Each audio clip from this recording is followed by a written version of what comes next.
attacking any Spurs fan they could find. It's so weird how this happens. It's so weird how this keeps happening everywhere. I mean, it can keep going, but you get the idea. Now, the reality is, you'll notice a lot of teen takeovers recently, which is a funny way to say black teenagers. Teen takeovers are just violent black teenagers. This is insane. Just attacking a little on the loud Taco Bell side, ain't it? drive-thrus at night. Are we noticing anything about the ethnic makeup here? Now, listen. Obviously, I'm not going to sit here and be like, all black people are monkeys and shit like that. That's obviously horrible and hateful. But there is obviously a problem with this culture, and the results to this problem are 13% of the population is committing 50% of the violent crimes. There is a major issue here. Hey, now, what's you could up? Chalk it up to fatherlessness. You could chalk it up to all forms. I'm running a little behind today, but that's all right. But whenever I hear a libtard being like, but there are more black people arrested than white people, yeah, there are. Yeah, true. Maybe not enough, actually. Maybe not enough. So, Sneeko, you thought we were done with this retard? No. I've crafted a masterwork for you today. So, Sneeko was talking about how black culture is actually just better than white culture. Before getting too deep into the chaos, free cash was promised to me 3,000 years ago. One thing I recently added to my daily routine is using free cash for a few minutes here and there. If I'm gonna play games as a time sponge, I might as well make some money out of it. Free cash is a fun and easy way to earn real money by doing simple tasks while already on your phone. Play games, complete surveys, do simple tasks, and turn your bathroom break into an investment. I've been enjoying playing Call to Dragons on free cash, a high payout strategy-based building game. You get instant payouts with a really easy process through PayPal, Amazon, or Visa. There's already over $250 million paid out to over 60 million users worldwide. It's a win-win. They get someone to test out their games and fill out their surveys, and you get paid. Use the QR code on the screen or click the link in the description to sign up and get a $10 Goddamn, bonus 300. today. Now back to the chaos. Every I'm gonna have to individual smoke sign-up for that. literally supports the channel, so if you could click the link in the description and do the thing, that would be very appreciated. Actually, I'm just gonna spark up just because it's taking so long to load. Black and brown people in the streets. Yeah, you just go into countries and bomb them. Like, Yeah, but why would they do that though? But why do white people do that though? black and brown violence, you'll see like a fist fight on the street. White violence, A fist fight. Just fist fights every once in a while. Let's not talk about the mass rape of European young girls. Let's not talk about the infinite terror attacks committed against each other. Let's not talk about how the Crusade started, which was Islamic invasion into Europe. And you know what? This is gonna be wild. You're not gonna like this one. Why are 10 out of the 11 global conflicts right now going on about Islam? Why is that the case? Why are Muslims killing each other in Syria and Muslims killing Christians in Syria and in Iraq and in Nigeria and in Ethiopia and in Sudan? Why are Muslims killing Persians in Iran? Why are Muslims attacking Jews everywhere around Israel? From Hezbollah to the Houthis. Why are Muslims murdering Christians everywhere that they seem to overlap? Why is the Christian population decreased in every single Muslim country? Why have all of the Jews in every Muslim country gotten expelled in 1948 from those countries? Why had the war between the Congo and Rwanda result in 5.5 million people killed? Why does all this happen if it's only white people bombing brown people? You know, it's so funny watching this guy being a base right-winger, just basically completely devolved into brown clown sloppery for third worlders. just nuking a foreign country. White violence. It's just fucking sound. White violence is going in. White violence is colonization, which it literally improved the lives of every single place that was colonized. No one wants to talk about that. There and regime change. White violence is starting wars, like a 100-year war between Britain and France. White violence is Ukraine versus Russia for reasons that Americans don't even know. Yo, white people aren't violent. It's like, okay. Right. So what's the point here? Stop. It's actually good. Yeah. No, notoriously, only white people. Infamous third world. It's good this morning. I do need to in Africa. Pay no attention to that. descale my coffee maker, which I'll probably do after stream. So again, anyway, crime. Let's talk a little bit about the Carmelo Anthony trial update. So Carmelo Anthony is a black guy that stabbed a white kid and killed him. Just because he felt like it. He saw a white kid at a track meet, he took a knife, stabbed him in the heart, and murdered him. Now he's in court, and it looks really bad for him. So, of course, you got the showing up in uniform. The jury, it seems, to scare them off because, you know, if Carmelo Anthony loses, well, they're going to burn the fucking country down. That's just normal, actually. It's totally normal that when somebody murders somebody else, and then that murderer goes to jail for murdering the guy, then everyone in his little ethnic group decides to get together and burn down the country. Totally normal thing, actually, that we just need to deal with, it seems. You know, like they're posting shit like this. Austin Metcalf, which is the white guy who died. Right? And you got all these guys dancing at his grave. Yo, let's go. Hey, what's up? Image, I sent you a message on X. Did you see it? Wow, hilarious. He's dead. We got that It's white going guy. good. Did you see what I sent you on X? Obviously racially motivated. Like, yeah, they actually just want you dead. Yeah, actually, they just do. Now, one of the crazy developments in this case is the way they're actually trying to glaze Carmelo Anthony for some reason. Fucking murderous psychopath. The knife Carmelo Anthony allegedly used to fatally stab Austin Metcalf at a high school track meet wasn't illegal under Texas law. I actually don't give a fuck if the knife was legal. He stabbed an innocent guy in the heart for no reason and murdered him. Oh, I actually used the OSB. Huh? The OBS. Strangle you. I just made a quick little thing. It was. 15 times before fatal stabbing. Wow, really I just downloaded the picture of the living room. Killing Austin Metcalf, teammate says. This is how they're trying to defend. Set that up on my OBS, and then I just put my avatar on top of it and reframed a picture of Buddy to put on the television. I don't know, it took me maybe 5 minutes to make that thing.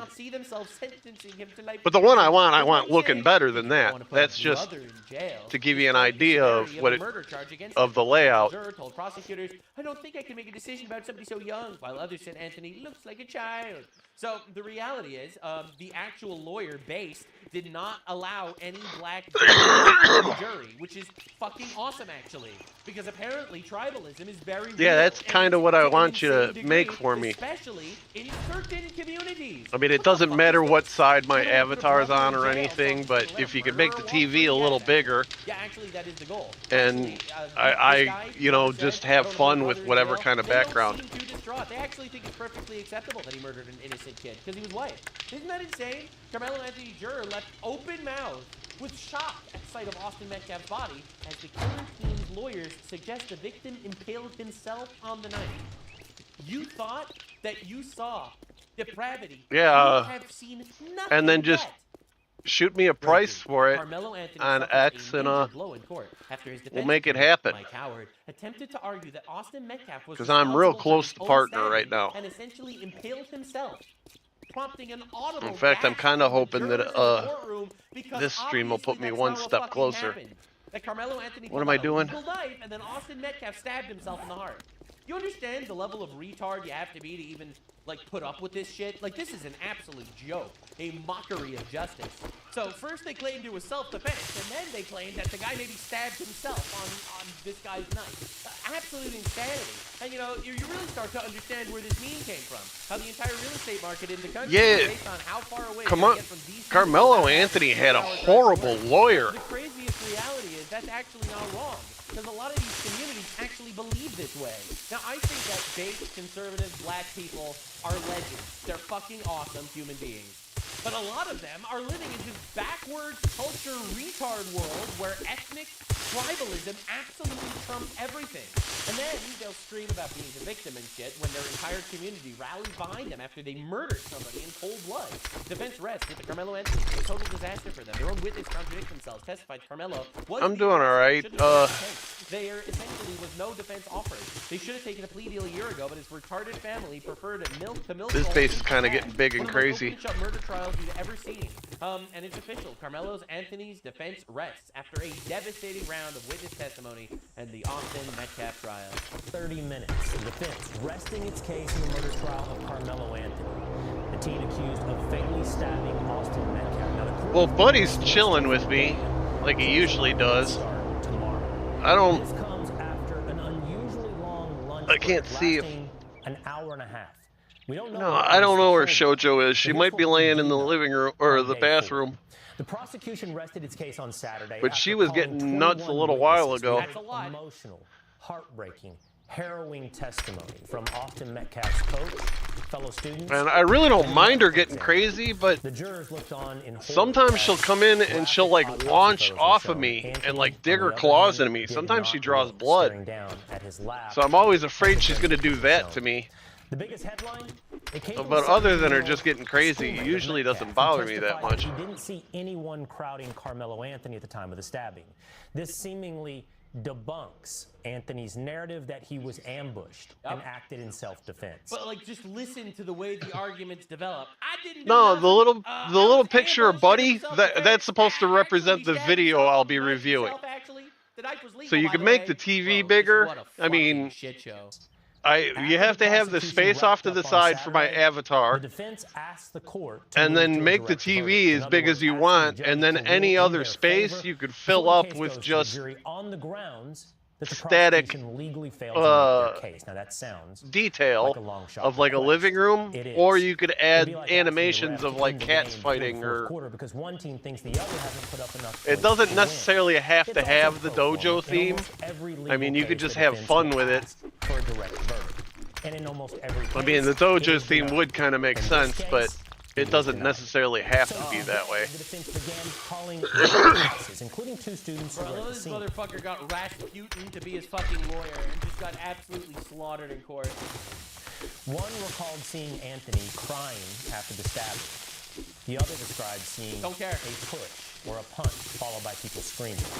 A Frisco police officer who examined Anthony's phone tested. Bro, Carmelo Anthony is gonna have the next 40 years of his life stabbed in the asshole by prison inmates because this motherfucker didn't realize that actually he can't chimp out in public and murder an innocent. I haven't used that. Defied.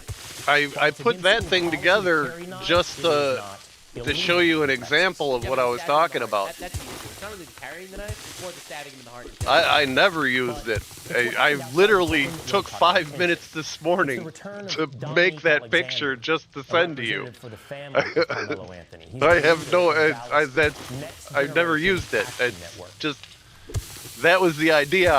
All I did was transfer it. Every single black I guy manifested defending into Carmelo a picture to Anthony send makes to the you. entire black community look worse. I'm not gonna lie, it is absolutely harrowing. It's the equivalent of laughing that Charlie Kirk was assassinated. It's unbelievable. Listen, man, when a white guy Yeah, the picture of Buddy that on the TV screen, that's the exact same picture I posted on Facebook. You know, Jeffrey Epstein, he was a fucking monster. All right, I don't know a single Jewish guy that's like, well, actually, maybe Jeffrey Epstein is misunderstood. No, Jeffrey Epstein was a fucking nightmare human. Second most Yeah, I basically infamous just went pedophile in history, all right? to the That's image fucking page tough. on my But search suspiciously, engine, in certain and I communities, typed in all of a sudden, we'll television get wallpaper. and it's just absolutely And it popped up a bunch of pictures, and I just randomly grabbed that one because that one happened to have enough space on the one side for my avatar to fit. Minneapolis came together to basically say, actually, he's a super nice guy. And then I copied that picture. I used it as the background Doesn't actually view raping on- as such a big deal. And you know, I start to wonder the same thing here. When I see so many black voices come out in defense of Carmelo Anthony, I start to wonder maybe the community. No, I'm talking about if a the black guy picture I murders a white sent guy. you today. It's not actually such a That big deal picture for that's someone on the to do. TV And it's screen is heartbreaking. the picture of Buddy This shit's insane. that This I- is radicalizing as fuck. I used. On provoking conflict and creating division. I could send you pictures of Shoujo and Buddy, and you could use them as like family photos hanging on the wall Carmelo Anthony. It's simple. in the background. I could do that. To be baited in. We have seen the extremist rhetoric. Just absolute insanity watching this shit go down and people defend him. Kyle Rittenhouse shot rioters to save his life. $2 million bond, not reduced. 86 days in pre-trial detention. I should look through the boxes and see if I can find Buddy's bow tie. Take a picture of him. To 200K, 12 days in pre-trial jail, buys new house because the community loves him so much. It's just an absolute sham, a joke. To quote the late and great Charlie Kirk, Carmelo Anthony brutally murdered Austin Metcalf, and the support for him in the black community is growing. Murdering a white kid in cold blood seems acceptable to some, and they hate him for being right, until they killed him. To quote MLK, whatever happened to judging people based on the content of their character and not the color of their skin? Because that shit is not happening in America. And in the opposite ways that MLK actually intended it. Now put this fucking savage in a box. Happy Pride Month, I guess. You're gonna have your first gay experience really soon.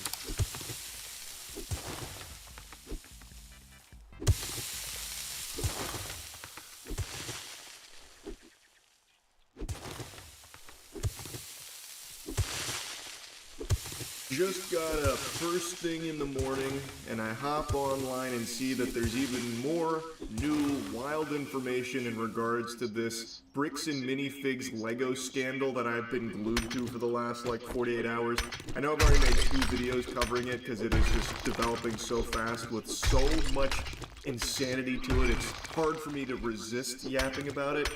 And now, the former owner of the bricks and minifigs that kind of kicked off this entire thing, the Powder Keg, has come forward to give her side of things, and she provides some evidence that is damning to bricks and minifigs. This corporation is just downright evil, it seems. It's like fucking Umbrella Corps. Like, I wouldn't be surprised if they just released the T-Virus to distract us from all of their shady dealings in the Lego community.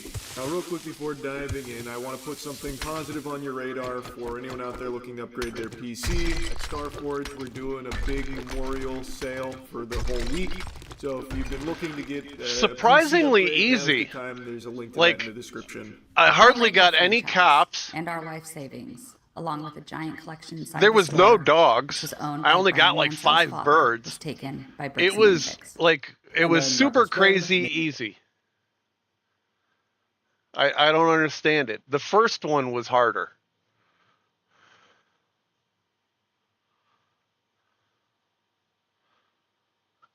Now, the Donald has been going incredibly viral for this, all right? This happened yesterday, and everyone's talking about it. This NBC interview was an absolute train wreck, okay? You are not ready for what you're about to witness. I was in Iowa, and the prices were $1.85 a gallon, $1.91 a gallon. You hear talking in the background. Rose, she's interviewing the President of the United States, and you have random construction workers talking in the background? What? This time, it wasn't the rain, but an audio issue. Oh, right, that forced us to pause Of the course, it was an audio issue. Yeah, bro, absolutely. At first, it was the rain, all right? Somehow the rain affects it. Dude, I record shit for YouTube videos, for rinky-dink fucking YouTube videos. Yes, I understand my audience is bigger than NBC's audience. I'm not trying to self-glaze here or anything. I understand I have more of a national impact than NBC, all right? That's not saying that. But when it's raining, I don't have audio issues because of the rain. Again. What is this? What is this absolute slop?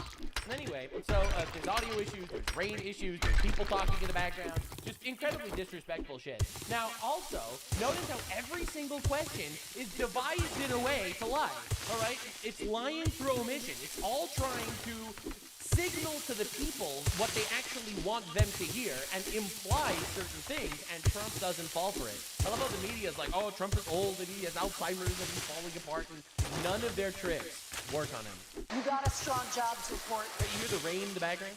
today that beat Strong jobs report, she says. Strong, not strong, really strong. Really beat strong. expectations. And she's like, beat expectations. Let's not overstate it, bro. These are miserable people that hate our country. How much? It's Triple. 172,000 jobs. Yeah, what do you want to say? What it is? Say that it tripled the expectations, right? It tripled what was actually expected. That's not slightly strong above expectations. These people just don't want our country to succeed because they hate Trump so much, right? Bill Maher says artists quitting the Freedom 250 concert makes it look like Democrats don't love America. Correct, yeah, Democrats don't like America. Exactly, you're right.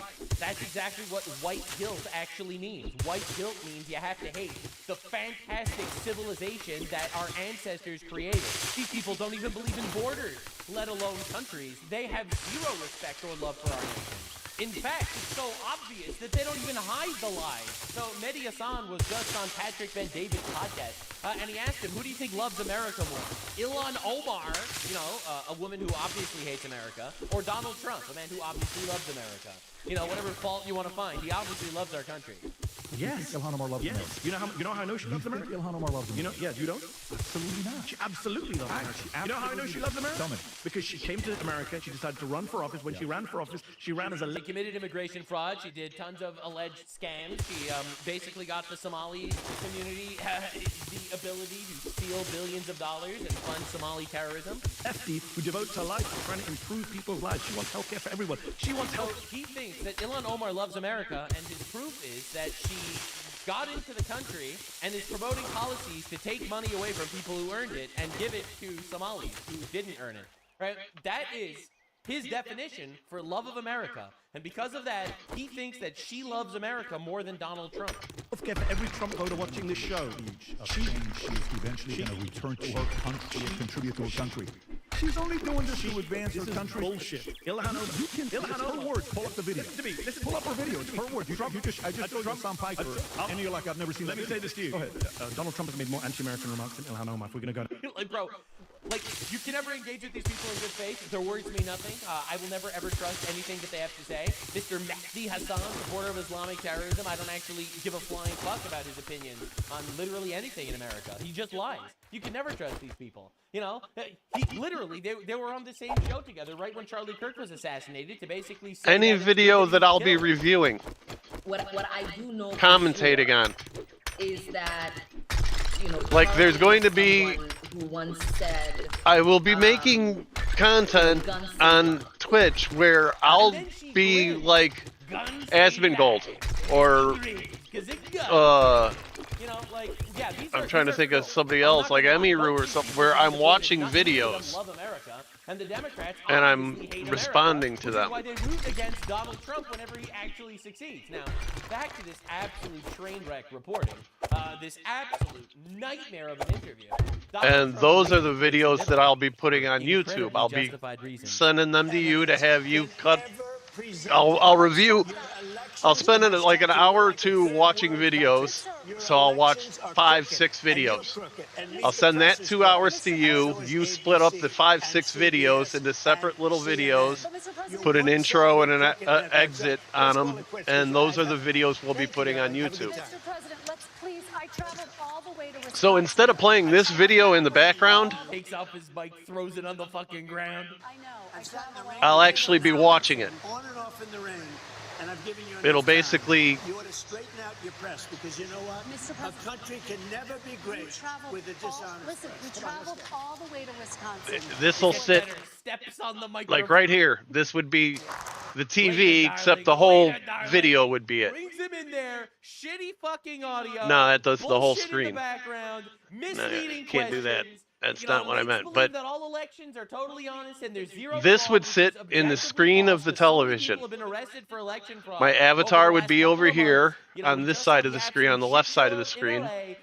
And this is where the video I'm watching would play. It would look just like this, except the video would take up the whole box. You should treat journalists like the filth that they are.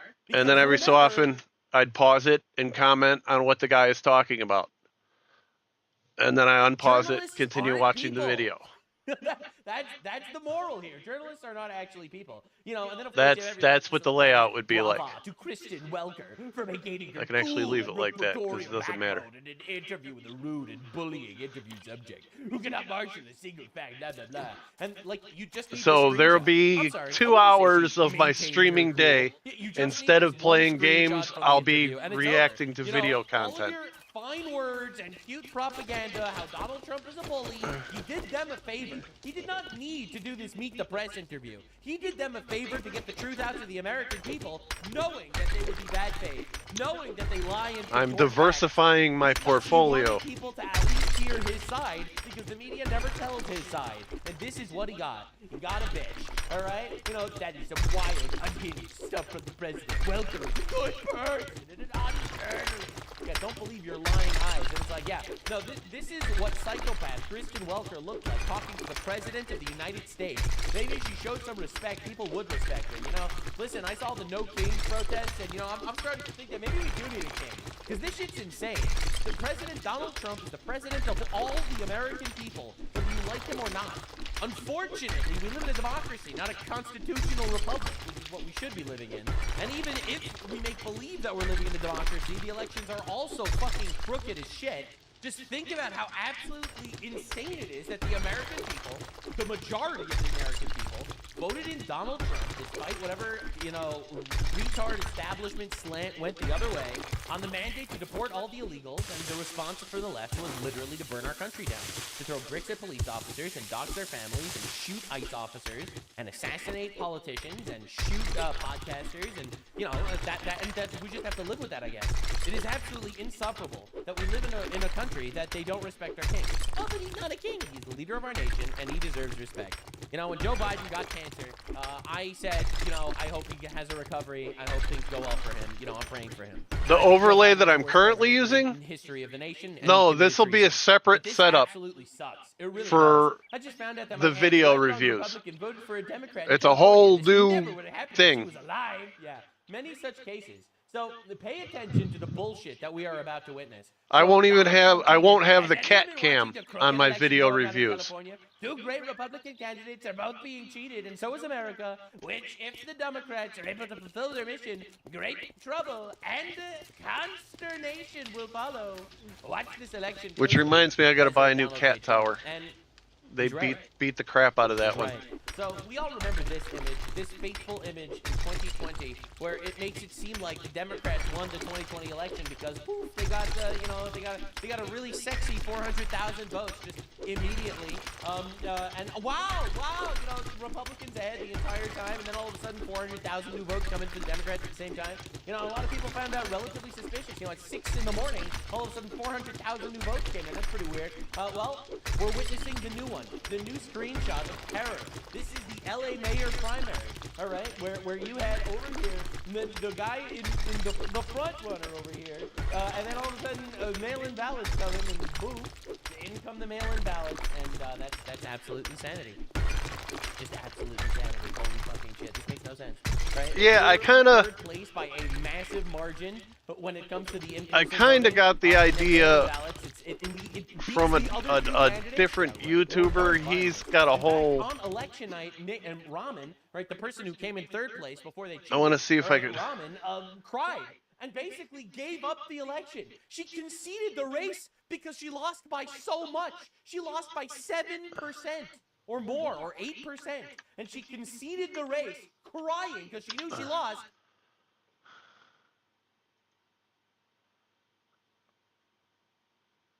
No, this isn't the guy.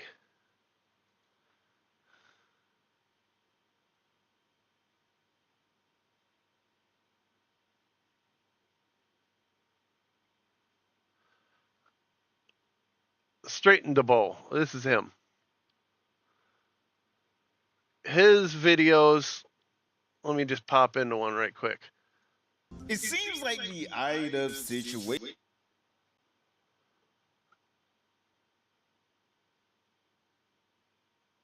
He's got to have a there's a zoom out of it. Touching his like he's got the thing at iDubbbz. This is what he's talking about. Except in mine, this will actually be the video. It'll be much bigger and it'll be off to the side.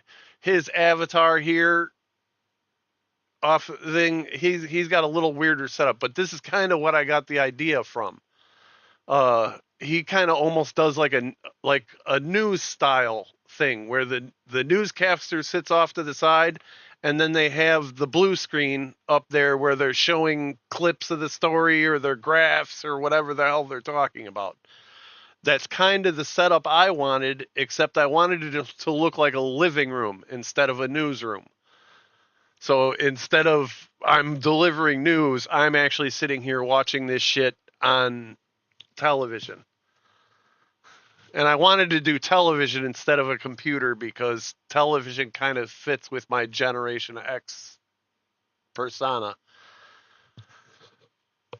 You understand what I'm saying? So I'd have, if this chick was my avatar, they'd be over here, and then over here would be something that looked like a television, or in his case, it looks like a picture frame. But over here it would look like a television, like I'm watching television, and then just fill up the rest of the screen. Like he's got the dunce cap, the tree in the background and stuff like that. The rest of it would just be scenery.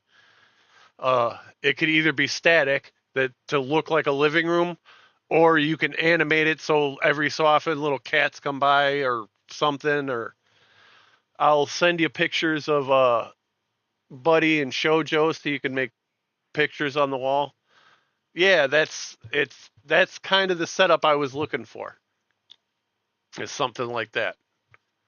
It's supposed to give like a kind of a welcoming type feel to it, like I'm inviting you into my home type deal.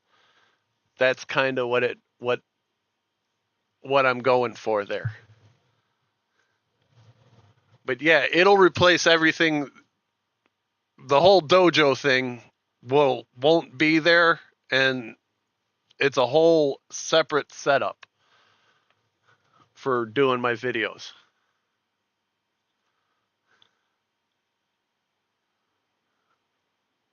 Oh, I wanted to hear Dankula talk about this Belfast attack. Okay, so the new camera setup that I was using for quite a little while, even though he's sucked hard to and I hated understand. it, and it was a lot more problems than it actually was worth. So I'm just going to revert back to the old system. The old way worked just fine. Everyone was all right. The lighting and everything's terrible, but don't worry, I'll fix that in post. Or maybe I'll just fix it later or something, right? But basically, I'm not bothering with it anymore. Yeah, take your time on it. I'm still pretty much working on the partner thing, so you got some time. But we're not doing it anymore. We'll just stick to this because so it's not exactly a rush job, but Belfast attack and disorder. Violence has broken out across Belfast with homes and vehicles set on fire following a knife attack in the north of the city on Monday night. A man is in hospital with serious wounds after the attack, and a 30-year-old man has been charged with attempted murder. Now, some of you probably saw the video doing the rounds online, where the guy essentially tried to cut a man's head off on camera, and then a guy just came out with his shinty stick and just went right off of his head. Good, wonderful, Patriot. But Hadi Aludin, good Irishman, who is Sudanese, was arrested at the scene and appeared in court on Wednesday. He was remanded into custody. Politicians and police have called for calm after people took to the streets across the city, with some reporting that residents were targeted based on their skin colour. We all know that feeling, but anyway, especially when it comes to the police. How did the knife attack unfold? Emergency services were called to the Kinnaird Avenue area in North Belfast on Monday night following a knife attack. Police were at the scene within minutes, and a man believed to be Sudanese was arrested on suspicion of attempted murder. Video circulating online shows a number of people, including one wielding a hurling stick, I forgot, some people like to call it a hurl. Right, speaking of which...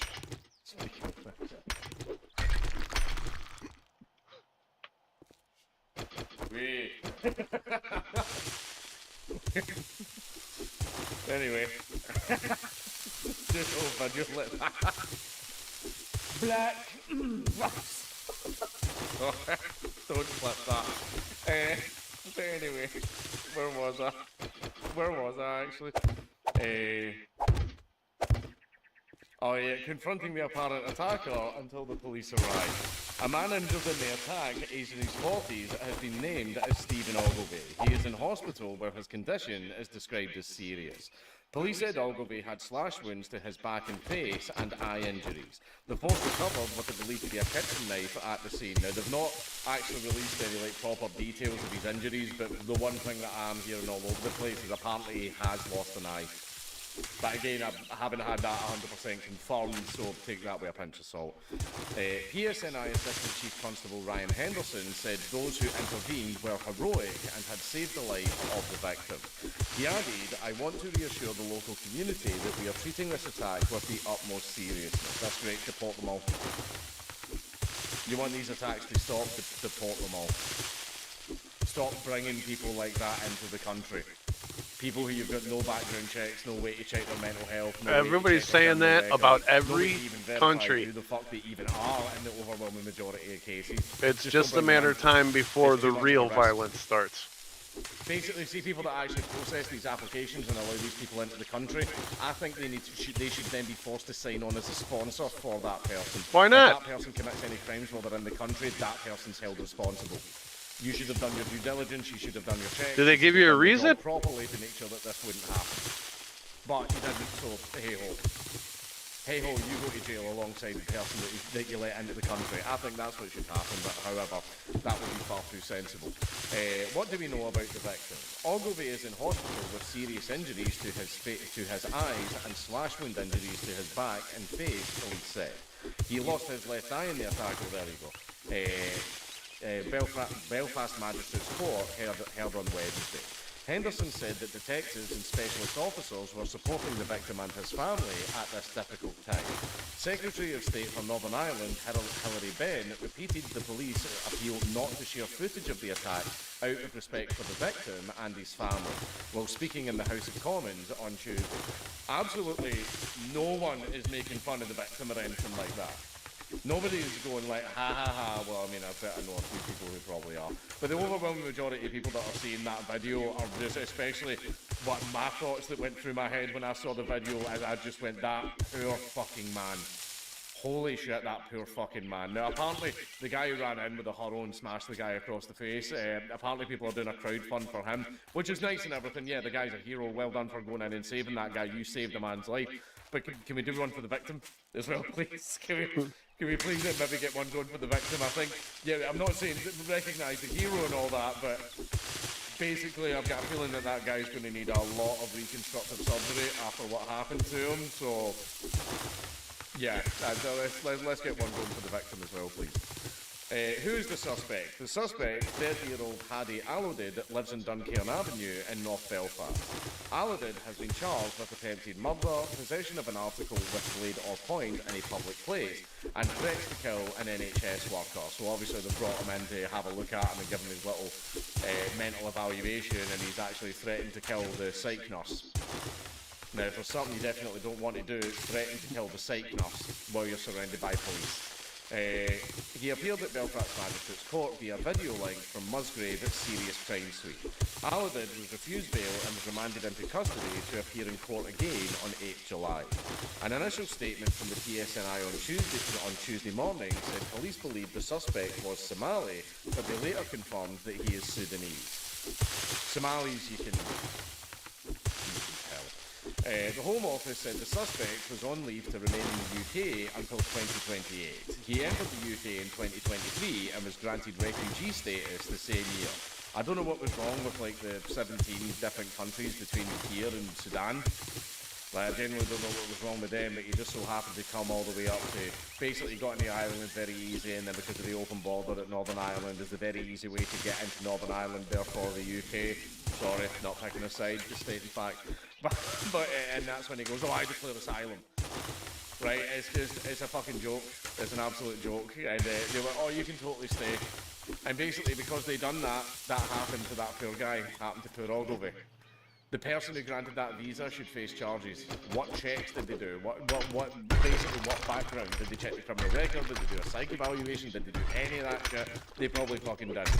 And because of that person's malfeasance, a guy's now lost his left eye and he's going to be scarred for life, and no doubt traumatised as well because he fucking what he went through.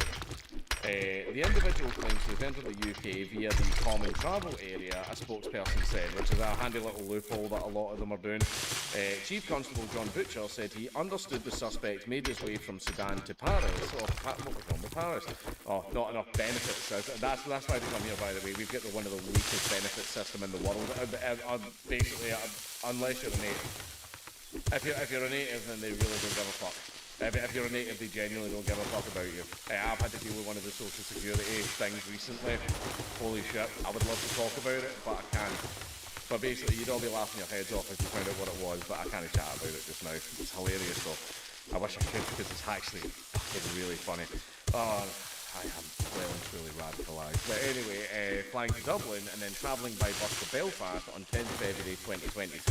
The date on which he claimed asylum. So basically, yeah, that's what he was doing. Snuck in through Ireland, went across the open border and went, I declare asylum, and there you go.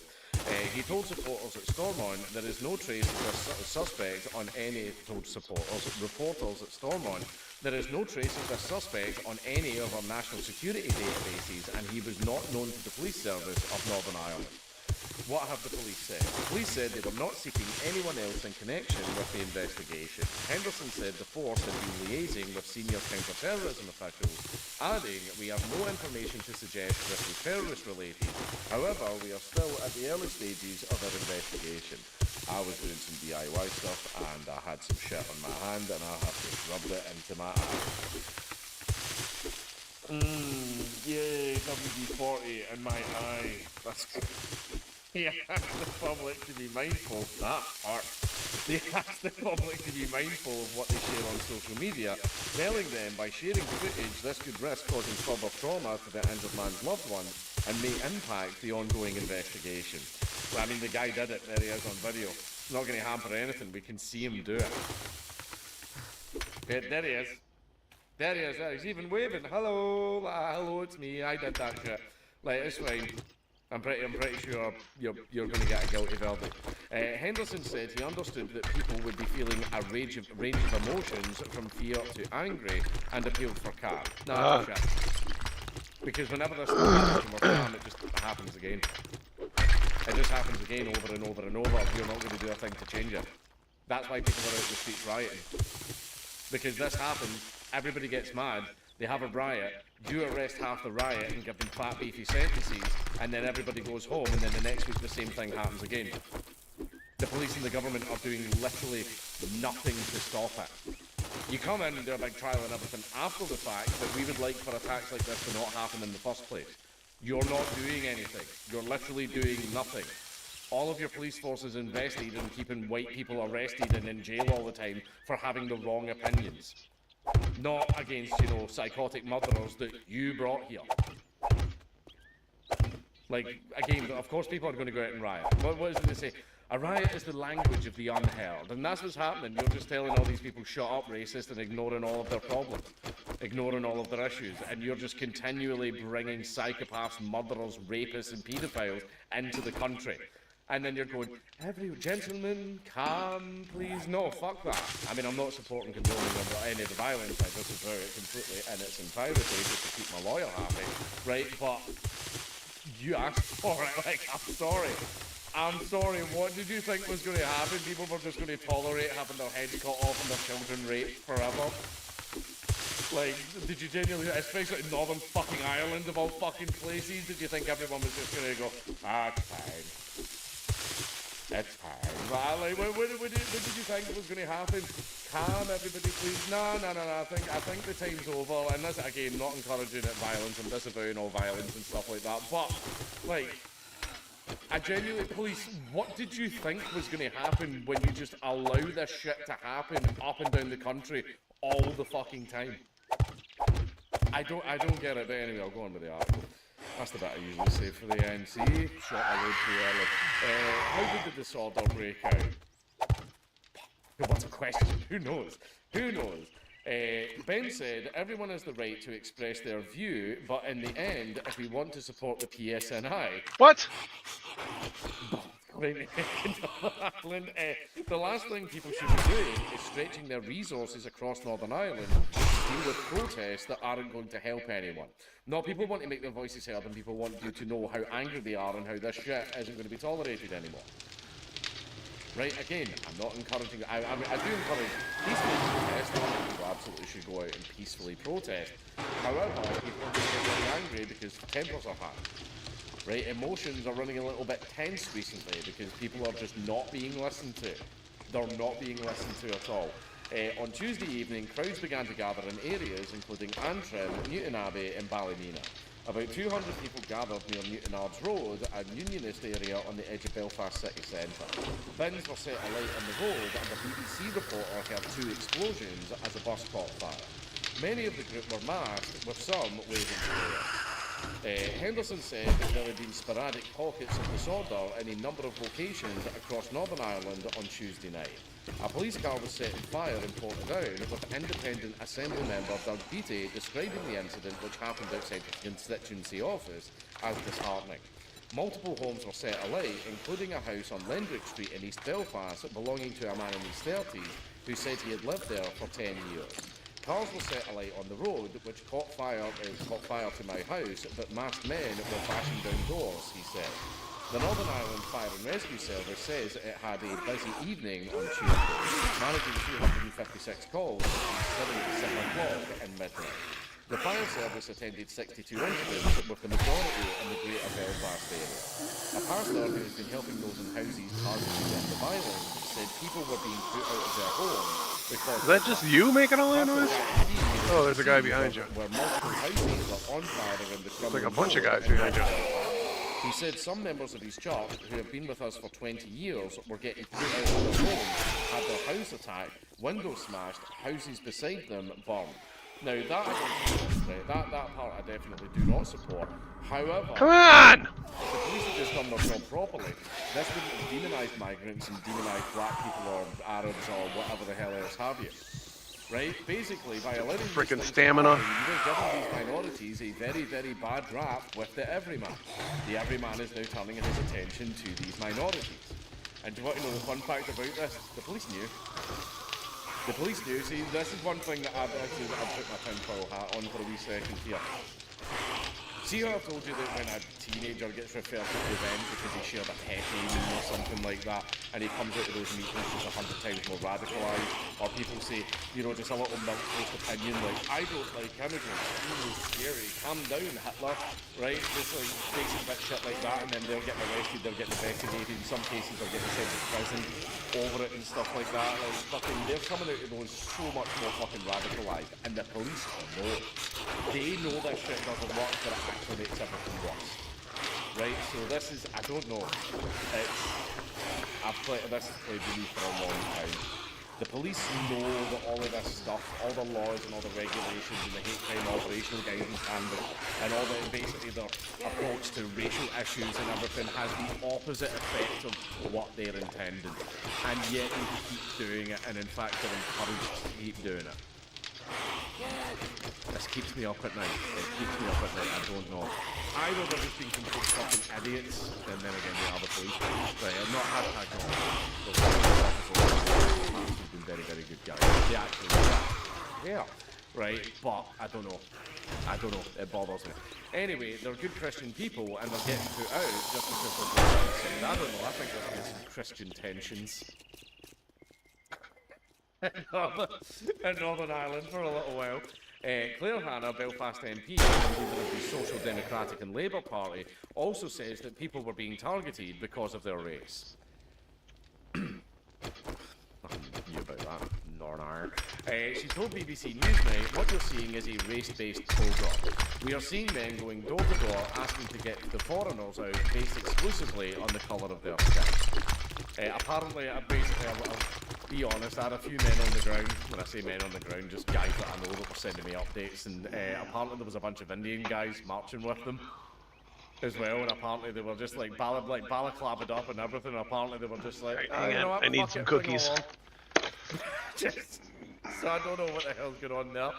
Hello, my fellow white brother, Heil Hitler. It's like, I don't know. Indians and Mexicans, they're weird. First Minister Michelle O'Neill described the disorder as outright thuggery, saying groups of masked men burning families out of their homes is nothing less than disgusting cowardice. She added the attack in North Belfast was heinous and wrong, but there are dangerous attempts to exploit that to target and attack innocent people who are simply trying to live, work and raise their families here. Now they keep going, the far right and the right wing keep using these attacks. Yeah, no, it's because we have an issue that is facing a lot of us. We keep pointing out examples of this issue happening. You are doing nothing whatsoever to stop any of these issues, so people are getting upset and they're going out and rioting. If you want the rioting and the disorder to stop, fix the issue. Fix the issue that at this point almost the entire country is fucking screaming about. Right, the fact is that, like, the thing is, like, in the next election, all of you fuckers are losing to Reform. You're losing to Reform. Reform are going to come in, and even though Reform are containment, or Tories 2.0, everybody thinks, oh yeah, the fucking mass deportations are going to start. No, the fuck they won't. No, they won't. They absolutely... They'll do, like, maybe a few thousand or whatever, but no, it's not going to fix it, right? But everybody's voting for Reform thinking that that's what's going to happen. That's not what's going to happen, right? Farage is a cop. Farage is an absolute optics cop, right? He doesn't care. He doesn't care. And as someone who has literally worked with him in the past, he is not trustworthy, right? But basically, you're going to, all these parties, you're all going to get demolished at the next election. To be fair, it's going to be a party that's going to deliver more of the same. But still, like, the thing is, you know that this isn't a winning strategy, and yet you keep doing it. I'm going to start doing more of these videos as well. Yeah. No, sorry. Irish noises. But anyway, echoing O'Neill's message, she added, was that? Oh no, I've just read that. Echoing O'Neill's message, Deputy First Minister Emma Little-Pengelly said, taking frustration... You know what? I'm going to play my downtown game for a little bit. ...out on those who had no part in it is utterly wrong.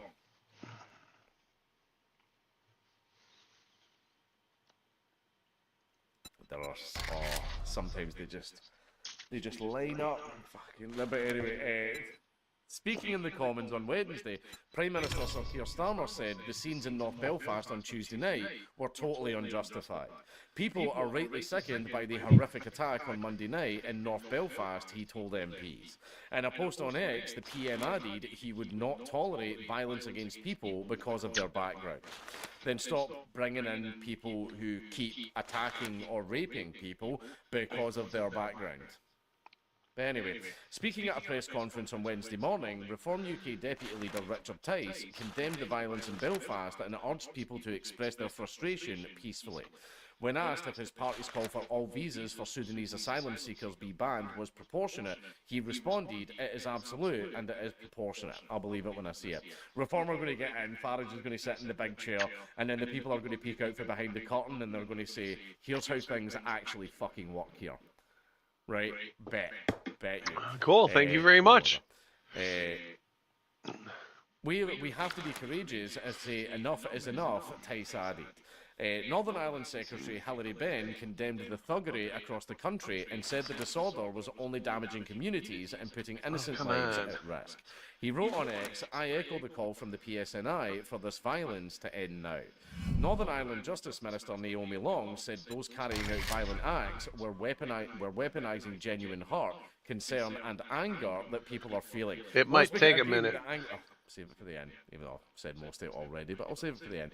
There is no place for masked thugs to take to the streets and threaten, intimidate, disrupt and cause wanton damage. Northern Irish culture, how fucking dare you? She said, adding, "Hate cannot be allowed to win." We weren't the ones who started hating at first. We all wanted to be kumbaya and singing around the campfire, right? That was how a lot of us felt at first, and that's not how things fucking worked out, right? And we've been screaming that for the rooftops, and you've not been listening. Sinn Féin's John Fuakane, North Belfast MP, said, "There is understandable disgust and revulsion at the horrific attempted murder that took place last night. I share that revulsion. But the scenes that we are witnessing tonight, family homes attacked, cars burned, damaged infrastructure and parts of our community in flames are shameful and disgraceful." Said by an MP from Sinn Féin. Shit. Grok, what are the origins of Sinn Féin? But anyway, right. Basically, I disavow all violence, right? I want people to go out and peacefully protest. However, I am not the least bit fucking surprised that this has resulted in violence. This is a problem that we've all been screaming at you for ages. Help, they're stabbing us. Help, they're killing us. Help, they're raping our children. Help, they're abducting our children. Help, they're fucking destroying all of our social services. They're playing loud music on the fucking train. They're jumping random people in the street. All that shit, we have been screaming it from the rooftops for fucking decades now. And the government's response has always been, "Shut up, racist," and they just keep doing it over and over and over. These are very serious, legitimate problems that the government is completely fucking ignoring. In fact, they are going after people. They're putting MI5 and MI6 on fucking activists. Stop! Talking about these issues and trying to get them put in prison for fucking ever. And they're doing it over and over again. And basically, you aren't listening. You aren't listening. Right, so see all the violence and all the destruction and all the disorder that happened in fucking Glasgow last night, right outside my fucking front door. I was a little bit scared of that shit. However, I probably know half of them, right? But basically, right, this is going to happen all over the country because you're not listening. You are not listening. The people are facing very, very serious issues. Your job is to help the people. Okay, then you're not going to get your wide range of grooming gangs and restaurants and tasty, tasty food and cheap wagey slaves, right? You're not going to get that little dream. Right, oh, but what about China? China's got like a million. What if China fucking invades? If China fucking invades, the migrants are gonna fuck off. They're gonna fuck off. They're not gonna fucking help. They'll go straight back to Sudan, right, and leave us to get fucking mollywopped by the Chinese, right? Like is that Mollywopped. your planet. I like that word. Work. Right, oh, let's just bring in all the wagey slaves, right? It's not gonna fucking work. As soon as the country goes under and the benefits stop, they'll all fucking leave. Mollywopped. I think I have a new favorite word. I have to deal with all the fucking bullshit and you've not been listening, and when the government doesn't listen, it gets fucking riots, right? Again, disavowing violence, support, damaging property, and attacking police officers and doing all of that shit. You've been fucking asking for this.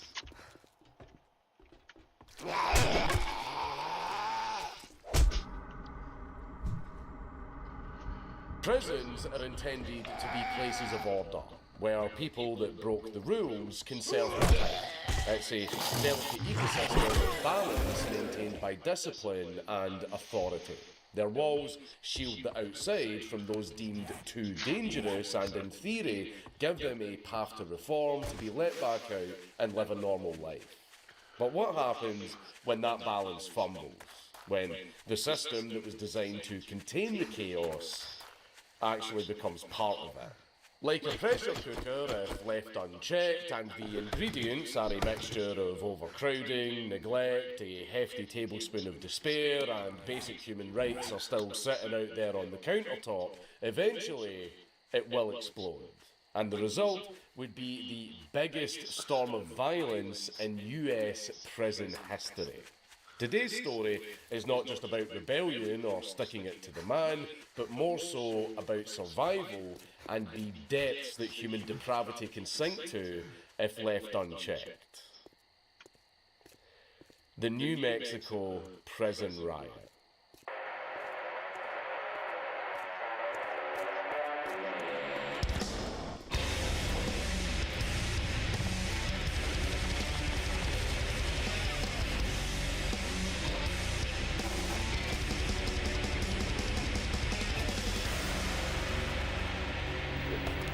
Please leave a like and a comment on this video because it really helps me in the algorithm. You know the saying, it's a new year but I'm pushing 40 so it's not exactly a new me. However, that doesn't mean that change is no longer in the air. Resolutions may usually be just a quote, but what isn't is the premium audio quality that Rekt provides at just half the price of other audio brands. And they are crucial for helping me to hit the ground running in 2025 because they provide a great soundtrack to my workouts as I huff and puff and get mugged by my staff who all have functioning knees because they actually work out properly and do mobility exercises to avoid injury. Literally none of that's true. Every single one of you is terrible. But anyway, at least Rekt's touch feature allows me to listen to what I now accept is cringe trailer music. It's not, it's neoclassical. I am going to start writing these myself with a bass boosted sound profile as I get absolutely folded in the squat rack. I outsquatted all of you, by far. Someday I'll manage to get the plate on the bar. I'm never taking any use to the gym again. Rekt's are also really durable. Their sweat and water resistance is great for protecting them from the sweat produced by the exertion of me going for a walk. I like to use the active noise cancellation to drown out the wholesome sounds of nature so that I can listen to my favourite band, The Doors. My favourite band is not The Doors. I can now walk a mile in 8 hours. Which is exactly how long Rekt's hold their charge. And just 10 minutes of charging provides 1.5 hours of energy. I wish I could charge that fast. I got back from my walk a week ago and I'm still exhausted. But what's really impressive is that the protective Are you seriously case telling me I'm can too charge tired to swing a wirelessly knife? and holds 32 hours worth of power. And all of the colours you know and love are available. Mine is obviously whatever colour this is, but you can also get yours in royal blue, carbon black and forest green. So, if you want to try out a pair of these bad boys, Raycon's 30-day happiness guarantee makes it easier than ever. So click the link down in the description box down below or go to buyraycon.com/Dankula to get 15% off site-wide. The Penitentiary of New Mexico, located just south of Santa Fe, was constructed in 1956, replacing an older facility established in 1885. Built to house about 800 inmates, its design reflected the 20th century philosophy of containment rather than rehabilitation. By the late 70s, the prison had little resemblance to the orderly institution that the architects had in mind. As seems to be the case with literally every single prison on Earth, the prison's population swelled far beyond, holding over 1,100 inmates and with conditions that could hardly be described as humane. The overcrowding wasn't a unique case in New Mexico. Across the US, the prison population exploded with the introduction of the War on Drugs policy by Richard "I am not a crook" Nixon. The tough on crime legislation led to the arrest of countless individuals, many for very petty crimes and minor drug offences, filling the prisons to a breaking point. Facilities were too under-equipped and understaffed to handle the sheer influx of people, and the New Mexico prison was no exception to this. Cells that were intended for 2 people were crammed with 4 people. Basic necessities like clean water, food and medical care were stretched thin. Hygiene was basically non-existent and disease spread rapidly. But it wasn't just the shitty physical conditions that bothered the prisoners. There was also a brutal culture of fear and dominance, which was a daily occurrence. The guards, undertrained and understaffed, relied on intimidation and beatings to maintain some kind of order. When that wasn't enough, they came up with a system called the snitch jacket. And you can pretty much imagine what that was.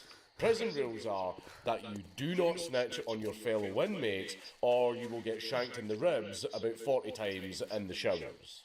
And if you didn't snitch, the guards would first beat the living shit out of you, and then they would label you as a snitch anyway so that other prisoners would stab the living shit out of you. So basically, if the guards asked you for intel about other inmates, no matter what answer you gave, you were fucked. Beyond physical abuse, the psychological toll on inmates wasn't any softer. Solitary confinement was used very liberally and often for very minor infractions. These tiny, windowless cells deprived inmates of all sensory stimulation for weeks or sometimes even months on end. Access to mental health services was non-existent. And in 1975, educational and recreational programs, the things that are supposed to give you a chance at a normal life after you're released, were actually stopped completely. And inmates spent most of their free time in lockdown. Gang culture was formed for protection, divided along racial and ethnic lines, of course. These groups wielded power, with violent fights frequently breaking out over territory or someone just looking at someone else the wrong way. Add the fact that inmates of varying security levels were all put together. Hardened criminals were sharing cells with first-time offenders, creating a breeding ground for exploitation and abuse. Anyway, the basic gist was if you weren't in a gang, then you would get stabbed or shagged. Or both. At the same time. And if you were in a gang, then you would only get shagged by your gang. How lovely. Tensions within the prison continued to rise, and the first attempts at retaliation started to ignite. Something that became known as the Night of the Axe Handles became a chilling precursor to the riot. In 1976, in response to the poor conditions, the inmates started a work strike in the dormitories. After a series of escalating altercations, Deputy Warden Robert Montoya authorised the use of tear gas to subdue the protesting inmates. As they started to exit the dormitory, wheezing and teary-eyed from the gas, they were stripped naked and led through a 100-yard long corridor with guards beating the absolute fuck out of them on the entire journey with axe handles. While the administration framed this as a necessary measure, it further eroded trust between the inmates and the guards. The incident was verified by several eyewitnesses, some even being guards themselves, and it opened a federal lawsuit naming Deputy Warden Montoya and another guard captain as the perpetrators. That same year, an inmate with heroin addiction withdrawal was seeking help at the prison hospital, but he was instead thrown into solitary confinement. As if being confined within the hole with nothing but his heroin-withdrawn mind was not enough, he was also severely abused. Everything from verbal insults to being kicked in the nuts on a daily basis. The torture lasted for a month. And after he was released from solitary, another inmate and childhood friend of his by the name of Dwight Duran, who was serving time there for larceny and forgery, attempted to nurse him back to health. But his condition only got worse as time went on. After almost a year of begging the guards to give his friend proper medical treatment, he was finally examined at a hospital, where it was found that he had an advanced malignant tumour in his testicles. He was transferred to a state mental hospital where he died about 2 weeks later. After the incident, Dwight Duran was encouraged to write a 99-page civil rights complaint to the U.S. District Court of New Mexico in November of 1977, on behalf of all of his fellow inmates that were treated the same way as his now dead childhood friend. It became known as the Duran Consent Decree. And with over 10 grand jury investigations between 1977 and 1979 about the conditions in the prison, the administration expectedly refused to put any funds in for the necessary changes to the prison. This lawsuit was often seen as the last major non-violent attempt by the inmates to push for reform. This was about 2 months before the riot. In 1980, the terrible conditions of the prison reached their peak. Rumours of an uprising began to circulate among the inmates and the staff. The administration dismissed the warnings as just disgruntled chatter, but what the then warden Jerry Griffin and his staff failed to realise was the sheer amount of anger that had accumulated. Years of abuse, neglect, and the cancellation of the education programmes, just to name a few, created the perfect mixture that was ready to explode. The inmates finally had enough, and they wanted the walls painted red. On February the 2nd, 1980, what began as a casual secret drinking party with prison hooch, hooch being homemade prison alcohol that's usually made in the toilet, the inmates in E2 dormitory were hatching a plan to overpower the guards during the routine 1 AM head count. A proper plan was never really formalised, and the inmates were relying mainly on the staff fucking up. And boy, did the staff manage to fuck up. During the head count, which the guards do to ensure that all of the inmates are present and no one has escaped, when the guards entered the dormitory, all of the inmates positioned themselves strategically around the dorm, and on a signal would ambush the guards with shanks and pipes. It started as a slim hope to take just a few guards hostage inside the dorm and then use them as leverage. But the prisoners very quickly noticed that the guards had made a huge mistake. One that could take the plan a lot further than they had originally envisioned. While doing the head count, the guards forgot to lock the door to the fucking dorm.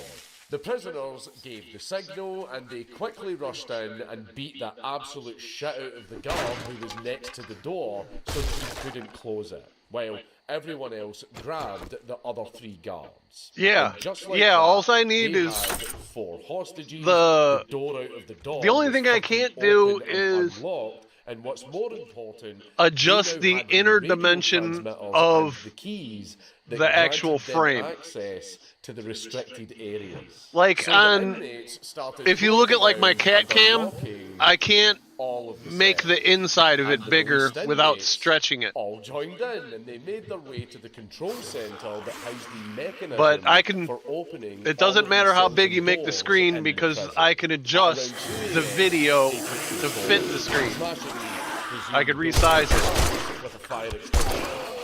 I have no fucking idea how that even worked, nor will I question it.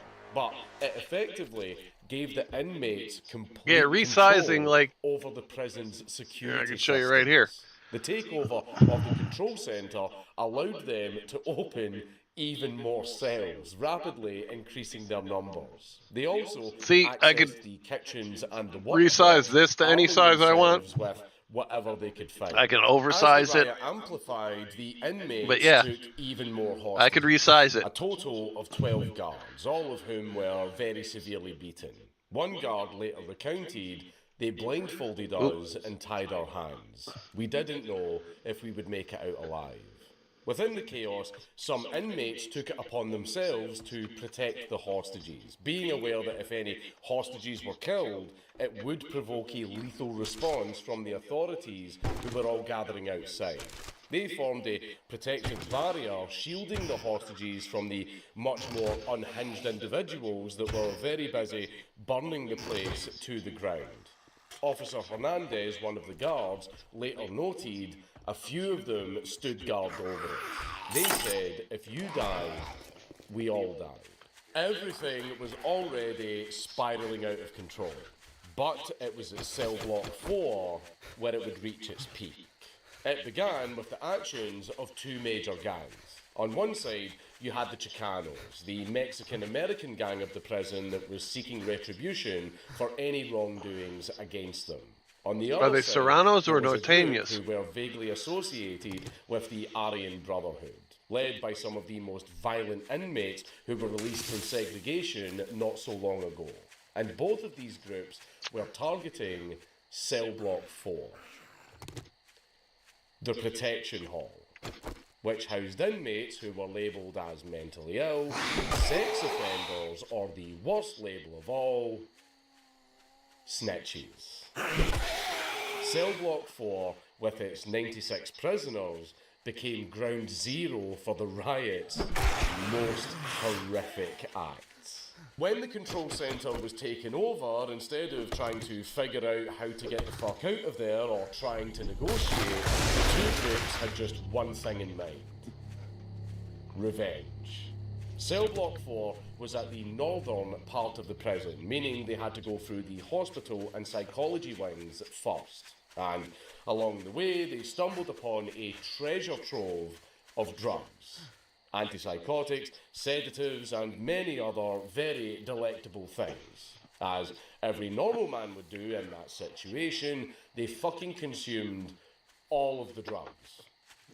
Anything that was left over was put into bags and boxes to distribute it to others along the way, like it was a casual Amsterdam street party.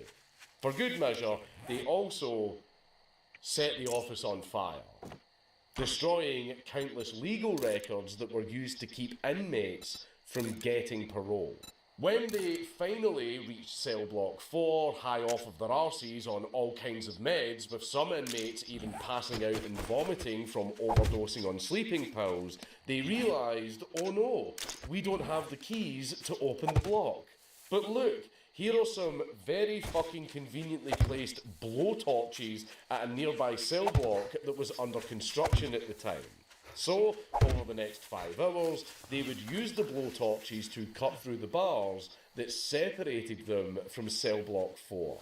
They decided to ransack the office records while they were waiting for the bars to be cut. And they started collecting files on the Block 4 boys to see who were the snitches. The files basically became a death warrant for the unlucky ones that were named in them. As every good Catholic does, some of the prisoners went to the nearby Catholic chapel to pray before the absolutely horrific things that they intended to do. Forgive me, Father, for It's going all right. I gotta Along find the some way, food. he I was also trying to bombed find the honey. Protestant church Well, I don't to need the food as ground. much as I need something to drink. Again, as every good Catholic does. And I need while honey all of too, this was going or on the other antibiotics. side of the bars, the Cell Block 4 boys were fully aware of how absolutely fucked they were. Some were crying and yelling through the bar windows to the police Yeah, outside. I'm begging for playing help. Others tried direct a lower contact level with game. negotiators over the radio. I was getting bored with Their working on that screams base, were met with silence. so I wanted to get in and do Although some there quests was, on in a fact, lower door to level the game. block that could have been unlocked and used as a means of escape. Tonight from I'm the probably going to end up drug-infused playing maniacs. Schedule 1. The police were very reluctant. Because I haven't played that in a to while. let I've them been out, kind of jonesing with for one it. official even saying, "It's their ass." After finally cutting through the bars and getting into the block, there was another problem. One could say for both sides. The individual cell doors still needed to be opened. On one side, we still had to cut through the cell doors one by one, and on the other side, the Cell Block 4 boys could do absolutely nothing but watch in horror as murderous maniacs were making their way through the bars and dragging them out one after the other. So one by one, the rioters opened the cells, and their occupants were dragged out, beaten, stabbed, hanged, burned to death, and yes, also decapitated. So here are a few examples of things that happened on that very fateful day in Cell Block 4. Now, this part of the video is not for those among you with very weak stomachs, so you can just skip to this timestamp if you're a pussy. Anyway, Mario Urioste was a man who was charged with shoplifting and placed into Cell Block 4 for his own safety after filing a lawsuit against other inmates who had sexually assaulted him. He was dragged out, beaten, hanged, had his balls cut off and then stuffed into his mouth before having his throat slit. Also, do you remember the blowtorches? Yeah, this is the worst part of the video. It's bad. Yeah, it's really bad. Well, an inmate was tied up and tortured all over his body with the blowtorches. These are blowtorches that can cut through metal bars, by the way. The blowtorches were also used on his face and also his eyes. They used blowtorches on his eyes, but it doesn't end there. You'll be very happy to hear it. Oh, it doesn't end there. They jammed one of the blowtorches into his eye socket and turned it on at full power. And the guy's fucking head exploded. His head fucking exploded. Now, I know for a fucking fact that you didn't know that could even happen, and neither did I, but it's information that both of us didn't need to know, but here we are. By the end of the day of the 96 Cell Block 4 boys, 16 of them were dead. And they were murdered in some of the most gruesome Quentin Tarantino fucking horrific ways that you could ever possibly imagine. The prison gymnasium was then used as a makeshift crematorium to obviously get rid of all the evidence. Basically, everyone who had been murdered in the prison, all of the bodies were dragged to the gymnasium, put in a great big pile, and then set on fire. Which later obviously caused the gymnasium to fucking burn down because of the sheer amount of corpses being burned inside it. There are forensic pictures of the aftermath of this, but this is YouTube, so I'm obviously not going to show those. Leroy Vigil, one of the inmates that actually took part in the Cell Block 4 massacre, came out in an interview about all of the things that happened in the block after he was diagnosed with hepatitis B. I'll just let the man talk for himself. To be truthful, I would have enjoyed every bit of it, killing them, because they tested their. My brother has made statements against me. Jimmy Joe, he testified against me in my trial. When we took us downtown for trial. he testified on something that I never done. And they gave me 300 years for that. But I would have enjoyed every bit of it killing him. By noon, the violence in Cell Block 4 had mostly calmed down. The execution squad, as they named themselves, did most of what they wanted to there, leaving a trail of dismembered, mutilated and burned bodies in their wake. For the ones that survived, the terror would linger long after it ended. As one inmate that survived Cell Block 4 later commented, "Hell isn't hot enough for what happened in there."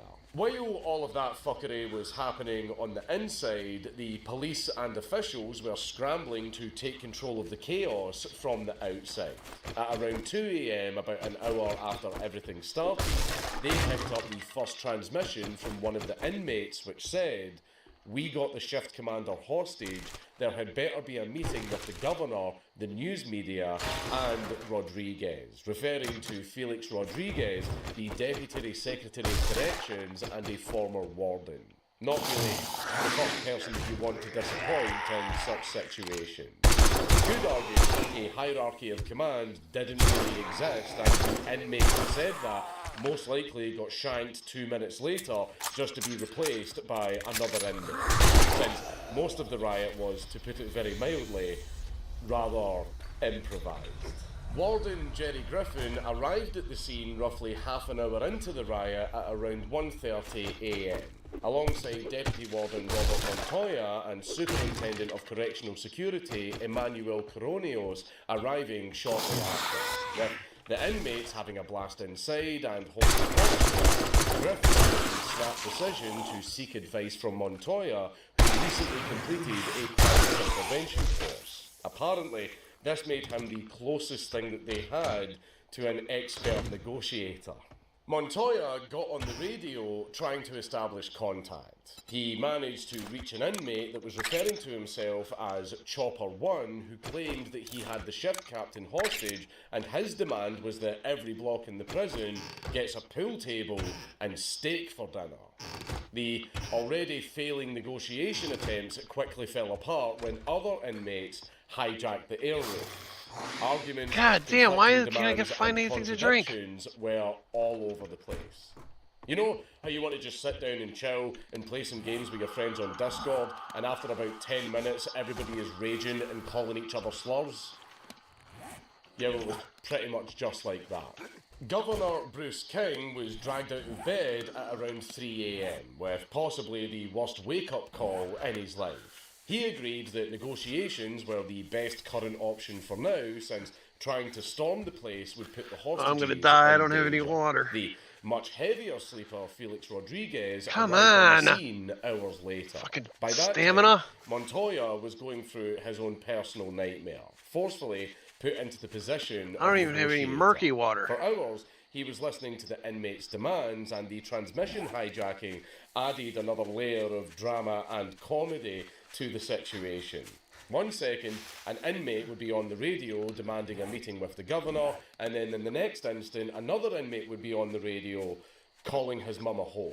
Despite everything, Montoya somehow managed to get a compromise. The inmates requested medical aid for the hostages, again being aware that the hostages were their lifeline, because in any situation, once the hostages are dead, the police just swarm the place and start shooting. So Montoya countered by wanting the hostages released instead. The prisoners expectedly refused, though 2 of the hostages managed to disguise themselves as inmates and escape to safety later with the help of some good-hearted inmates. The rest were not so lucky. Most of them were severely beaten, and 2 of them were forced upon several times and later carried out in makeshift stretchers, all naked and bloody. A more structured negotiation, if you can even call it structured, happened the next day on Saturday afternoon. 4 inmates were chosen as representatives, one of them being Lonnie Duran. no relation, who was actually in solitary confinement when the riot started. He was already known for his involvement in the Duran Consent Decree, and the prisoners kept repeating the same 11 demands from the decree: overcrowding, solitary confinement, elimination of programs, etc., etc. And they insisted on talking to independent federal officials and journalists. All pretty reasonable requests considering the absolute shit show going on inside. But instead of actually changing anything, the guards' plan was to simply stall the prisoners as much as they could and wait for them to tire themselves. On Sunday afternoon, roughly 36 hours after the riot began, the prisoners were all exhausted.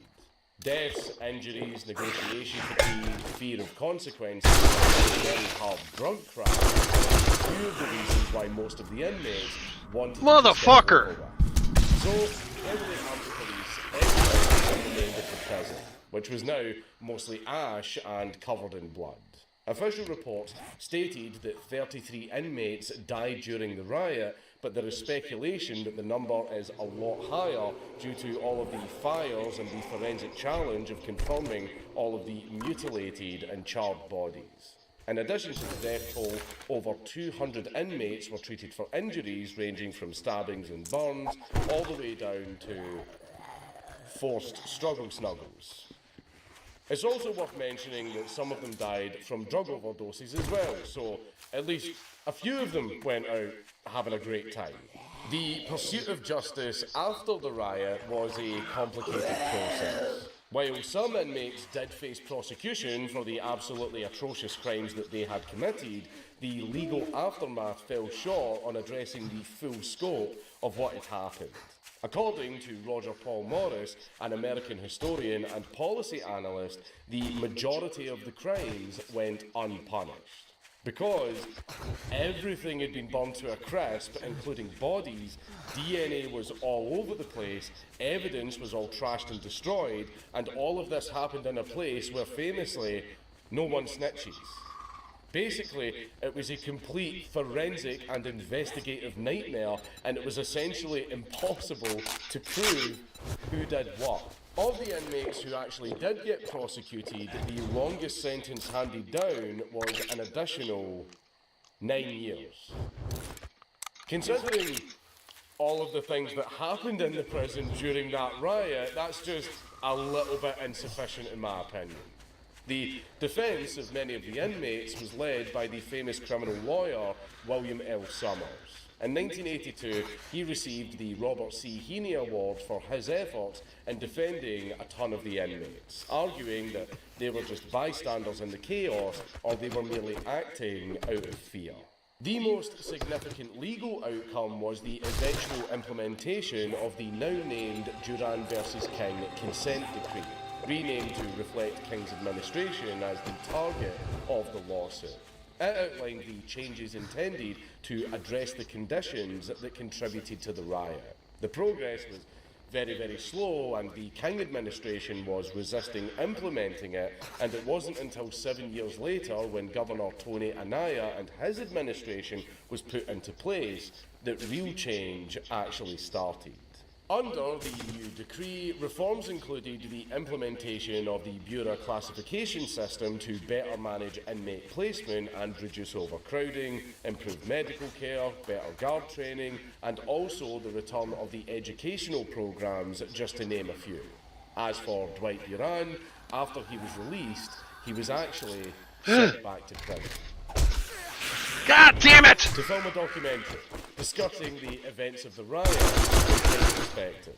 The riot inspired bullshit forms of media like The Devil's Butcher Shop, documenting the events leading up to the riot and also after it. It Motherfucker! Also inspired the song The Last Every Act of time I Defiance open up by my the bag, band Exodus, and in 2013, the state even started giving public tours of the old prison so that you can actually go in and see for yourself the still visible marks of the axes and shovels that were used for decapitation, or what's left of the guy that got taken by a fucking blowtorch. The prison was also later used as a movie set, particularly the old main section that was decommissioned in 1998, and no active inmates have been housed there ever since. Some of the more known movies that were filmed there were Natural Born Killer, The Night Stalker, and also The Longest Yard, the movie that made Adam Sandler look like the most unconvincing prison tough guy in movie history. Nevertheless, I am a sucker for early 2000s movies, so thumbs up, would recommend, I suppose. And if there is a lesson to be learned from the New Mexico State Penitentiary, it's this.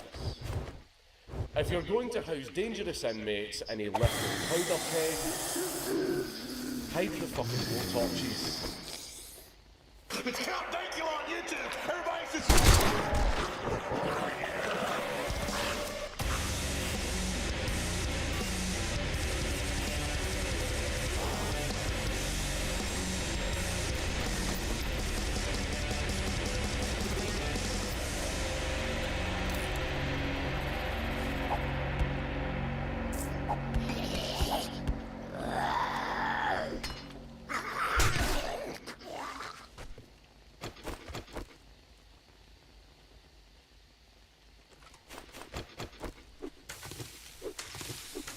The collapse of communism. A foregone conclusion in the minds of many of us, I know. The fact that once the first domino fell, the entire Warsaw Pact basically imploded within the space of a decade is hardly surprising, because, as we have all come to realise, communism doesn't work. Most communist places collapse under the weight of their own failed ideology. But there was one place where their little revolution was ironically revolted against, and the radical despot was removed from his position in the big chair. And just like he himself had condoned and ordered for many of his own people, he was taken out the back and shot. And the entire thing, from the moment the uprising happened, right up until he had his back against the wall, was all caught on camera. The Ceausescu Boogaloo.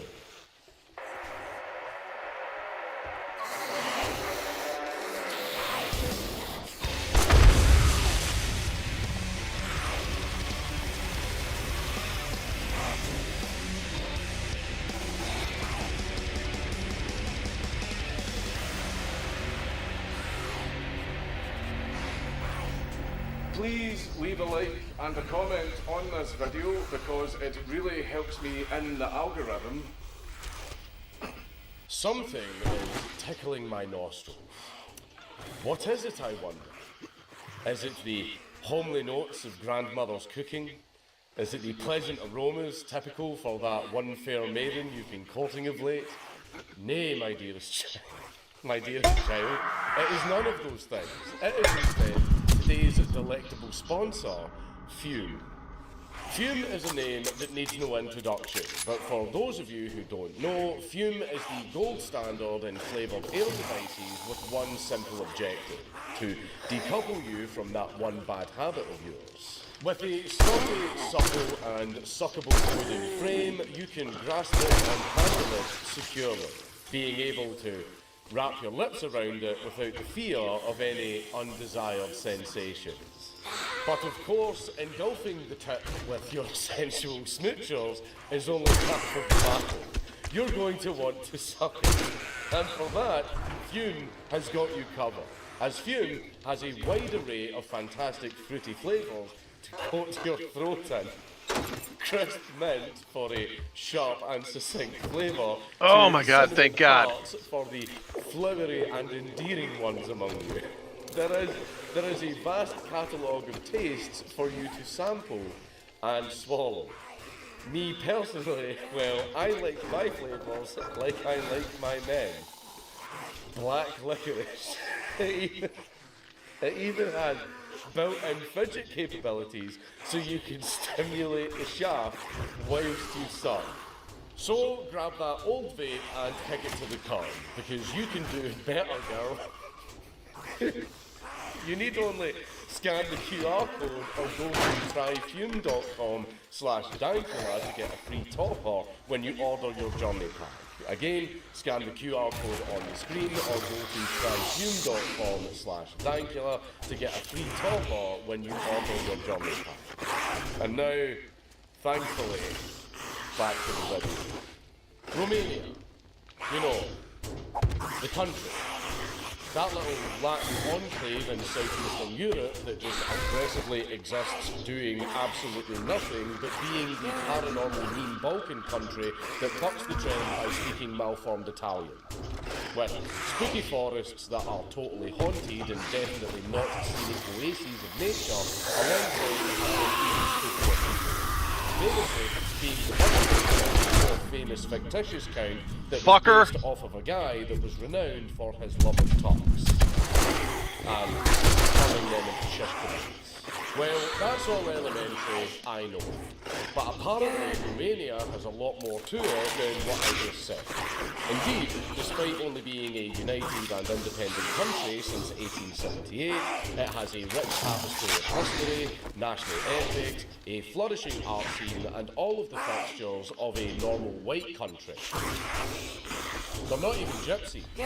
They just steal because they're mean. It's fascinating, isn't it? Well, too bad I'm not covering any of that because we need to stay focused.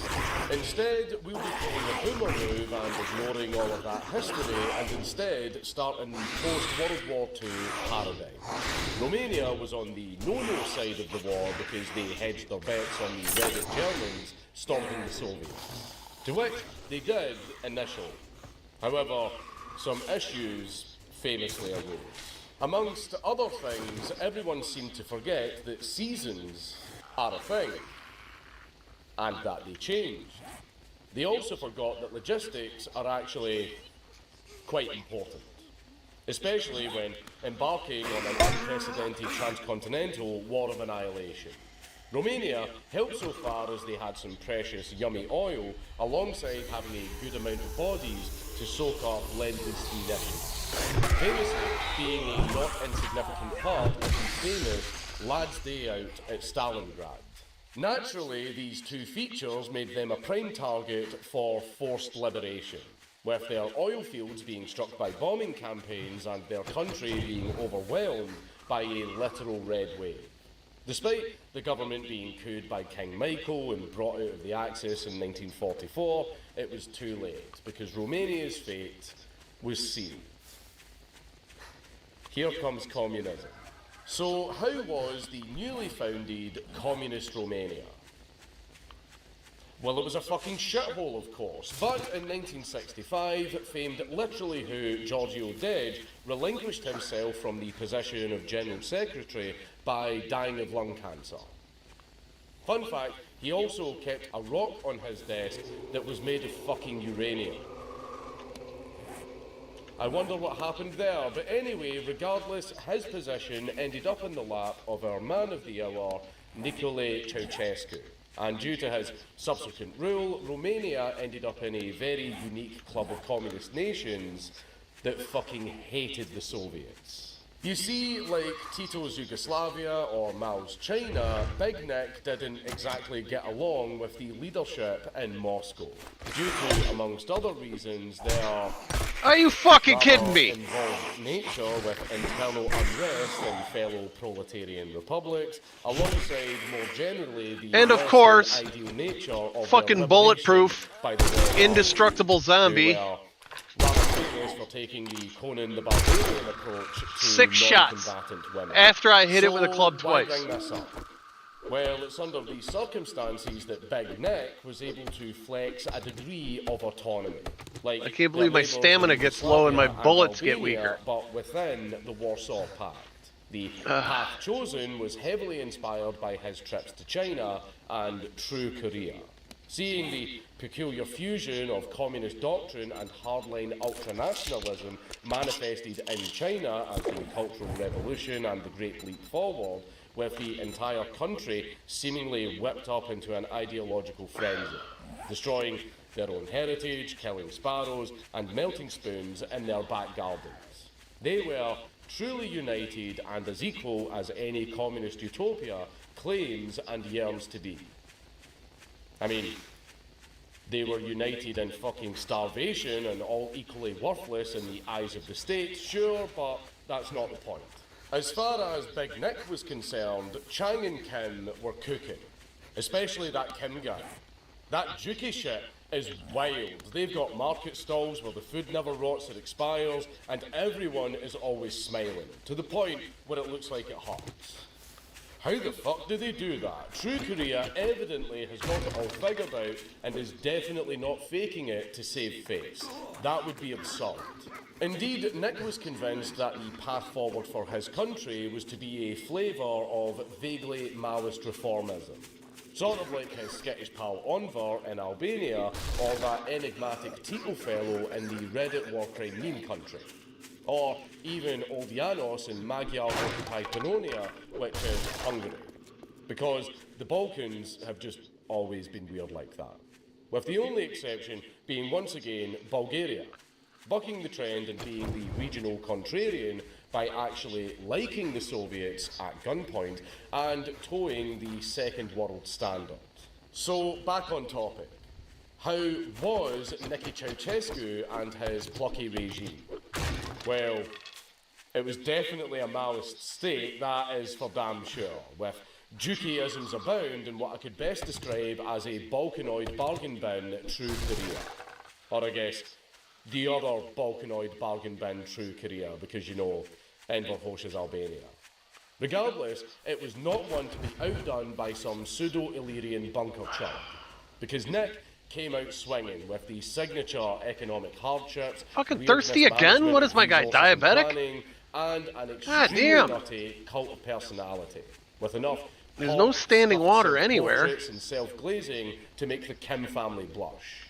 And then unperson half of their propaganda ministry for being one-upped by a random Eastern European backwater, most well known for rapey old men in capes and stealing tyres.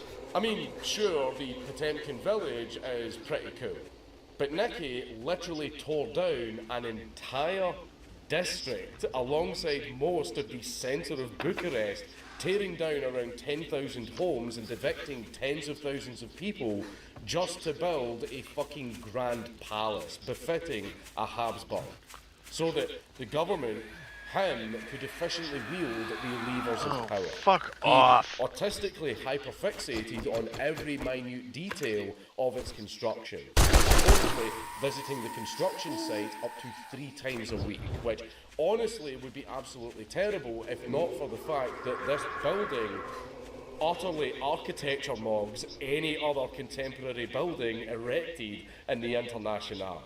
The building was in fact so beautiful that famed wasp cackle demon Rupert Murdoch tried to buy it in 1990. Thankfully for the Romanians, he failed, and in a probable fit of rage, he presumably orchestrated the collapse of Yugoslavia, the reunification of Germany, and kick-started the dissolution of communism in the Soviet Union. Oh my god, is the sun ever gonna come up? He couldn't buy a house in fucking Romania.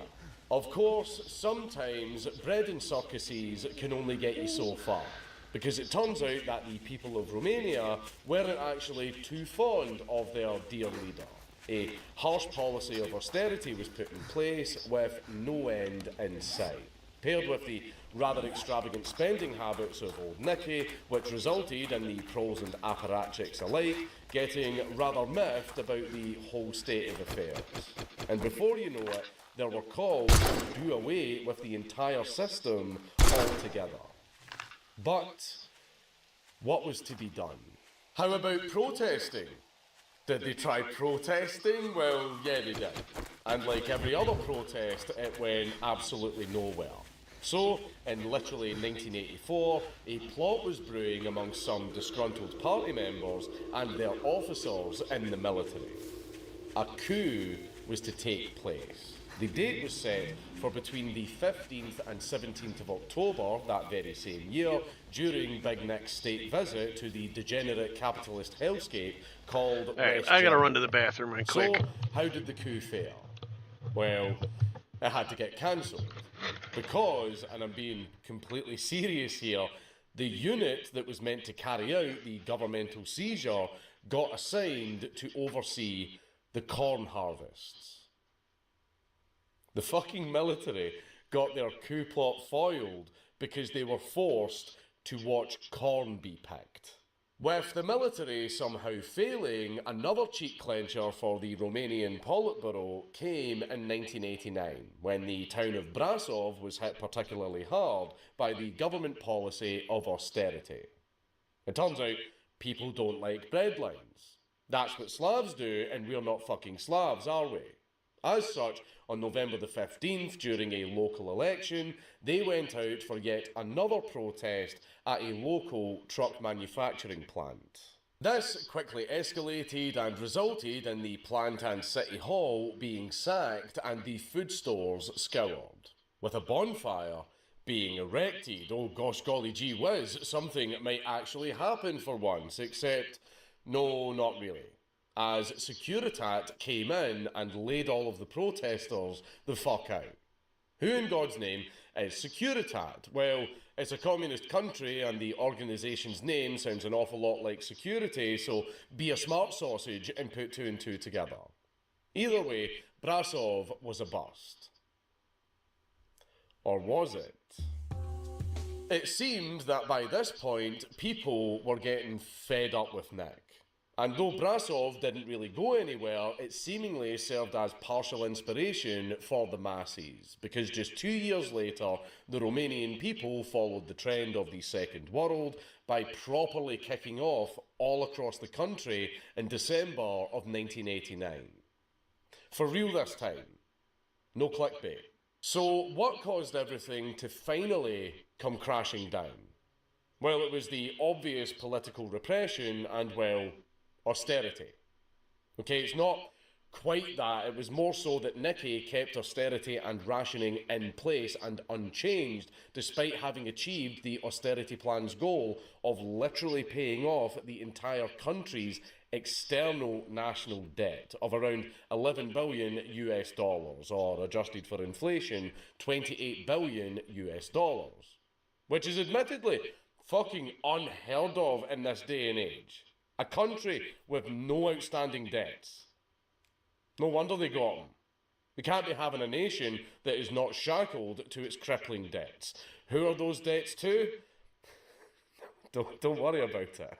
Starting in Timisoara, the flames of revolution were fanned when the government tried to evict and functionally detain political dissident and Hungarian Calvinist pastor Laszlo Toks. They then found out that targeting a priest is almost universally a way to piss off the entire local community.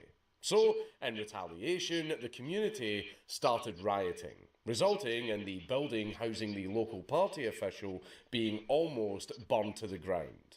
In response, Securitat showed up and tried to lay them out flat again with tear gas and their spooky secret police aura.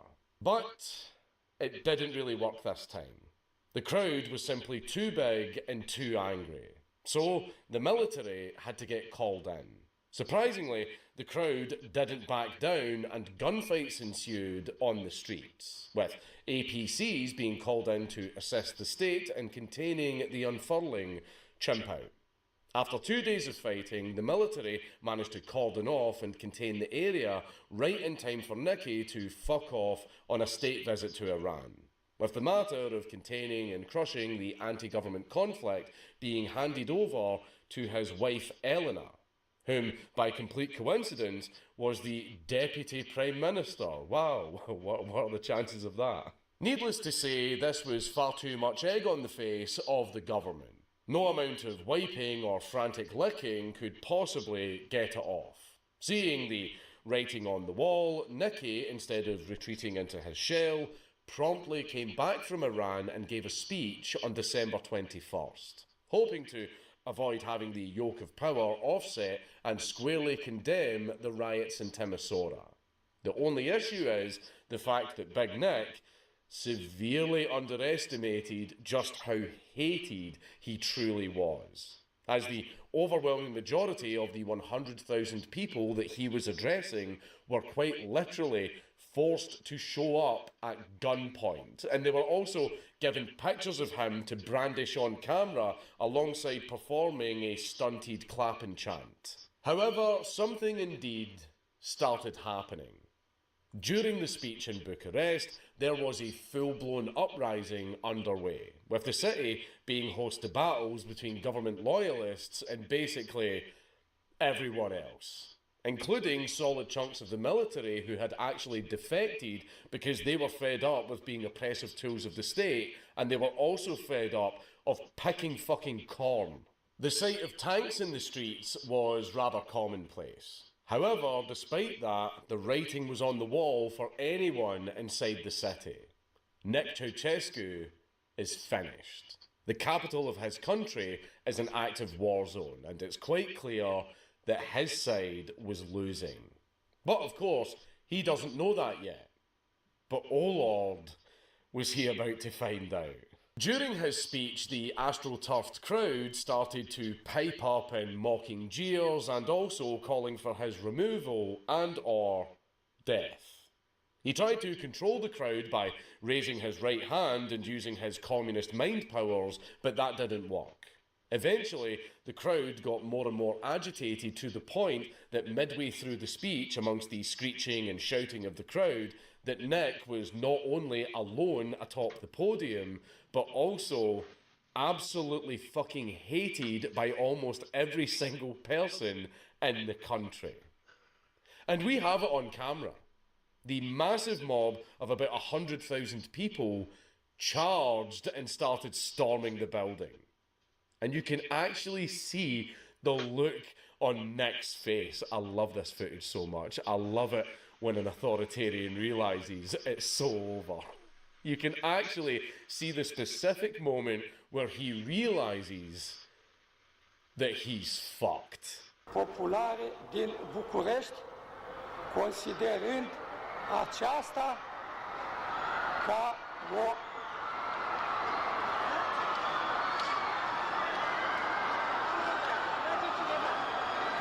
Deciding that it was now in his best interest to get the fuck out of Romania after 2 more attempts to reason with the crowd and get his own soapbox Lenin moment, he decided to scarper away. Though not before sacking his defence minister, Vasily Milea, for treason, apparently, because among other things, Milea hesitated to having troops open fire on the unarmed protesters.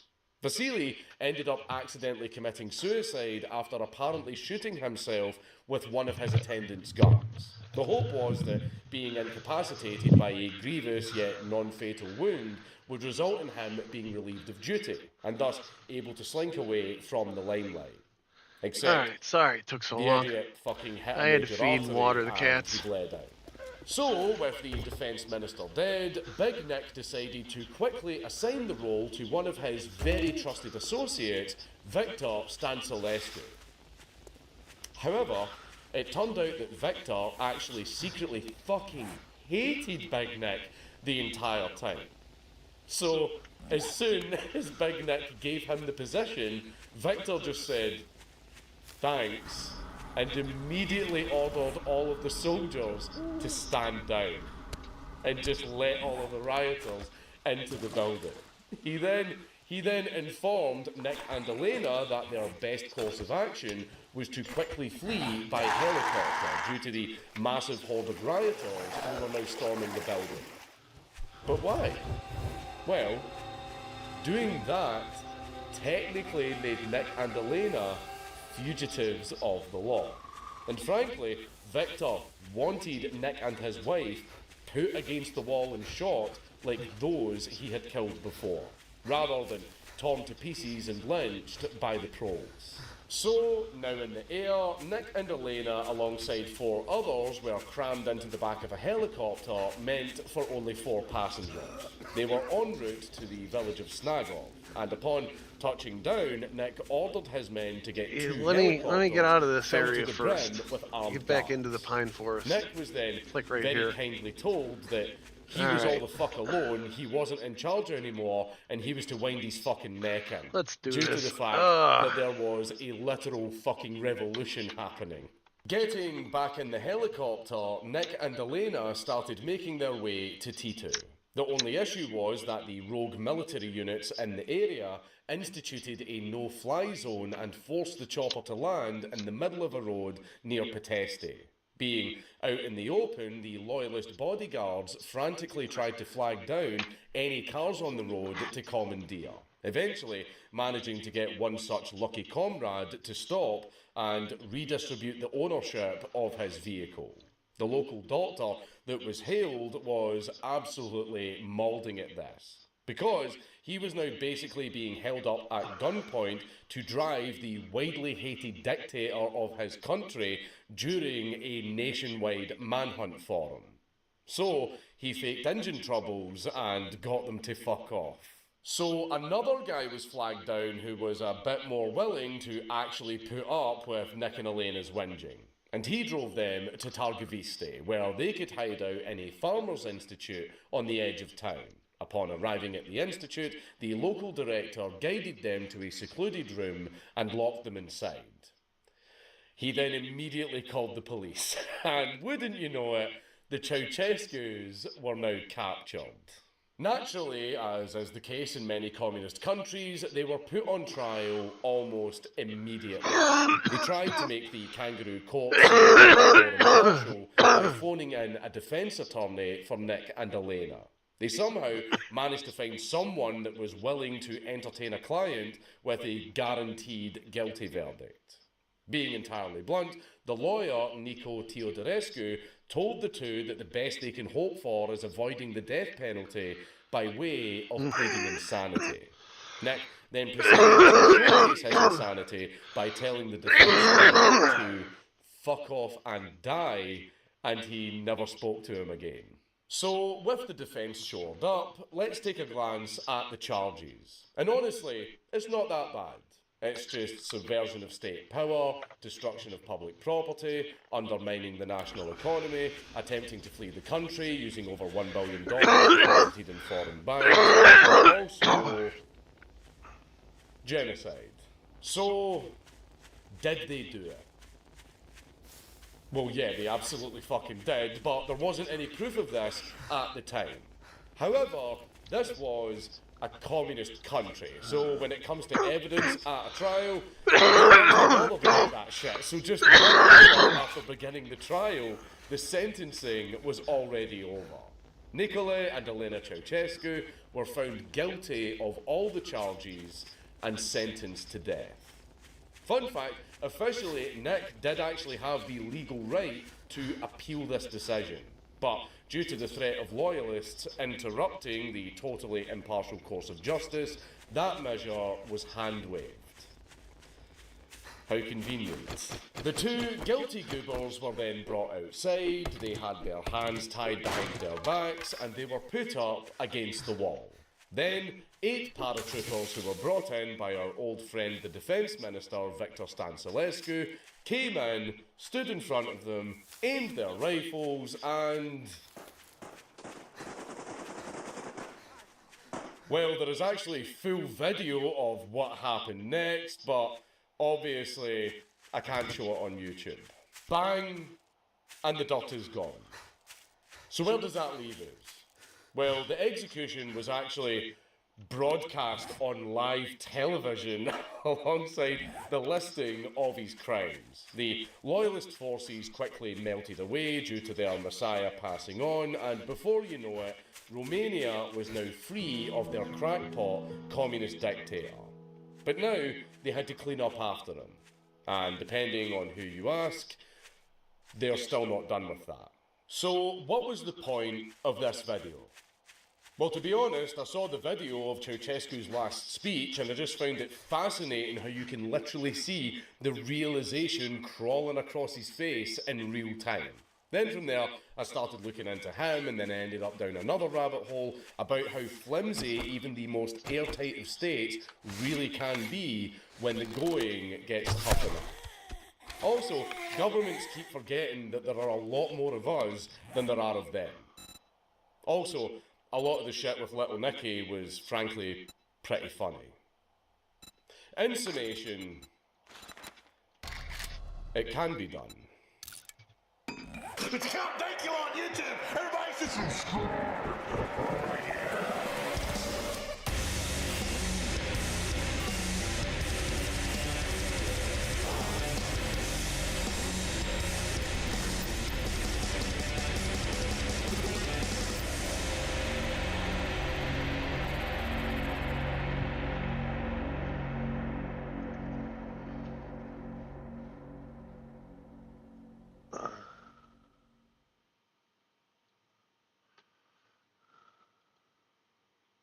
You fucking asshole. Nature is amazing.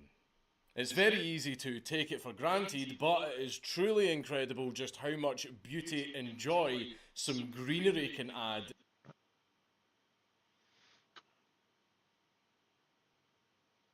Now, honestly, we have to talk about how yesterday was like 9/11 for black people. It was honestly heartbreaking stuff. Carmelo Anthony has been found guilty of murder for the killing of Austin Metcalf. Now, for those of you that are unfamiliar with the story is pretty simple. This black dude walked up to a white dude, stabbed him in the heart, murdered him, and then he admitted that he murdered him, and then he went to court, and then he went to jail. The black community decided, yo, we're going to come together, we're going to raise like over $500,000 for this poor baby, poor baby, poor baby. He's a victim of being a barbarian, I guess, and he decided to murder a guy, and now he's a poor baby. And the reality is, the riots that are happening now because of his supporters are honestly heartbreaking for the black community more than anyone else.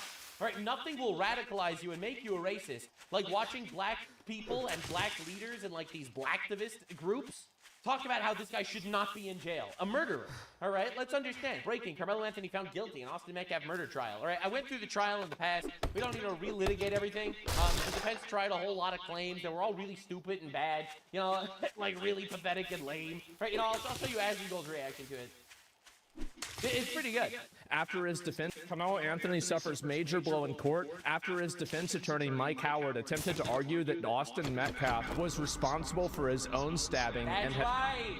Maybe the white guy took the black guy's knife and stabbed himself in the heart, and then the black guy admitted it, and all the witnesses, their eyes just weren't working. Has essentially impaled himself, prompting an audible gasp from the jurors in the courtroom. Well, you're a lawyer for a certain case, things aren't looking good, and at a certain point, you've just got to go and take the half-court shot. Context. More than 10 of these students and teammates testified that Austin Metcalf repeatedly asked Anthony to leave. Several recalled Anthony responding, "Touch me and find out." Metcalf tried to avoid a fight, telling Anthony, quote, "Dude, I'm not going to fight you out of track me." Anthony pulled out a 5-inch folding knife from his backpack and stabbed Metcalf in the chest. The witness replied, "I see the hole in his chest and blood." He starts screaming for help. A swift verdict reached in Carmelo Anthony murder trial. Police are all around the building and Anthony's supporters are going crazy. Carmelo is innocent? Bro, this is such a bad look for the black community. I'm not gonna lie. Shit like this will make shit like this radicalize the fuck out of me. Like, I don't know how you can see this and not be racist. It's so bad, dude. You see, my opinion actually is very different than theirs. They're like free Carmelo, whatever. I actually don't think Carmelo should get life in prison. I think he should be publicly executed, and I really don't have any qualms with saying that. I think a public beheading would be pretty appropriate. Like, I see people saying hanging, and I look, man, lynching has some history with these folks. So I think a nice public beheading would be pretty awesome. This is not coming from a racial place. I actually think that murderers should get the death penalty. And if you murder somebody, especially in the first degree, you immediately should get the death penalty. And I don't think we should wait in jails for 30 years until the shit gets figured out. I think the moment the judges hammer, wax, fucking gavel on his desk, and he says guilty, they should take him outside behind the courthouse, fire up the fucking live stream on X, and execute him. We do this for like a good year or two, and we'd be living in paradise. It says in the Bible, someone who takes a life should have his life taken in return. It is moral, it is biblical, and honestly, it's just objectively good for society. This filth does not need to live, and my tax dollars do not need to pay for his prison food. Bro should just get executed. It would be great on every level. And anyone that wants to be violent to free Carmelo should get arrested. and put into a labor camp and try to work off the public damages and vandalism that they actually do. You see, in my society, everything works so smoothly. Before getting too deep into the chaos, free cash was promised to me 3,000 years ago. One thing I recently added to my daily routine is using free cash for a few minutes here and there. If I'm gonna play games as a time sponge, I might as well make some money out of it. Free cash is a fun and easy way to earn real money by doing simple tasks while already on your phone. Play games, complete surveys, do simple tasks, and turn your bathroom break into an investment. I've been enjoying playing Call of the Dragons on free cash, a high payout strategy-based building game. You get instant payouts with a really easy process through PayPal, Amazon, or Visa. There's already over $250 million paid out to over 60 million users worldwide.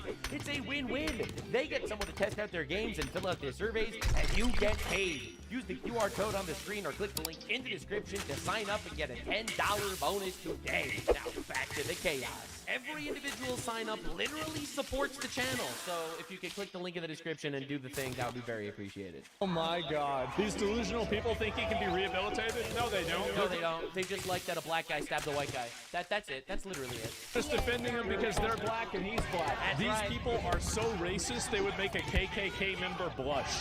Emotion rising, shouting matches. The defense has argued this was not about race. Race is not at play here, but as we can see, It's a play for all the people that are No shit. No shit. in this crowd. I honestly, I agree. It shouldn't be about race. I think if someone's a murderer, you should just execute him. It's actually that simple. Now, yes, this will per capita affect black people more than white people. But that's because more of them are murderers per capita. That's just an objective fact.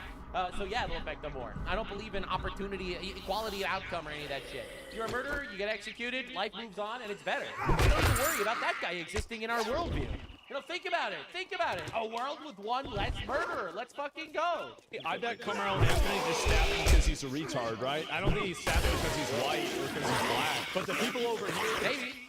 I don't know what his motivations were. I don't know if he's a racist. I don't know if he's just violent, a psycho, a retard. The only thing I care about is that he's a murderer and he should get executed. For doing this, they are racist. What is he doing?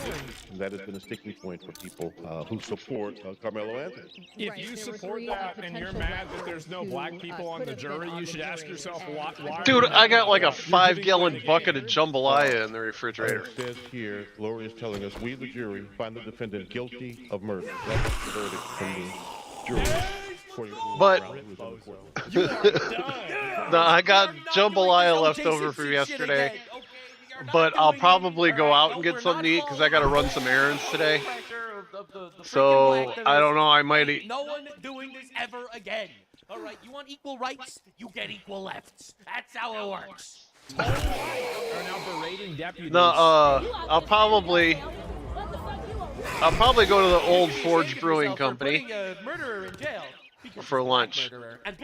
Get their shrimp taco or something. Especially when they kill whites. Kind of treat myself today. That's what I'm hearing from this fucking. But you can look them up online. Old Forge Brewing Company. Pointing at the black ones.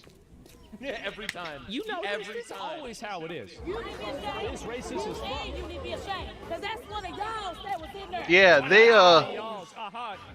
That's what it's all about. It's all about. They have shrimp tacos that are good. I'm not gonna lie here, and this might sound a little bit racist, but this is the type of shit you hear in They Africa. also have a really good porterhouse steak. Zimbabwe's son was killed by the But other clan, so then he gets all fucking they have a contract with a local farm, so their orders are limited. So you got to get into the place like fast to get a steak. Like most of the time, I've only had it a couple times because most of the time I go in there, they already sold out of steaks. As I am, but that's what we're looking at. But they do have really good food there. Their shrimp tacos are really good. They got great burgers.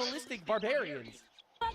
When I say that, I don't mean all black people. I mean the ones that are crashing out about it. And their burgers are real burgers. It's not like those Cisco Yeah, burgers and that's another black one. See, that's why I say. See, oh my that God, restaurants get.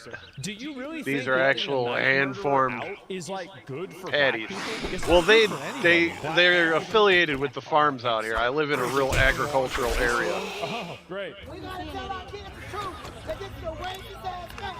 This is a racist ass. Bitch, you are so fucking fat because of the fruits of our nation, okay? All right? The reason why you're as fat as you are is because you get so much free shit from our country. Leave. Literally leave. I am so tired of this. We were brought here against our will. Yeah, and now you can leave if you want to. If you don't want to, you have to be American. If you want to leave, you can. No one is stopping you. Country, we in a racist ass state. There ain't nothing else to talk about. When there's a white boy before all black jury, never. She thinks a white guy was never arrested for murder. This is the level of retard you're dealing with. Why does the race matter? The race matters because you think that they're going to give him race matters because they hate white people. Racial preference because he's black. I think that honestly, the fact that this is even a conversation calls into question why do we even have jury trials in the beginning? I've been saying this for. I think jury trials are not only are jury trials retarded and illogical because you're basically putting the fate of the future in the hands of a couple of random retards that could possibly be. You're putting your hands in the fate of results they actually want, but it's you're handing your fate into the hands of 12 people too stupid to get out of jury duty. Bible. It states in Deuteronomy, elect for yourself judges and officers. They are the ones that make the decision. This jury of your peers bullshit is cringe. Motherfucking dog. God damn it. He asked, is he okay, after he stabbed him in the chest with a knife. You know what? That's a good point. Is he okay? Are you? Personally, I think that we should execute Carmelo Anthony on a live stream and then ask if he's okay. I feel like that's just that's an appropriate. Good, bro? Are you good? This is a war. A war. A war? I guess you must be the tank. This is a war. Say his name. We gotta send her back. We gotta send her back. And Carmelo. All right, hang on. I gotta get more coffee. This should radicalize the fucking shit. Actually, I'm gonna get something different to drink. drink. And it gets so much worse. All right. So Carmelo Anthony found guilty by Austin Metcalf murder trial. So stand your ground is for whites only. And the truth is no. Stand your ground is when it's self-defense. Carmelo Anthony walked up to this dude and stabbed him in the heart. It's not self-defense. These people, they do not engage with rational discourse. They are emotional retards that are only looking out for their own tribe. It's insane. Oh, I wish I could hug him. Life, he's getting life in prison. Look at his poor baby, my little baby, crying and oh, his poor babies. He got to get raped in court, in prison for life. Lifelong rapage happening to this guy. You see, I have a much more humane take, and I think we should just execute him once again. Oh, I wish I could hug. He's a murderer. He's literally a murderer. Like, look at who is deified by this community. And all of a sudden, the George Floyd protests start to make sense, don't they? Say his name, Carmelo! This is a murderer. A murderer. Are you trying to bring me a monkey? Unprovoked. Understand what they're fighting for. All right? And understand that they would do Here, give me that monkey. all do this, dude. What do you want Give me your monkey. What do you want us to do? Not stab an innocent guy in the heart would be a good start. It would be a good start if you just didn't murder people. This boy. What? I'm lost for word. I don't know what to do. Not murder people. Maybe marry a man and make sure that he stays with you and doesn't go to jail. 5 boys. I don't know what. I ain't got nothing to tell them no more. Teach them not to murder people. You can't walk away no more. What does that even mean? Let me ask you this right now. I hear. What do you even do? What do I tell my boys? Tell them not to murder people. This is insane. It's incredible. It's absolutely incredible. You know, nation shocked. The jury rules you cannot stab someone in the heart for no reason at all. It's just absolutely heartbreaking. They just. Wow, just freaking wow, disgusting. This is not justice. Just try to make an example. This is from Cardi B. This is from Cardi B, bro. Oh my fucking god. Right, this is what the celebrity endorsement really matters, right? Disgusting. It's not justice. Make an example. They're literally putting a murderer in jail. I love how the entire community, the EBT tribe, the ghetto community is just sitting there being like, no, actually, he's just a murderer. Like, why shouldn't we let him go? Absolute insanity watching this. Cardi B, famous rapper, celebrity lady. It's disgusting. It's not justice. He murdered somebody. What are we even talking about? Lord, cover this baby. He didn't deserve this. You're right. He deserves an execution. People need to understand that Carmelo Anthony and his family didn't have the resources to retain a legitimate and strong defense team. Oh, really? Carmelo Anthony's family raised over $612,000 via a Give, Send, Go crowdfunding campaign, which was primarily intended to fund his legal defense. They ended up wasting that shit on cars and houses and shit, but he had the money. This is a lot. Look at the coke. Look at the fucking coke. Look, Carmelo Anthony verdict shows the justice system has reverted back to Jim Crow era. Yeah, you just can't stab people in the heart anymore. It's no longer about evidence. He murdered somebody. It's no longer about right or wrong. He murdered somebody for no reason. It is about keeping the racial score over persecution and imprisonment of black people. Bro, we need to be prosecuting and imprisoning more black people, I think. Like, what am I even supposed to say? If you kill someone, you should actually just die. Yeah. It's no surprise that an all-white jury would find a 19-year-old kid who was bullied and harassed by 2 6'1" bullies guilty of murder while he was minding his business. He murdered someone. He went into someone else's tent. The guy asked him to move, and he stabbed him in the heart. What are we even talking about? This is insane. We have seen this story before. We need Uncle Ruckus immediately. We need Reverend Father Uncle Ruckus on this immediately. A young black man is put on trial, and somehow the burden shifts from what happened to him to why he would not have defended himself. He murdered someone for no reason. The facts become secondary. The optics become everything. The outcome feels predetermined long as the verdict is read. People will tell you not to make it about race, but race has always been part of the story in America. You should leave. You should literally go to Africa. The hard truth is that many black people are no longer believed they will receive the benefit of the doubt when their freedom is on the line. Just don't murder people, actually. It'll solve all the issues. And verdicts like this are exactly why. At some point, we have to stop pretending that everyone is playing by the same set of rules. True, y'all are treated better, because you could burn shit down and, like, vandalize buildings and shit, and everyone will call it a mostly peaceful protest. But January 6th, which actually was a mostly peaceful protest, and it was provoked by, undercover FBI agents, all right, all those guys went to jail immediately with no fair trial. All right, this is insane. Because the people watching this case saw something very different than what the jury claimed to see. He murdered someone. Community note, the Carmelo Anthony jury was not all white. There were Asian, Hispanic, and Middle Eastern individuals on the jury. These people fucking suck, man. It's crazy. And dude, just look at him in the response. Black people always play victim. He says, always from the moment we came out against our will. So leave! So leave! And that's the response. Well, here's the thought. If you came here against the will, go back from whence you came. Now, this is our country now. You're going extinct. LOL. I love how it's just immediately, yeah, we're actually killing white people and we just like it. Maybe the reason why they're really mad that Carmelo Anthony went to jail is because they don't like the idea that they can't just murder a white guy. I'm starting to really feel that way. I'm starting to really feel like maybe they're just mad that they can't just murder white people and get away with it. That's crazy. 35 years on your first offense is insane. True, they should have just executed him. Yeah, there has to be a retrial. This is blatant injustice. He murdered someone. He murdered someone. This is insane. Bro, if you drink think all that the people should get coffee, one free for well, murder? I guess What I'm are gonna we have to pay talking you about? now that you This did it. fucking ape, Carmelo Anthony, should never, ever see the light of day again. Ever. First-degree murder? How did the prosecutors prove first degree? That's planned and orchestrated. Come to think of it, you better not fuck this up. I'm I'll really cut actually, your goddamn glad unless you're she's bringing paying. this up. Because I can tell you how it's first degree. Carmelo Anthony said to the guy, to Austin Metcalf, touch me and see what happens. Then he was touched, and he stabbed him in the heart. Touch me and see what happens means he planned to murder him. And he murdered him. Yes, actually, it was a very open and shut, closed case of first degree. All right? And dude, they don't stop. They don't fucking stop. Let her talk. This was a legal lynching. Illegal lynching is when you sentence a murderer to prison. Happening here today. We can't get all right. I said as a former prosecutor, this was a legal lynching. They had Former prosecutor, why aren't you a prosecutor anymore? in this slaughterhouse. This is a slaughterhouse. This is not a courthouse. This Man, I wish it was a slaughterhouse. courthouse is designed when you would come here and you look like us to slaughter you. Holy shit! Really? Can we get more of them? That judge. Oh, this is insane, man. It's absolute insanity watching this. Like, these people crying cope about it. Like, you are setting the black community back so far by doing this shit. Right? This is a murderer.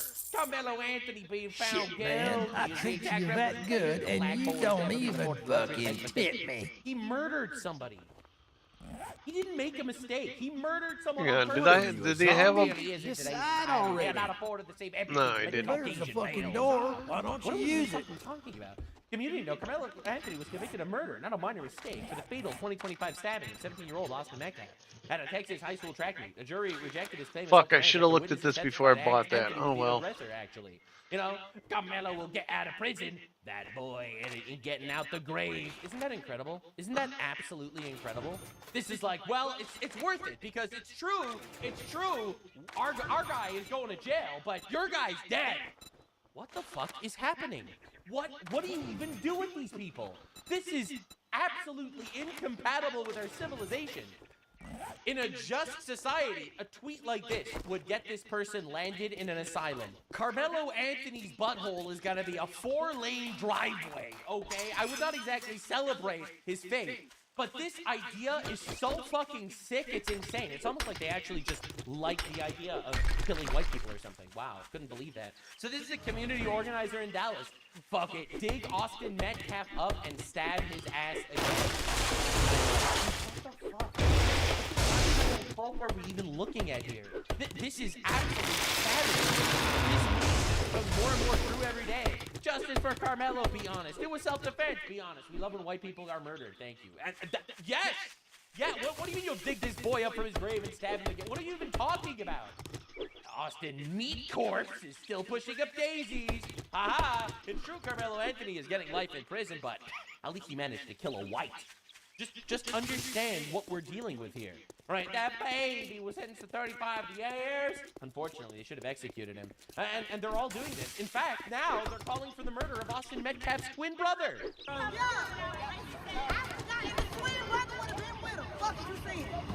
They should have both been arrested.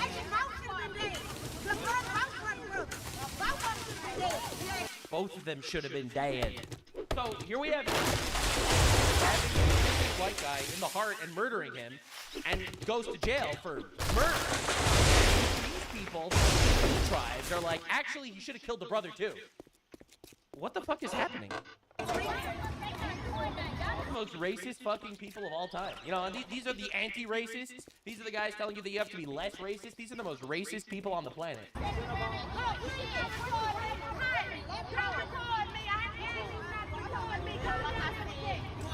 You just look at this shit. It is insane. Now, this, in my opinion, was the biggest one. So Jasmine Crockett, a congresswoman in the United States of America, made some of the most unhinged statements in regards to this Carmelo Anthony trial I've ever expected. Because she's not in the ghetto. She is a multi-millionaire, rich lady, part of government. And let's hear what she had to say about a murderer that went to jail for murder. Black women, especially black women who have black male children, live in fear and agony every single day. A fear and agony that I promise you, the Metcalf probably never spent a day. Teenage murderer goes to prison. Black women most affected. What are we even talking about? Oh, black people. Dude, I'm sorry. I'm tired of it. Most problems that the black community is facing today is the fault of the black community. Take some fucking accountability. Holy fucking shit. We had a black president, for God's sake. All right? Racism, it would be dead if y'all would stop fucking lighting shit on fire. In fact, racism was so dead that the SPLC leftists literally had to fund the KKK to exist. Living that way. And we're gonna have just some real conversations about race. So we have to have real conversations because the real victims here are black people. Black women live in agony every day. I promise the Metcalfs never lived through. They murdered their son. Their son was murdered by a savage barbarian. What are you talking about? It keeps getting worse. She keeps going. Was it a switch? I don't know what he had. It was a 5-inch blade. Like it seemed like it was a multi-tool, almost like a Swiss Army. Like with the, like with the little scissors. At first, I don't even know if that's true, but it's also irrelevant. And everything and whatever. So it was small. It was a 5-inch blade, and it was plunged into an innocent man's heart. Well, I would have argued the size of it alone, you wouldn't even think it's a deadly weapon. He murdered him. What are we even doing here? What are we? MAGA! Make Americans! Make Americans! Make Africans! Go away! I'm sorry. This is the craziest thing I've ever seen in my life. What the fuck is this? What is this? I don't think it's a deadly weapon. You, who were not in the court case, who did not witness it, who were not presented the evidence, personally, subjectively, a congresswoman, you don't think it's a deadly weapon, even though it literally killed a guy. And Yeah, that's forgot he had this in his bag. if it was one of the little, like, I don't know. They Like, murdered him. It obviously was a deadly weapon. I do think. Well, that's why he went to his coach and was like, but I don't think I heard him that day. He admitted to murdering him. All right, it keeps getting worse. Are you ready? You're not ready. If a 300-pound man is beating me, like on top of me and beating me down. Austin Metcalf was not beating Carmelo Anthony at all, actually. I'm not limited to fist. You know. But that didn't happen. I would argue that even the only time we go into things She's like a lawyer, by the way. People's hands being considered DEI lawyer, obviously. Deadly weapons is typically like if they're a professional boxer or that kind of stuff. But I think by the time you start getting to like football player, good argument. They weren't attacking him. See, like that's a really good point, man. Except they literally were not attacking him at all. Like, he entered their tent. They said leave. And he stabbed him in the heart. They did not gang up on him. They did not surround him. They did not attack him. They didn't lay a fucking fist on him. Good freaking argument. We're not talking about like the golfers. We're talking about football players, right? Like, this is what they are trained to do, is to inflict like serious physical contact.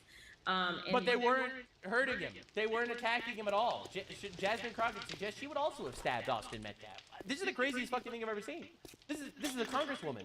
This should enrage the fuck out of you. We are living in a society where, for some reason, we give a pass to absolute savagery because you're racist if you call it out. This is insanity. This is so devastating. Imagine being a black parent tonight. How do you protect your children? If they go out and stab just one person, they might go to prison.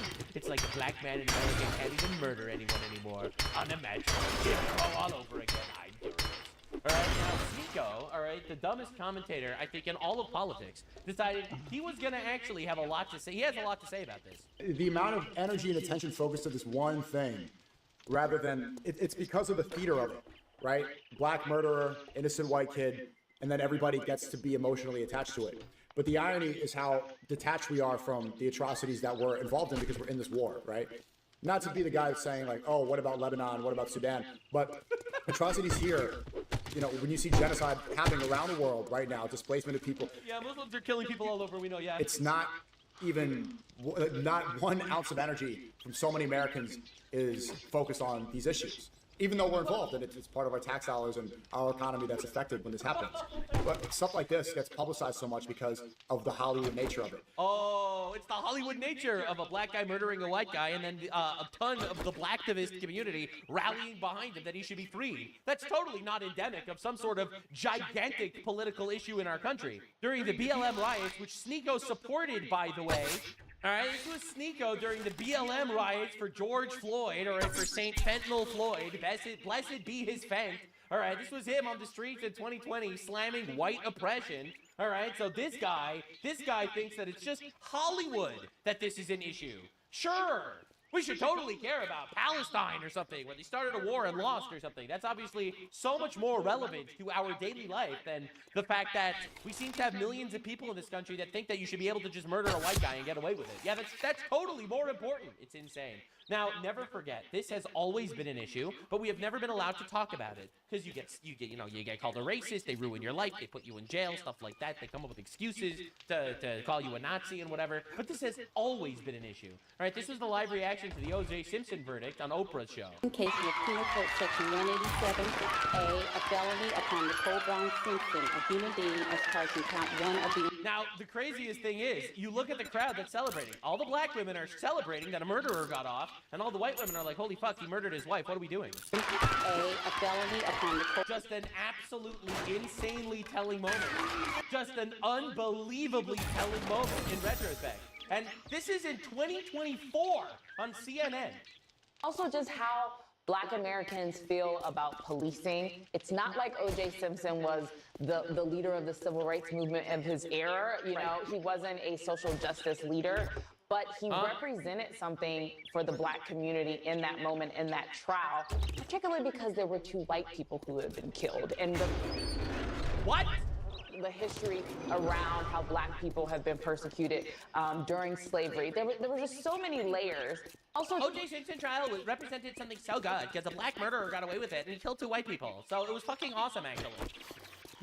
This was on CNN in 2024. Understand exactly what the fuck is happening in our country. All right, now, of course, the madman accused of slaughtering Irina Zarutska on Charlotte train waves at judge as he's ruled not fit for trial a second time. Get ready. The man who murdered Irina Zarutska on the light rail in Charlotte, NC, DeCarlos Brown Jr., has been found unable to stand trial on both the state and federal murder charges brought against him for murdering Irina Zarutska. And I actually agree with this sentiment. If a murderous career criminal is unfit to stand trial, then they should just be executed. Punishment is not purely done punitively, and by that I mean it doesn't exist in the vacuum like a parent slapping the wrist of a child when the child does something inappropriate. It's also because it keeps public order.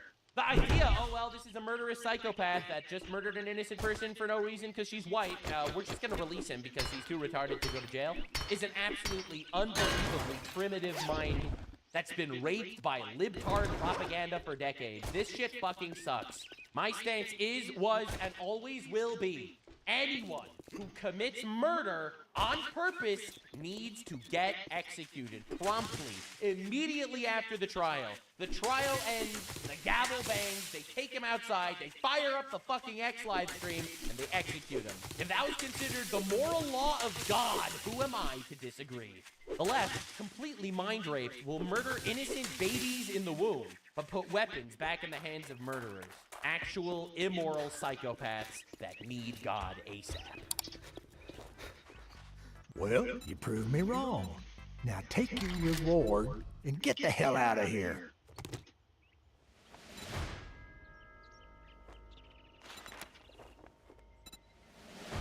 Listen Why up, did this jackass. 18-year-old think Word she could of just advice. walk in and buy Next a luxury time, car bathe with fake before coming to identification? a job interview.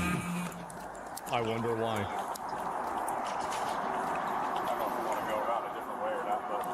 So we got it just sitting in there.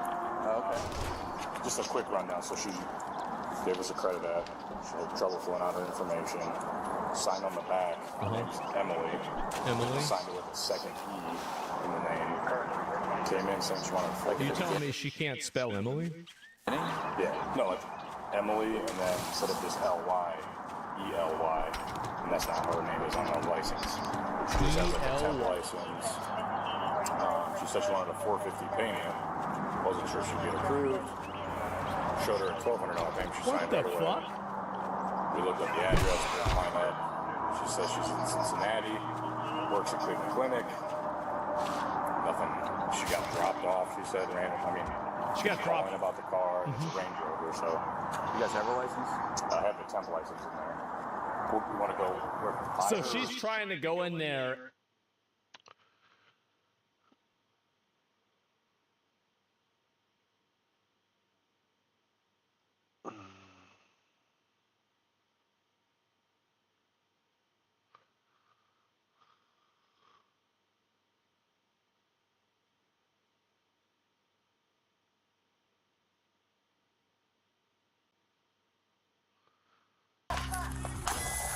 Show me your hands!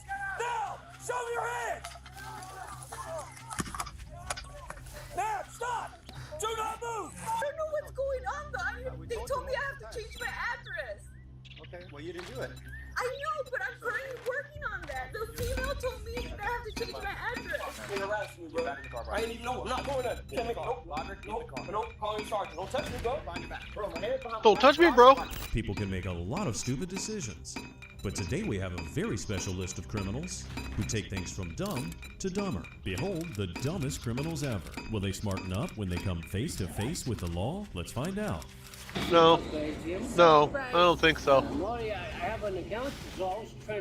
I'm pretty sure they won't. My money is on nope.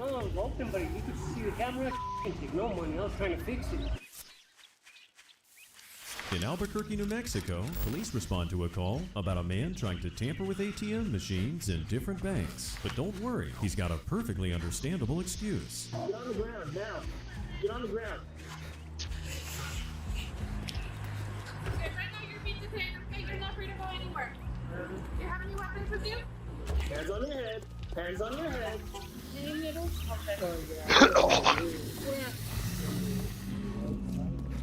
Right side?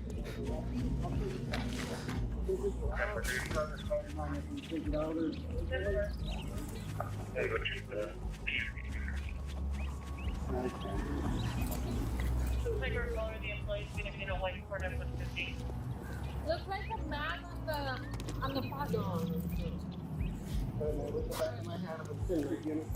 This is fine. Have a seat. Do you want to look 25 and older? Yeah. Is it about the ATM? So, right. No, yeah, I have an account, so I was trying to get it, and it was like that. No, it was open, but you could see the camera. I was no money. I was trying to fix it. And then take a look at the ATM. What's your first name, sir? Mario.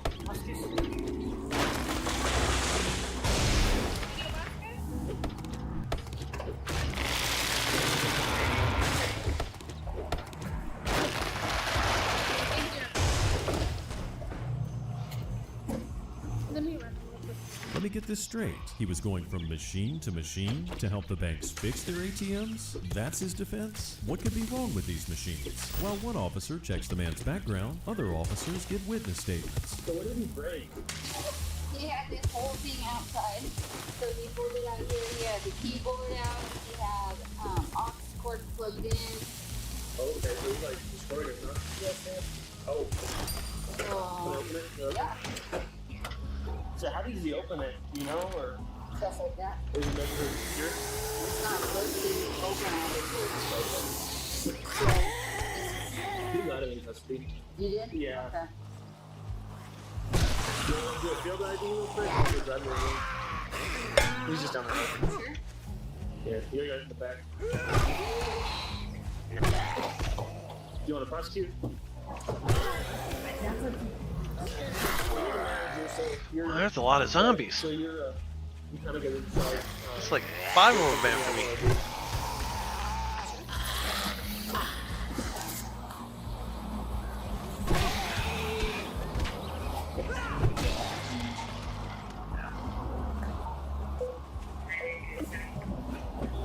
How much do you think that's going to cost y'all to fix that? Good 5,000. The price of the damage is important because that helps determine the man's charges. And it looks like this very steep bill is going to make the charges a felony. After the bank manager identifies the thief, they can then legally arrest him. Let's be careful with that. Did you locate it? Yeah, I'll get it. Can you set that for me? Okay, let's face the unit over here. Alright, man, so you are under arrest. Oh, so criminal damage. Okay, so I'm going to do a search engine into arrest. And I understand that. You'll get a statement from you, all that, once you Mirandize you and all that. Okay? I'm just going to do a full search though. Get anything out of your pockets or anything like that, okay? Do you have needles anywhere else that I need to be aware of?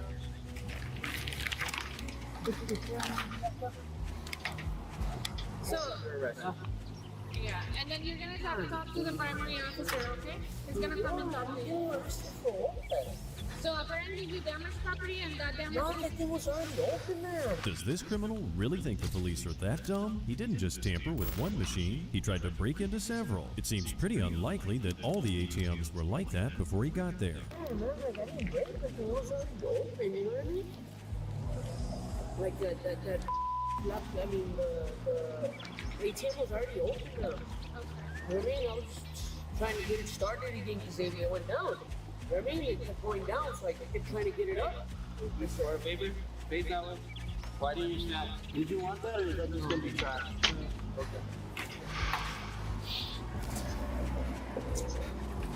Hey, you have needles everywhere, man. Oh,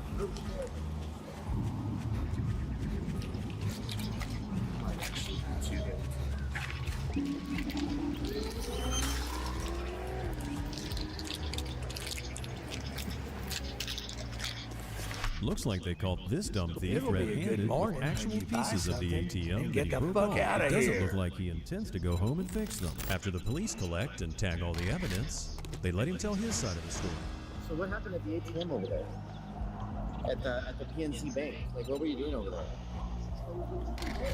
Into the account? Like, what You do got mean? money this time, or Do you you have just a here bank to card? piss me off? Well, I thought I had a... I made an account, but... Let me open this. I could talk to you a little easier. You made an account, you didn't go through a... Yeah. But I thought I did, you know what I mean? Because I kept putting the code. All the that code, gawking at goods, and that's all you buy? It wouldn't process. And then all of a sudden it just, boom, like it just went, you know what I mean? Like it just. But do you have a bank card? No. What, you got a fucking crush on me or something? So PNC has one where it's like you don't need the card. It's a code number. It's an access code number. Yeah, you just put that in instead of putting Gotcha. So, explain to me. Watch yourself, stranger. I know some fellas that break legs for coin. Well, come to think of, can't say I'm not surprised. It just reset for me. The whole thing reset on me. So then I kind of like moved it and popped it open and I was like, wait, it was open, already open. So I just try to move the things, like I try to put them together, like the wires. That's all I was doing. I was just trying to put the wires together. You know what I mean? No, we have no idea what you mean. And every ATM has a two-step authentication process. You always need an ID and a PIN. Being the dumb crook that he is, he clearly didn't think this through, and his stupid lies just continue. And then what? So you say you were trying to create an account? Yeah, no, that was the day before. No, yeah, but apparently you didn't. I don't know. I might have gone through it, you know? Yeah. Yeah, it's just an access code that I have. So you twisted some wires in there, you said? No, I didn't use no wires. I just try to put the, you know what I mean, things like together. Like, I'm saying, like, when you right here, and the wire comes off, you know, like that. I mean, so, I guess, how did you end up with a bunch of the parts for the ATM in your pockets, though, in your person? Because they were there, brother. They were, you know what I mean? They were there, like inside of the thing. So I just picked them up in case I needed them. And I needed them, so I just... What could he possibly need ATM parts for? This man obviously thinks the cops are stupid, but the only person he's proving to be dumb is himself. Does he really think these lies are gonna get him off the hook? Do you typically take parts for ATMs, or? No, I typically don't even work on ATMs, bro. You know what I mean? It was just this one that, I happened to go and it was there, so I just... So what's up with the brass knuckles? Is some brass knuckles on you? Oh. Yeah, you can't have those. Yeah. But protection, though? Can't have those. But, okay. You can't have them? No, I can't have those. You recall remembering whenever we patted you down and that you didn't have any weapons? Yeah. Yeah. On the slide, it's called that you have any weapons. That's considered a weapon. Well, how'd you get them? The brass knuckles, how'd you get them? You buy them somewhere, or? In the street. In the street? Find them in the street? Gotcha. This guy can't even look the officer in the eye when he says that. He knows the cops can tell that he's lying. If he's telling the truth, then he must be a really lucky man to stumble upon open ATMs and shiny brass knuckles. Can I get a citation here? No. It wasn't that bad. What? So who is the owner of the brass knuckles? So they're yours now? You found them? Yeah. Okay. So they're yours? No, well, they found them. I don't know. They just found them. They picked them up. Where did you find them? Park. Which one?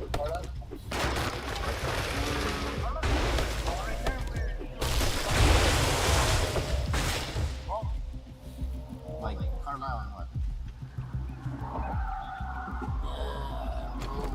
Carlisle and I don't know. No. I was just parked that way. So unfortunately, yeah, I have to charge you with burglary of ATM, okay? Oh, you're fucking kidding me. But you teleport in here? How'd you get so close?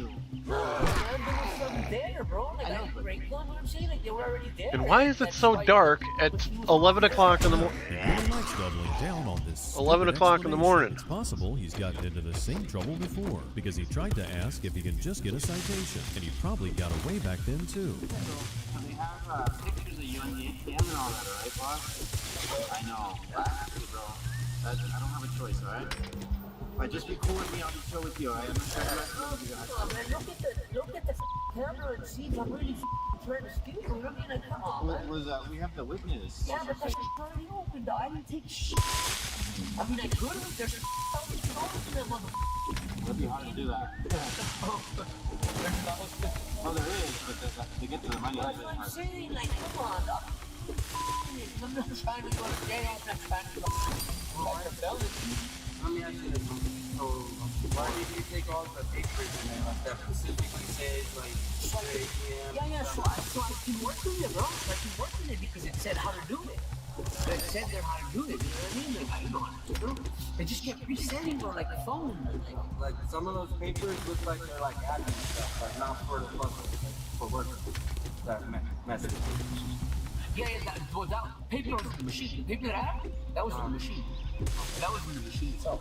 This guy's so dumb, he doesn't understand that he just admitted to stealing administrative papers and personal information from bank clients from inside the machine. He thinks he's explaining himself, but all he's doing is digging a bigger hole for himself and playing right into the hands of the police. They charged the man with felony commercial burglary.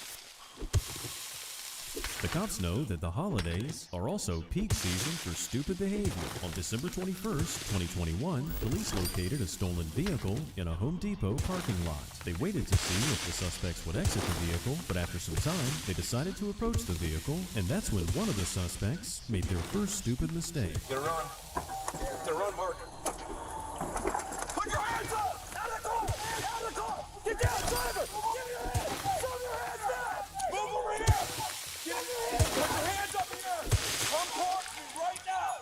Show me your hands! Show me your hands now! Give me your hands! Hands on your head! Passenger! Hands on your head! Hands on your head! Stop! Turn away!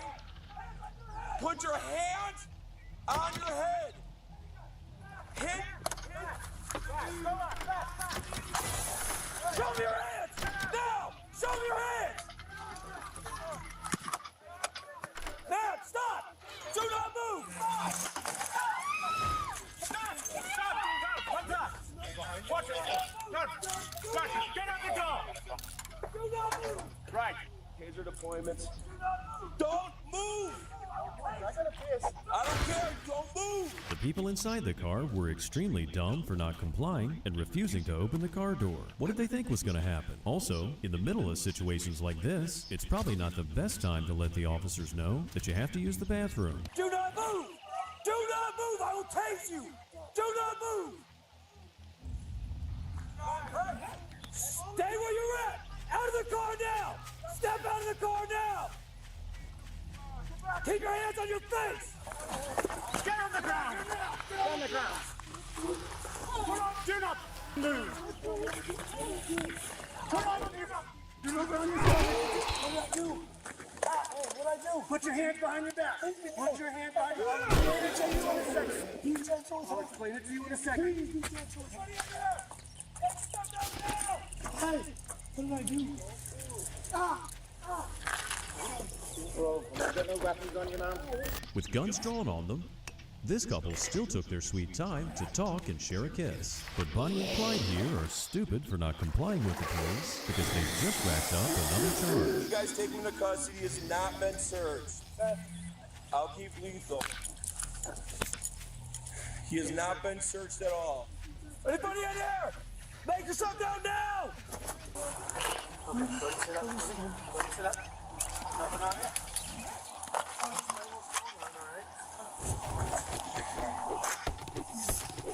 Send her for me.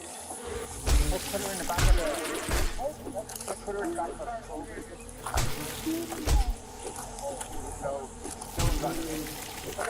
Okay. Okay. Like almost close enough. Okay. Okay. Have a seat for us.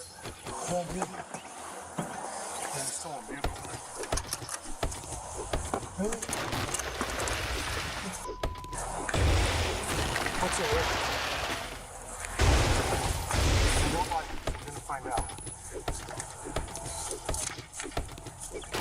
What's your name?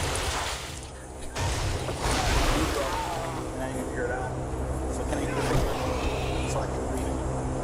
No?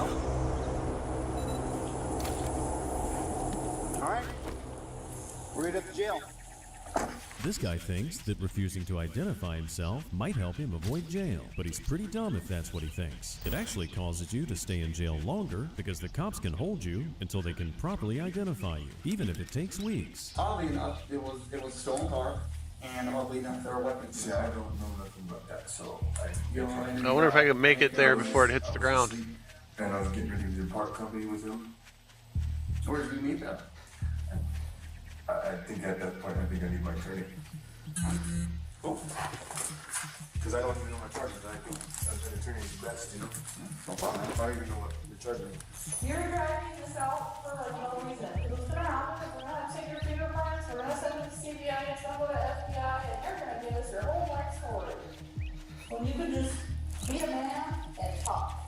Give us your real name, because we're gonna know what it is. You can just be driving out for going things. You're gonna sit cold cell for a long time. We're gonna make it, you're gonna have to wait to get a response. That's gonna stall the time when you go upstairs with the blankets. You don't get blankets down here. So obviously they say you had a warrant. It doesn't look like because of COVID and all that. I don't think they're gonna do anything with it. Okay. Now, your boyfriend or your husband, trying to figure if he's got warrants, we gotta clear that up and see, you know what I'm saying? And, a lot of the warrants, they're not even taken. Okay, well, I'm just wanting to see if you're able to, does he have warrants though? Obviously, all three of these suspects made a plan to stay silent. Maybe that's what they were discussing for so long in the van. But soon the woman's calm demeanor begins to crack, and her real personality shines through. Intelligence, you asked me to tell him to what? I already asked. You heard me. You just want a person. I'm here. I'm standing here. If you guys ask me, maybe I could talk to him. Like, there's no other thing to do, right? I appreciate it. You can't ask him to walk now. That's quick as Let me tell you. Let me say it now. You understand what your job is, but you also have a job to do the right thing. You're not doing the right thing. Okay. You guys think that you guys can do the right thing? You guys should be charged to do that. Right? Why do you get to break the rules, but we can't? You haven't let me talk? No, I'm not. You don't let me talk? Yeah. Just tell me what to do. Yeah. Like if you ask a question, just ask it. Just ask if I know what literally means? Yeah, you know what that means? No. See, look at that. Baby, Daddy, I love you. Well, things definitely took a turn. She somehow thinks the cops have done something illegal, so therefore it should be okay for her to commit a crime too? Nothing this woman's saying makes any sense at all, and things continue to escalate. You realize none of that would happen if you just said his name. No? Does it have to give it to you? It's alright to not. What did you get about that? Please start talking to me. Personal affects. We are allowed to do that, so you can get an ID. We're allowed to do that. So you refusing is not gonna get you anywhere. It's not, it makes you look pretty stupid when men have to come over here and put their hands all over you and force you to do something. It really is immature. It's like a child. So it's gonna happen is what I'm telling you. It's not. This guy just continues to get dumber and dumber. He's not fooling anyone by spitting out his half-baked legal jargon. He's got no idea what he's talking about, and the cops don't have the time to take him to law school.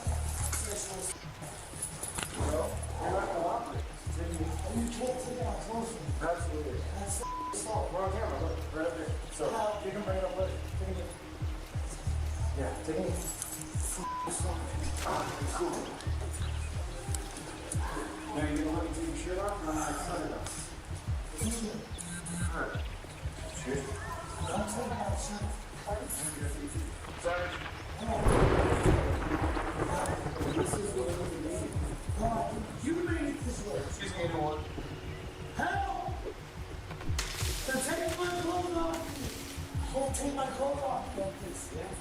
No, you can't. No, so what? So you physically assault me?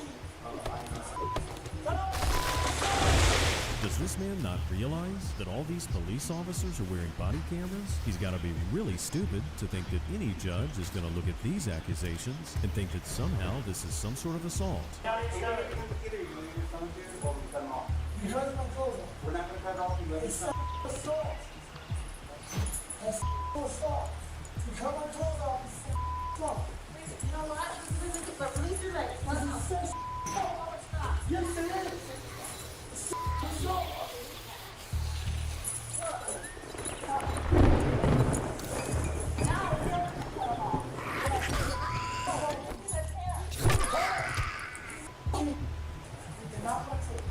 Get the MLS.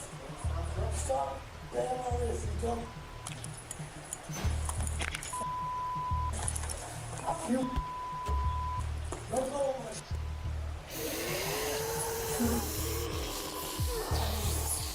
Stop.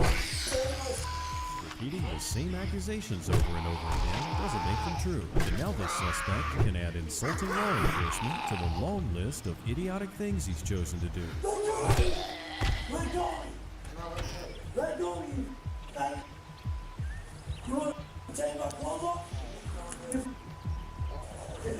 Need the scissors. Scissors still. Scissors. One more pair of shorts. My wrists.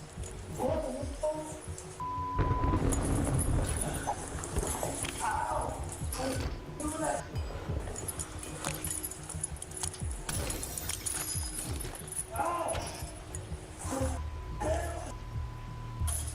Put your hands up. Stand up and put your hands in a full tap.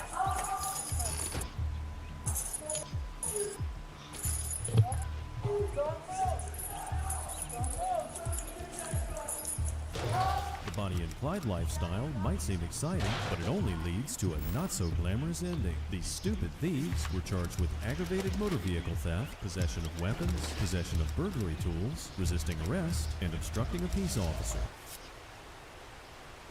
2 officers were on patrol in Columbus, Ohio, when they spotted the black smoke and the broken fire. When they arrived on scene, they realized it was a middle school building.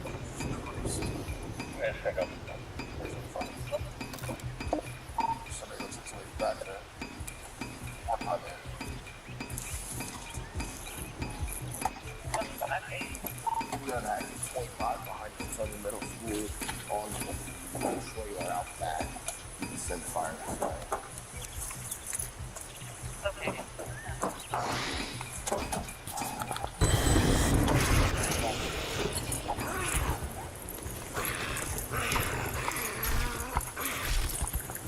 So I got one fire extinguisher.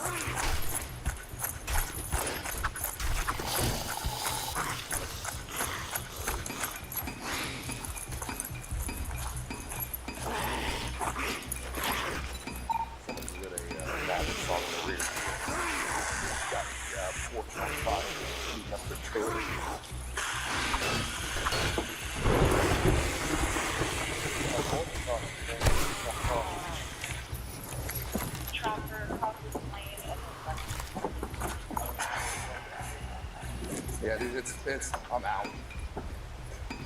It's not back in case this thing blows. Unfortunately, the officers already used up his fire extinguisher. The only option now is to wait in a safe area until the firefighters arrive. Who would set a school on fire? And I'm wondering if they're still close by. Somebody just set the smash himself on her. Obviously somebody that goes to the school set it on fire. Some shoppers, if you see anybody in the area, this thing is going to live. It's in the bed last 4 minutes or so.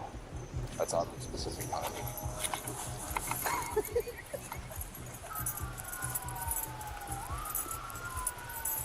Is there an entrance over here? I don't think so. Did I miss something inside? Yeah, I guess I did. I missed a whole house. Can we move this out of the way? Can we move this thing out of the way? somebody just lit a mattress on fire and caught the whole,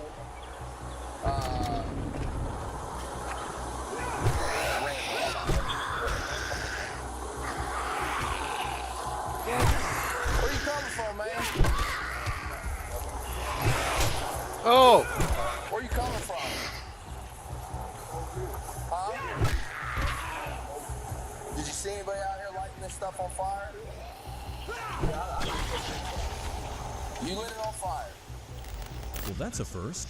A suspect who confesses to a crime before the police even consider him a suspect. Is he actually telling the truth, or is he just crazy? Why'd you light it on fire? Why is that? Keep your hands out of your pockets. Huh? Who's hanging out? Hanging out. Okay. All right. Put your hands behind your back. So you just walked up and lit it on fire. And through your own admission, you're stating... Well, I'm not going to ask you more questions. I'll try to get like 2 weeks about it.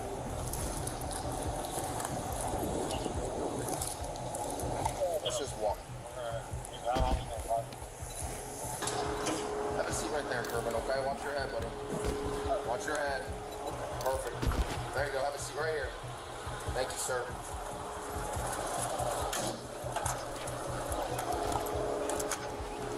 Keep that.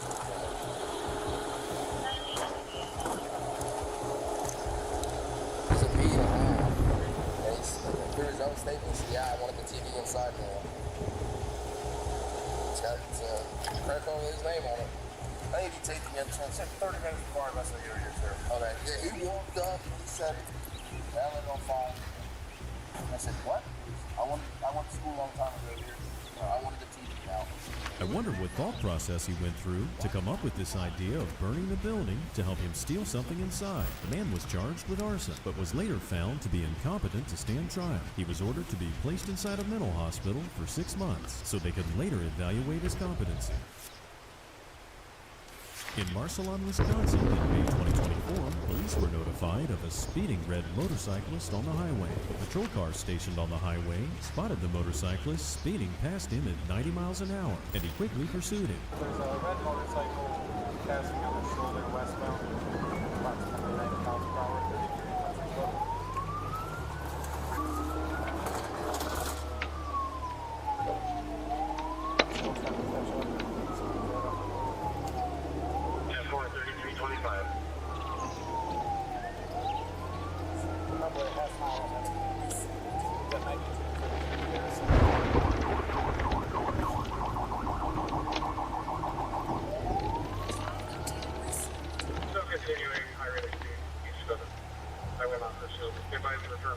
Due to concerns about public safety, they eventually stopped chasing the motorcyclist. The cops used the license plate to find Mr. Speedy's identity, but his home address had not been updated yet, forcing them to turn to the public, asking for help on Facebook or any leads whatsoever, while also giving the man a chance to reach out to the police and explain his behavior. 1050 to my squad here, Park Downtown. It is turning westbound on 16. 331 William Charles returns on a red Suzuki. 3325, that'll be the same. Good afternoon. Now that you did the job, I guess you ain't that damn bad after all. He's going from here, so he's actually West Cook and Casper. Traffic eastbound back in the city, Cook and Casper. 3325, I'm behind him, there's something to stop on my foot. Look quick, buy quicker, piss off fastest. 60 girl, red light, south on Wisconsin.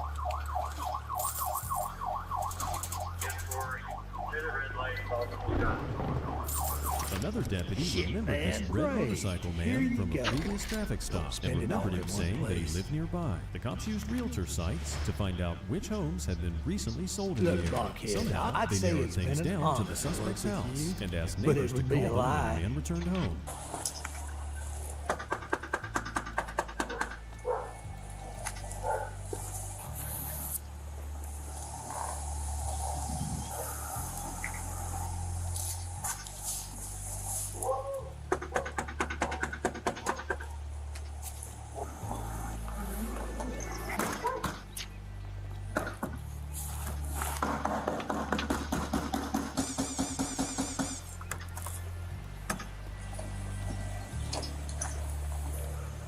There he is.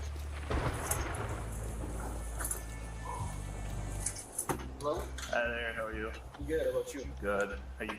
Yep. Okay. We need to talk, okay? Okay. So, you know why we're here? Yep. Okay. So, why would we be here? Okay. You have an ID with you? You don't need to go in and get it. It looks like this punk doesn't really seem to care why the police are there, which makes me think he did it all on purpose, and he already knows what's coming for him. Now it's time for the cops to finally hear his side of the story. Before you go reach in the car, man, you got any weapons in there? Okay. So what about the motorcycle? Okay. What happened yesterday? How was it working? Going 100. Going 100? Yeah. Why'd you do that? I had a really bad day. And I wanted to blow off some steam, and I just wasn't paying attention to what my speed was. And then I saw one, and then I just saw one what? Cop car, and then I just kept going because I. Why didn't you stop for him, man? Dude, I couldn't lose my license. I was freaking the out. I needed. Oh, but like, dude, I just bought this house, and I have a job. And that was all that was going through my mind. I was like, dude, I can't lose my license. I just bought this house. As the cop points out, his excuse is pretty dumb. If he cared that much about his life, then he shouldn't have been so reckless with it. Is this man being sincere? Or is he just trying to gain sympathy from the police? What do you think? You know, This is just relax, man. Just talk. I mean, it was a speeding ticket, so, I mean, when the cop turned around... I honestly thought about just crashing my bike into myself. I'm not gonna lie. Over a speeding ticket? Yes, dude. My experience with cops has been awful, and I don't know. My life was just going good, so I was like, I either end it right now as it's going good, or like I try and get away. And that's what I did. So You saw the license siren. I mean, it's one of those. I mean, I didn't see the first guys, but the second dude, yeah. How did he know there were first guys if he didn't ever see them? Did he see that Facebook post and just ignore it? Threatening your own life is very serious, but I'm still not convinced this man really means what he's saying, because his story just doesn't make any sense. So you took off because you didn't want to lose your license? Yeah. How fast did you get up to?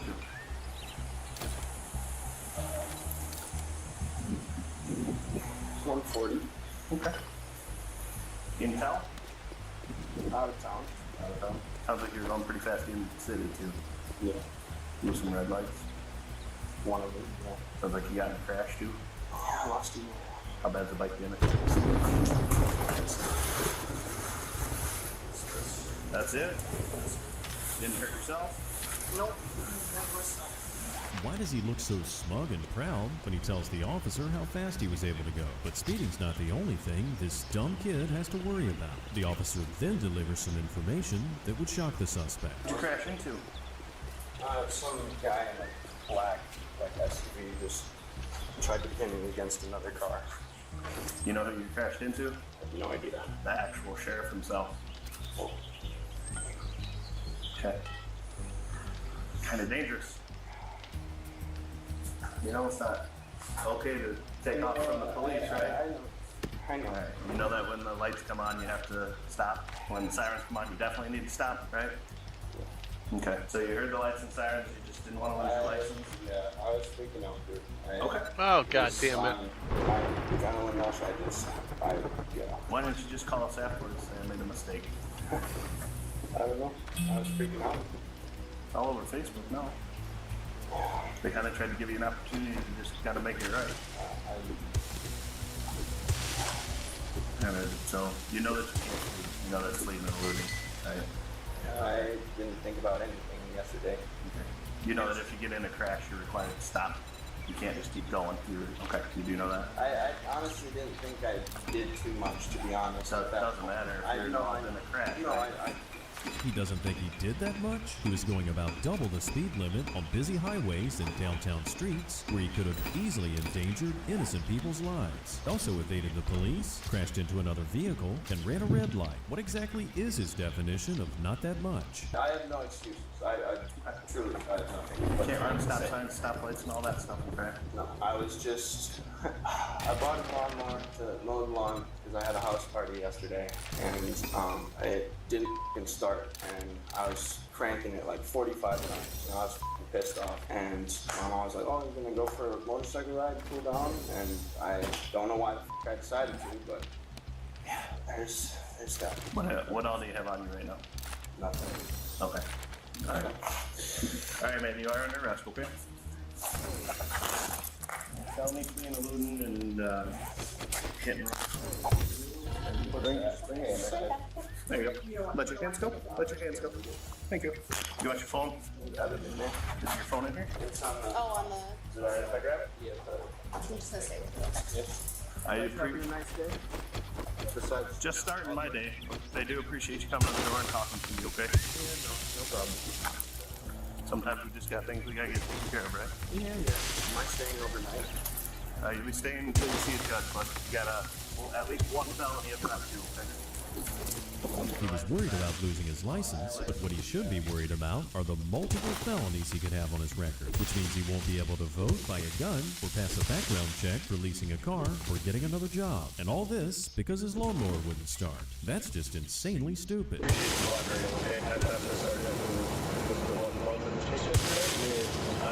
asking if you would continue to collaborate a little bit. Can we get your helmet and your leathers? Where's it at?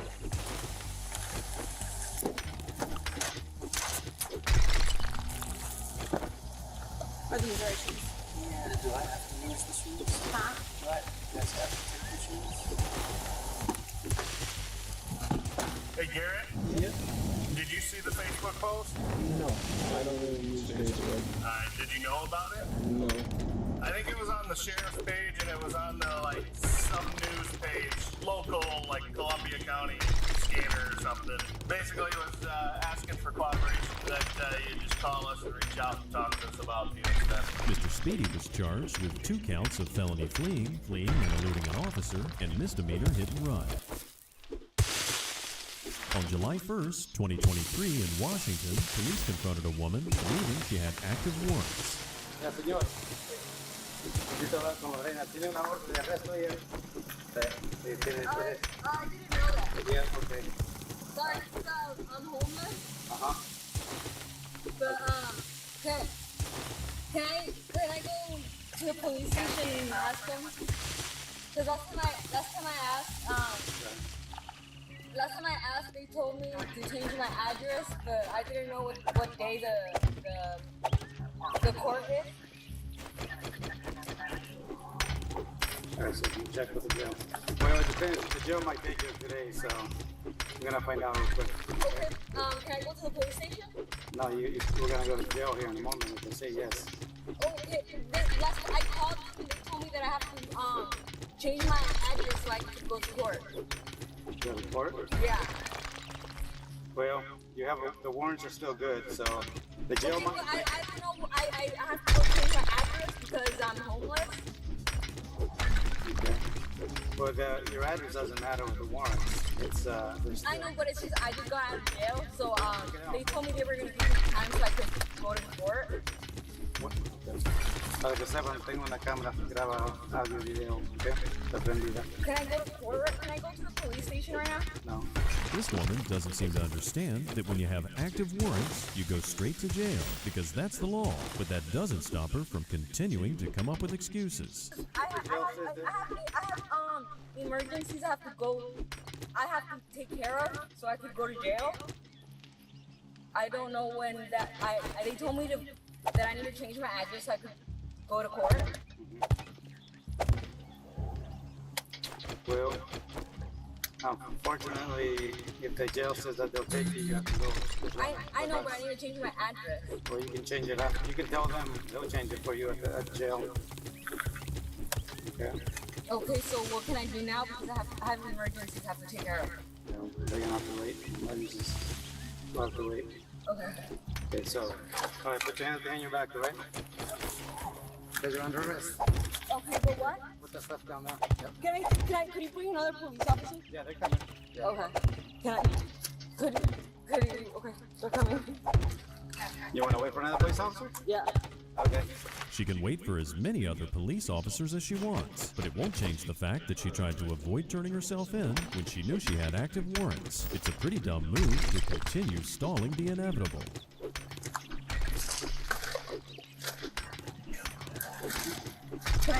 No. Listen. All right, they will take you, so you're under arrest, okay? Could I wait for another police We'll officer? wait, yeah, they're coming. I got a couple more coming. Ok, señor, ella está arrestada ahorita. Vamos a esperar a otro oficial que venga. Ella sabe que está arrestada porque tiene... I have to change my address. I called, last time I called, they told me I had to change my address. Yeah. Okay. Yeah, you can do that, but not before. You want to leave any of that stuff behind? Oh no, I'm waiting for the police officer so that I could explain to them what they told me at the police station. I'm a police officer.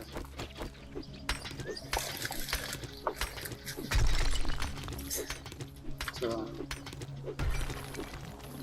Even after explaining everything to her multiple times, she still can't comprehend that it has nothing to do with her address. And her attitude towards the officer standing right in front of her just makes this lady look even more silly. I can put your handcuffs right now if you want, real quick. No, it's just I have to talk to a female. Well, Can I talk to a female? I don't have a female working. Can I talk to a female? Nope. There's no female working. Okay. So... You told me that I have to change my address?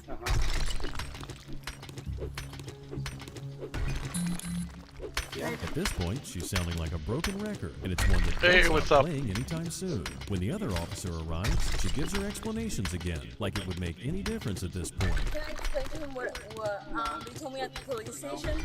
Yeah, you told me already. Can I? It doesn't need to be explained. Can I explain something to you? He's my boss. So... Oh, well, last time I called the police station, they told me I have to change my address so I can go to court. You can do that, so now... I know, but I'm homeless. You were given time. Go ahead and step out of the car. But and they told me that I have to change my address so I can go to We're court. gonna help you. We're gonna help you make that change. I haven't talked to no police officer though. Okay. Here's the deal. You're talking to two police officers right now. Yes, but I don't know what crime I committed. Listen. You have a warrant for burglary, okay? But what is that?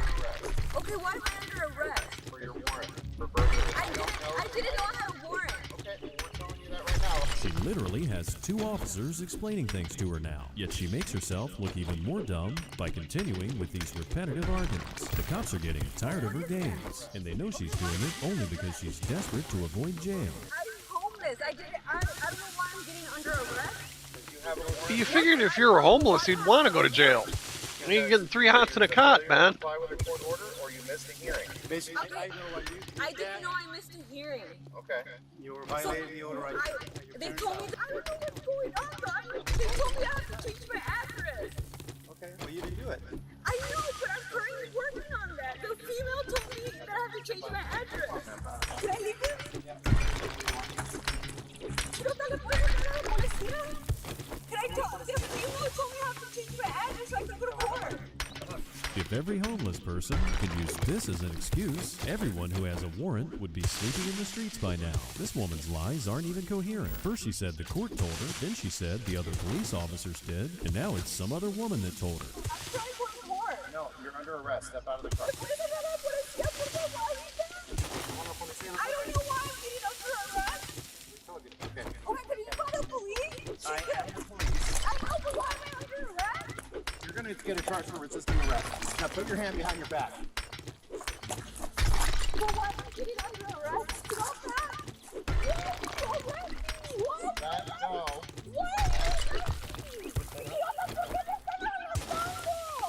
Tienes orden de arresto.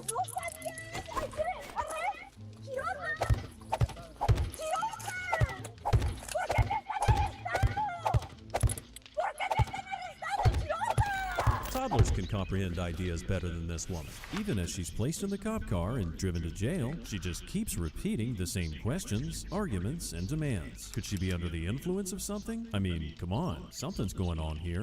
Why am I under arrest? Because you have 2 warrants for your arrest. Okay, but I'm trying to go to court. Have you used any drugs today? No. No? Have you consumed any alcohol? No. Okay, so no methamphetamine today?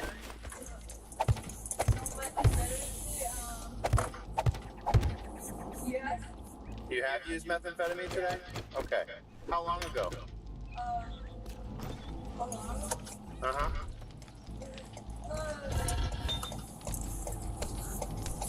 20 minutes? 10 minutes? Okay. Well, that might be why you're reacting this way. One of the side effects of methamphetamine is that it gives you the memory span of a goldfish. Having a conversation with someone on these drugs is like running a verbal marathon. It feels like you've run for miles, but you're still just at the beginning. Hey, are you guys ready for her? She's wigging out pretty good on that. Alright. So what's your brother's address? My brother's address? I don't know. I have to call him. Okay. Do you know his number? Not right now. Okay. Can I talk to the police? I'm trying to update my address. Yeah, I know. So your brother's address, right? Yeah.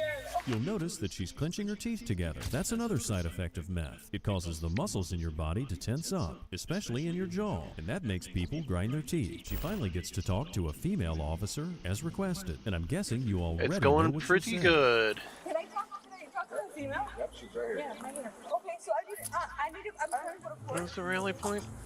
On the other side of town. That'll happen eventually, but right now we're just gonna check you out, okay? Okay, why am I under arrest? You have the warrants for your arrest. What's a warrant?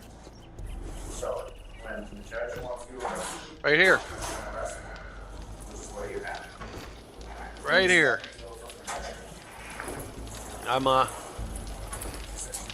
working on it.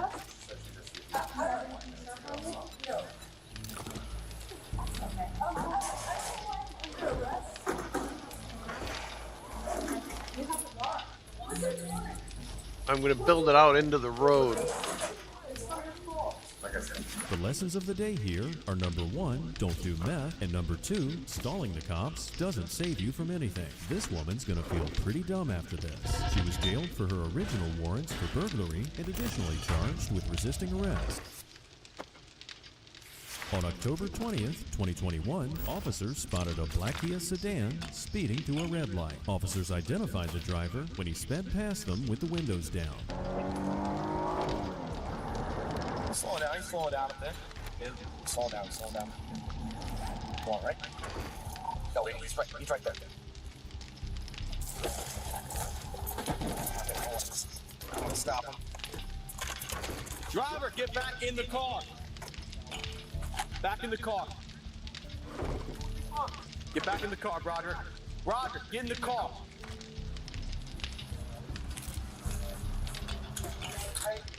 I'm getting one felony arrest me, bro. Back in the car, bro. I ain't even know. I'm not doing that. Can't make no, call your sergeant. Don't touch me, bro. Behind your back. Bro, my head's behind my back. Bro, I'm not doing nothing, bro. What the bro? I'm not doing that, bro. What the you bothering me for, bro? What this man doesn't know is that the vehicle was caught on multiple cameras, so there's no point claiming that he didn't do anything wrong. A female is also in the car, and she decides she wants to create more problems. Bro, I'm not doing shit, bro. I'm not doing shit. Stop. Bro, I'm not doing shit, bro. Relax. Stop. Stop. Relax. What are you doing? Stop. What are you doing? I ain't even doing shit. Ran a red light. Bro, that's not me driving. I swear to God, that's not, bro. You both over? Told you to get back in the door. Bro, you didn't even pull me over. You're lying, bro. Catch up to you. I'm not driving. Relax. Hell no, because I'm sick of y'all f***ing with me, bro. I'm not even doing shit, bro. I'm not doing a thing, bro. Y'all keep f***ing with me. I'm sick of y'all f***ing. But I hit you no shit, bro. Stop. What's your This guy just did the dumbest thing he could do, threatened to assault a police officer. And does he really think after behaving like this, the cops are just gonna let him go? Anyone calling an officer bro while being arrested is not someone the cops want to go easy on. Yeah, hang on, let me pee right quick. Ugh. I'll be right back. Come on, brother. God damn, man. What? Man, I'm not doing nothing, bro. I'm tired of these people f***ing with me, bro. Man, no, you're not taking me to jail until you call Sergeant, bro. I didn't say you are. Just detained right now. What am I detained for? A traffic stop, okay? I'm not driving, so you can't say that. Okay, during a traffic stop, all occupants... I wasn't not driving, so you need to talk to her who was driving. Don't talk to me. Let me go. you're gonna go in this car. Right? No, I'm not gonna go anywhere. You gotta let me go because I'm not doing anything wrong. So you're talking about trying to tell you what's going on, but you're not willing to hear me out. Bro, you just came in the store and tried to arrest me for no reason, bro. I told you to get back in the car. No, you're not gonna tell me to do a damn thing because you're not stopping me for no reason. You're not gonna. I don't care about you. I'll empty my pockets for you, bro. I got no weapons or anything. I don't got no things on me, bro. Nothing at all, bro.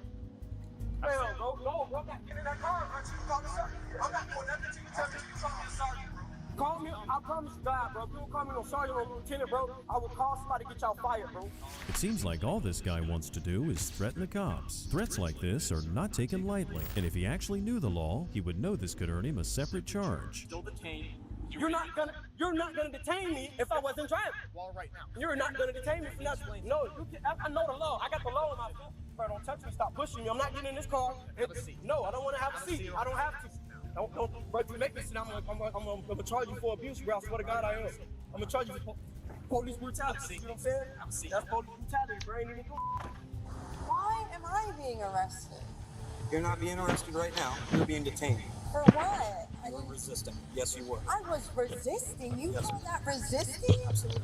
All right, I'm back. I was sitting in the car. All right, spark up. Did you step out now? No, you didn't. Have we called this out yet, Jimmy? Yeah, let's call it. Hey, can you sit with her real quick? Yeah. Are you okay? What's that? You're bleeding. Am I? Why are you bleeding? A little scuffle. With who? Steven. Yeah? Yeah. He wasn't driving. Okay, it doesn't matter. So listen, during a traffic stop, all occupants of the car are detained during the traffic stop. Okay, but why am I in handcuffs? He literally just explained this to her. The injured officer could have easily used more force on the female suspect, but he chose not to. The suspects have escalated this situation with their aggressive behavior. So I don't know what happened with my partner and you. I from what I was overhearing, he asked you to step down. No, he didn't. What he was asking, but it's a traffic stop. He left. What? I'm just explaining things to you. You don't have to answer. We stopped you. Nobody can leave. Shut up. Store. Wasn't listening to us. Wasn't listening to me. I told them to simply return to the car. It's a traffic stop. He said no. Just outright said no. I've been physically dragged him back out here. Because he wasn't driving. Our traffic stops are not free to leave, regardless if they're driving or not. All right? We're calming down now. We're just going to do the regular traffic stop, see where we're at, right? Is he still going to jail? He never was. All he had to do was return to the car. He's an idiot. And there was really no reason for things to get to this point. Well, at least she had some sense to come to that conclusion. Things have now escalated to the point where multiple police units need to be called to the scene. And then we learned that there are more people in the vehicle. Can you get that key and hand it to her, please? Yes.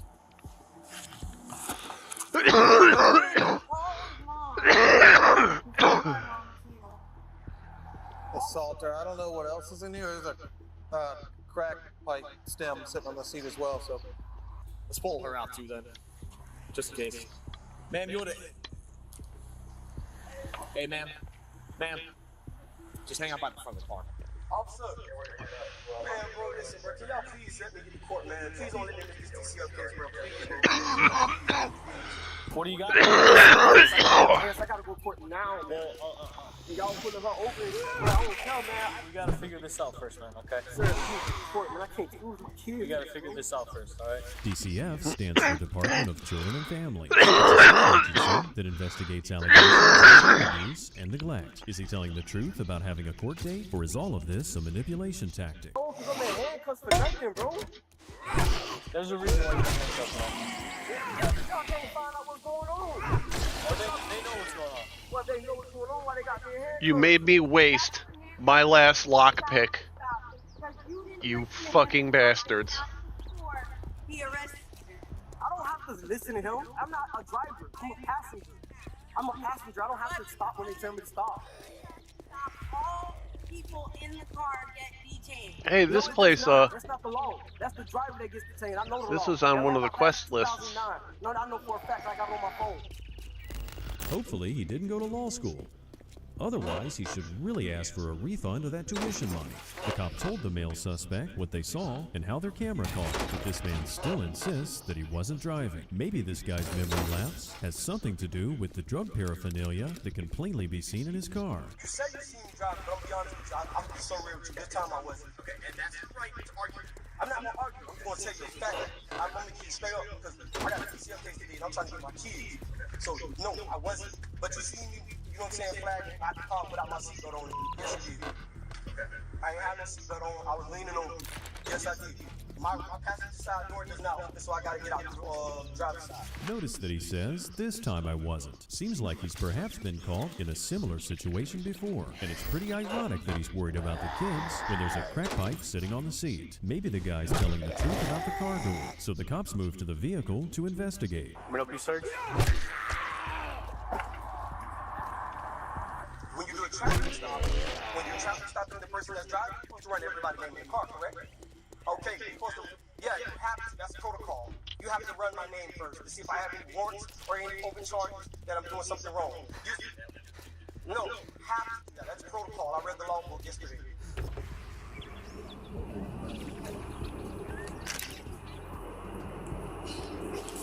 You might clear it out on one glove. Huh? You might clear it out on one glove box.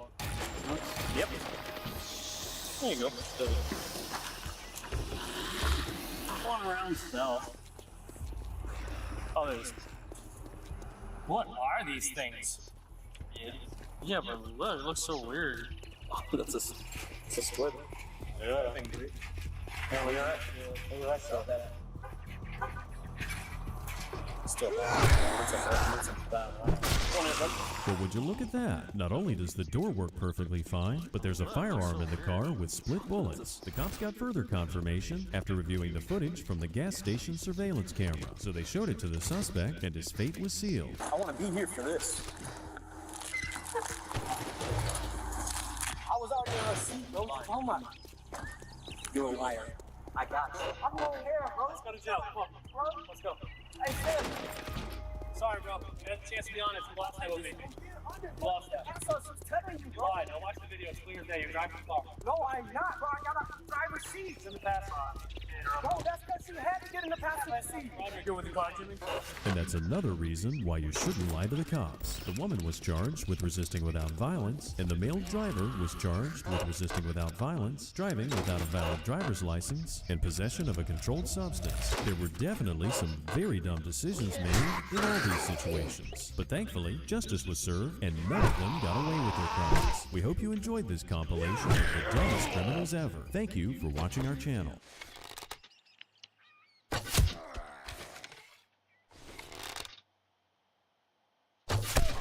Stealing a police car is one of the riskiest things you can attempt, with any wrong move resulting in certain jail time. So what does it look like when stealing a cop car goes horribly wrong? Today we cover exclusive body cam footage of the few times this has happened. Starting with the case of a man named Mr. Stevens in Colorado. Police say he had been purposefully causing accidents and crashing into multiple other vehicles in the area. So they gathered a team of officers and tried to take him down. 379, slowed down. Speeds of 28.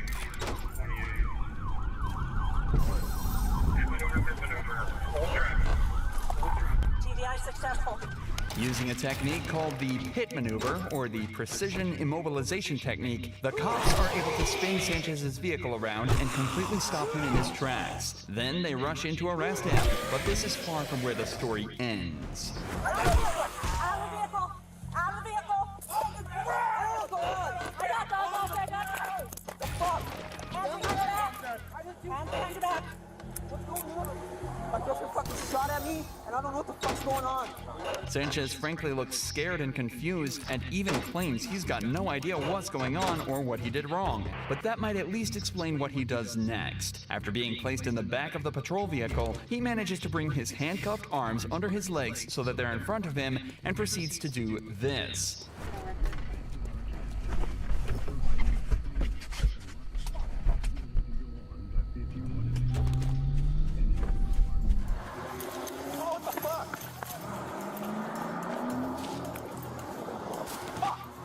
Sanchez jumps into the front of the patrol vehicle and simply drives away. For some reason, the car didn't have a partition between the front and the back and evidently had the keys ready in the ignition. And what's worse, the police had left a service rifle on the passenger seat of his new ride, so he was now speeding away, armed in a stolen vehicle.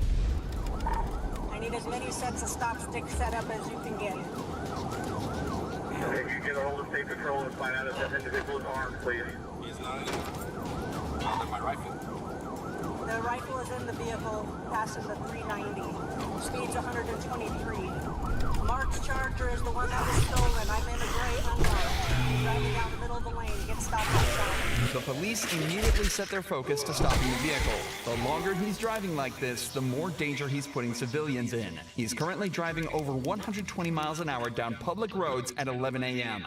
If this is allowed to continue any longer, many lives will be put at risk. So the cops aim to put stop tricks, or stingers, in place. Strips of spikes that puncture the tires and stop the vehicle in its tracks. The only issue is that Sanchez is a better driver than they realized.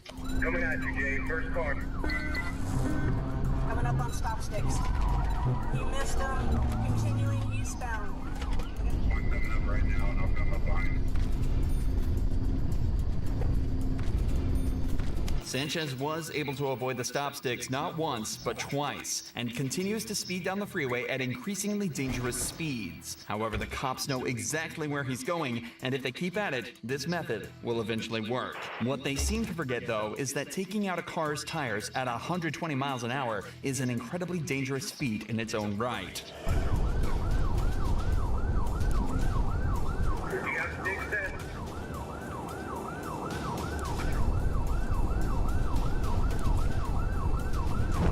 Good sticks. We got a 10 people.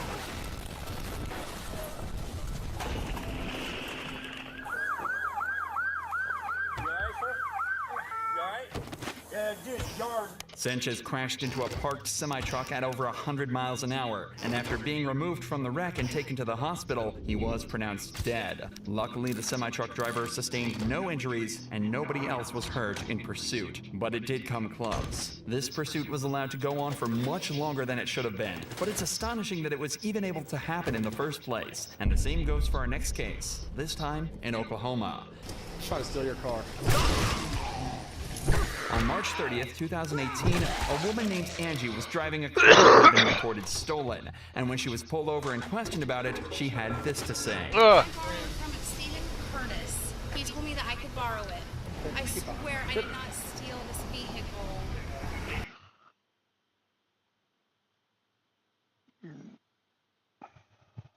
This U-Haul that supposedly was driven up to the store the night of the takeover. He was driving a U-Haul truck. If you were to look at the footage, you won't see a U-Haul sign anywhere. Wait a minute. My gosh. There's a U-Haul in the parking lot. Y'all do have the spreadsheet though, yeah? Yeah, but we never got that.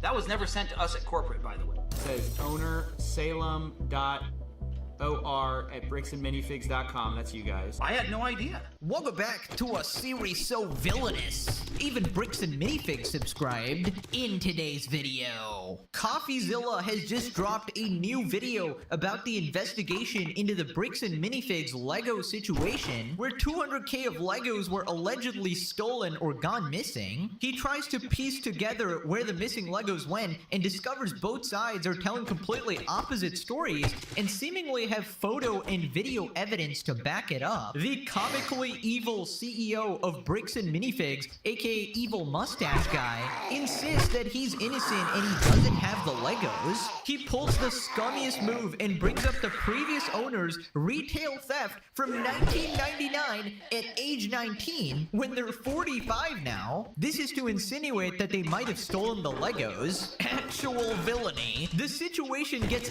absolutely insane when a U-Haul truck was spotted outside the store on the night of the missing Legos. Right after the COO denied there even being a U-Haul truck, cut in 4K lying, Twirly Mustache Guy responds in a copium, incoherent ramble and a long-winded explanation of how the U-Haul was not there to take Legos. Surely, Coffee investigates the discrepancies between both sides and realizes that the collection was not worth 200K, rather it was 107K 200K based on Crystal's estimates. Coffee confronts the CEO for denying having access to an important document that he definitely had access to. Subscribe or you end up in a CoffeeZilla video. You're cocked. Let's up those numbers! Now let's begin. Right, welcome back everybody to the legendary series. Massive news. CoffeeZilla has just released his video on the investigation into the Bricks and Minifigs situation. Now, quick recap, in case you're out of the loop, a comically evil company, Bricks and Minifigs, allegedly stole 200K worth of Legos from an old collector guy named Brian Manzel, and basically they had a consignment agreement, but now the Legos are missing. And YouTuber Reckless Ben stepped in, decided to try and get those missing Legos back and get justice for Brian, and he uncovered some seemingly evil characters and massive police corruption, which even got him arrested. Since then, he's made multiple videos exposing them, but he can't even release part 3 or he'll go to jail. They have now sued him, and they even tried to take down his GoFundMe for Brian. So it turns out CoffeeZilla has investigated the situation to find those missing Legos, and it is absolutely insane. We're gonna go over some of the best parts. Shout out to CoffeeZilla for the incredible work. Definitely check him out, and let's begin. So he starts off by going over when exactly the Legos went missing. A $200,000 Lego collection went missing, causing a lot of you to ask me to find it. And after seeing the cops point guns at YouTubers, people get arrested and sued for $1.3 million, I decided enough was enough. This looks like a case for the internet detective.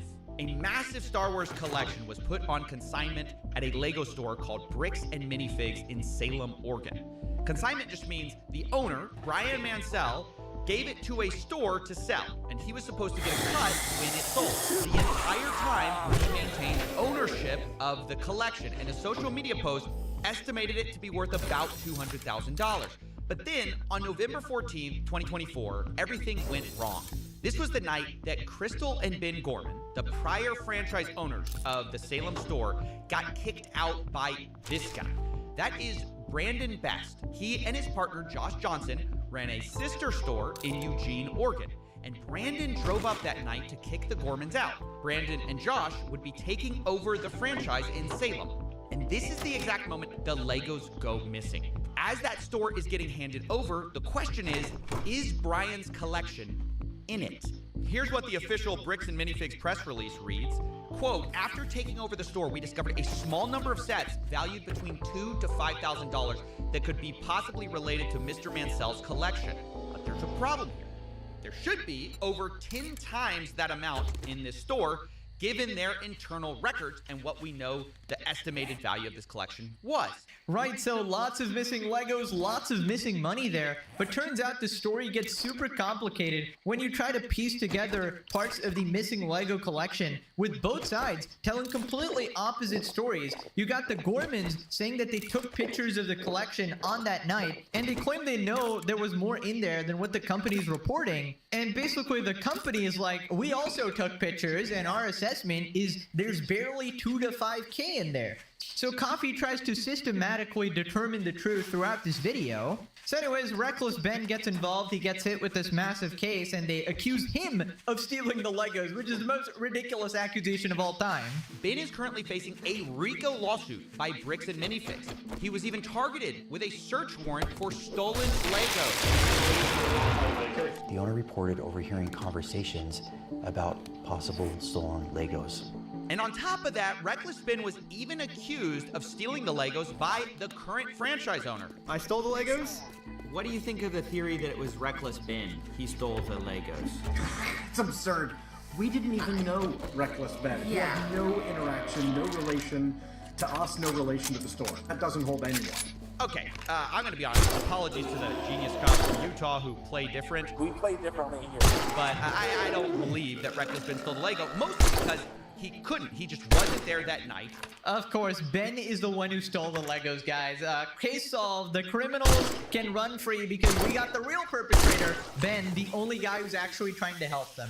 And obviously they know this is false, but they still falsely called the police on him and fucking dislocated his shoulder, did some of the most unethical bullshit I've ever seen. If you've seen that video, it really makes you lose faith in the, I guess, Utah Police Department or whatever, where they try to make up a bunch of charges in order to get this guy, repeatedly calling the police like a bunch of scumbag bullies. They also said that he had drugs on him, which is completely bullshit. The police apparently got a call that we had heroin on us. And they desperately tried to abuse the legal system. So then we got the CEO of Bricks and Minifigs, this comically evil mustache guy who insists that they are actually innocent, they've done nothing wrong, they don't even have the Legos, they have no idea where they are. And this guy does this scummy shit of bringing up the Gormans' retail theft from 25 years ago. Basically, the previous owners were the Gormans, and Crystal, one of the owners, had committed theft at age 19.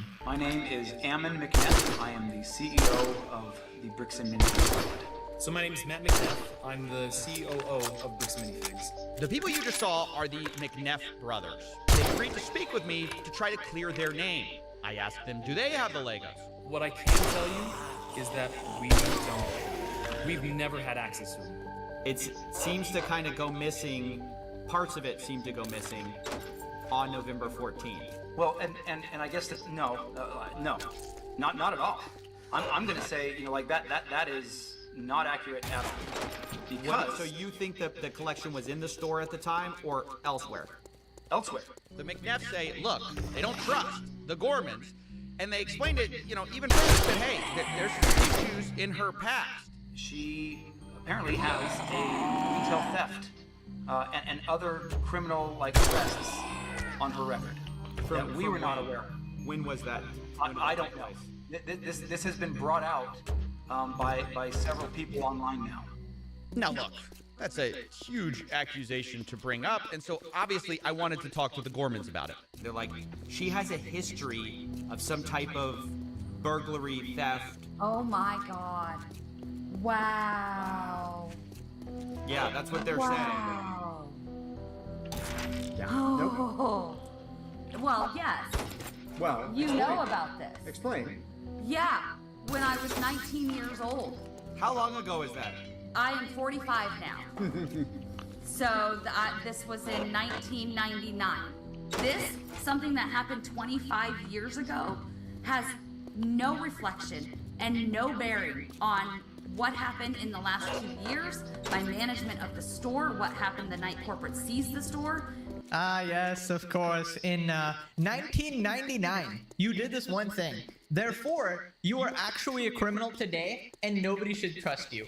I mean, dude, that is absolutely diabolical. That guy is fucking comically evil, dude. This woman is 45 years old. Leave her alone, god damn it. Like, okay, she stole at 19. And what are you doing right now, man? Not saying anything, but like, come on, bro. Like, you're really arguing you ain't doing something worse right now? He literally goes, oh yeah, she has a criminal record, you know, probably murdered 25 people. You probably stole the Legos, didn't you, you old grandma? Dude, you fucking mustache twirling mother flipper. That is like a crazy thing to say. I mean, it's very low. I totally understand if it was a murder charge, okay? Those are one of the things where like, okay, 20 years has passed. I still probably can't forgive you because you fucking murdered someone. That's like unacceptable. But something as petty as like a theft when you're 19 and you did nothing wrong for 25 years. For context, I'm 25 years old. That's like me living my entire life doing nothing wrong. And that's still not enough to earn back your innocence, right? And obviously, this scumbag is just finding any way, anything to poke at, you know, finding some way to insinuate that, oh yeah, oh, where did the Legos go? I don't know. I mean, look at this person with a criminal history. Look at this criminal.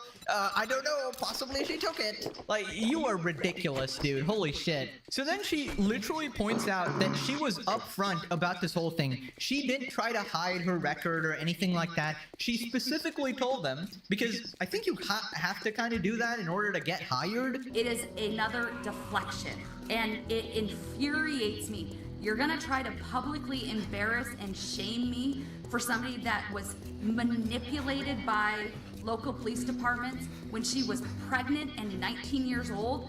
Fuck you. That's my response to that. I am so sorry. You're gonna have to blur and cut a lot of this, but that pisses me off. I own what I have done. I own the mistakes that I have made.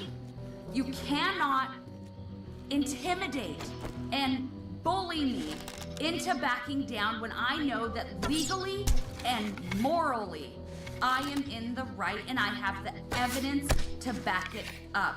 Like, they're bringing up something that I told them about. Wait, you told them? Told them.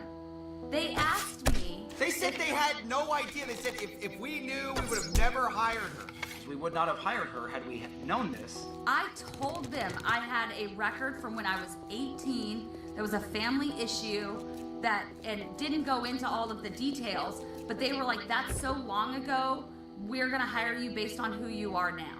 Okay, I'm just gonna leave it there. You guys can make up your own mind. Yeah, okay, bro. Mister, I would not have hired her had I known she committed theft in 1844. All right, pal. All right, Mr. Mustache Villain. In Apparently this 1844. guy, he just never does anything wrong, right? Anything we're witnessing right now, he's just the most innocent guy on the planet. He's being framed by this evil criminal woman, of course. Dude, if you thought that this corporation could not get more petty and evil, like, I just don't understand the lengths Guard the they're newspaper going in machine, order to huh? line their pockets, dude. This Take that. situation cost you way more than 200K or whatever, right? Just the PR damages, the reputation damage to the company. God damn, Nobody's gonna that's be a buying popular, these Legos anymore. There's popular pressure series on in this Lego town. themselves to I cut like old partnership Pistol with you Pete. guys. Anyway, so then Coffee starts investigating the inventory, and he finds discrepancies between the pictures taken on both sides. And obviously, the corporation conveniently has lesser inventory that they've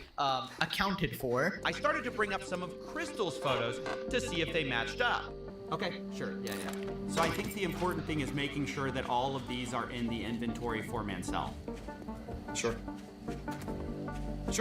that's cool. 75041.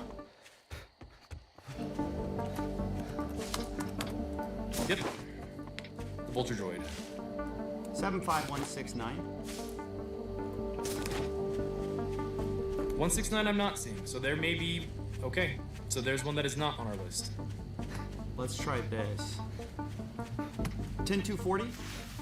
Okay, nope, not seeing that one either. What about 9493? 3. I don't see that one either. So maybe those were locked at the time, and Brandon did not get those pictures. All right, that's kind of a problem because the Gormans had over 200 photos of this store. I definitely knew looking at these photos, there's a lot more Legos in the Gormans photos, by quite a lot that Brandon's photos just didn't show. But corporate didn't really see it that way. But still, in the grand scheme of things, we're not talking, again, 10 times the amount of sets here. I don't know. I haven't shown all the photos yet. I don't know exactly how much. If there's a calculable figure that we can look at and say, great, this is what was there, I promise you, it's not $100,000 worth of Lego. And so where's the rest of it? You got me. I don't know.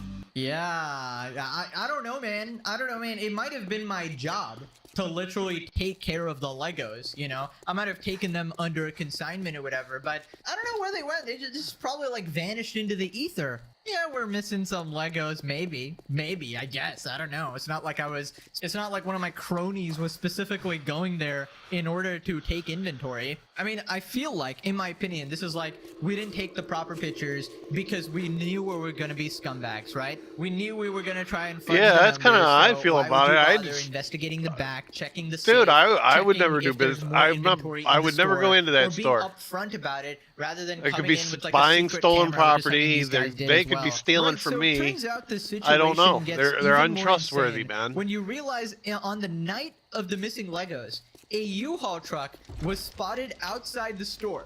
Now, presumably to haul away some Legos, right? But of course, they are fighting tooth and nail to disprove this allegation. We got to talk about the U-Haul for a second. This is another one of those things that was like really disputed between the two parties. Was this U-Haul that supposedly was driven up to the store the night of the takeover? So when Brandon came to the store that night, he was driving a U-Haul truck. Now, in typical fashion, this was immediately disputed. Brandon showed up to the Salem store in a rental car. When he came to get the keys from Crystal, he was there in a rental car, not in a U-Haul. It wasn't until after he told me he was taking the keys and locking me out that I really kind of paid attention to the fact that he had a large, not the small, the large U-Haul truck. So yeah, I just kept hearing about this U-Haul truck. Now, why is it significant, U-Haul or not? Well, one, a U-Haul truck can fit a lot of Legos, but the big reason it mattered to me was because I was actually called by an ex-employee of the Bricks and Minifix store in Eugene, Oregon. Remember, that's the one that Brandon and Josh own. And he told me something very interesting. They got Star Wars City. They had a lot of stock.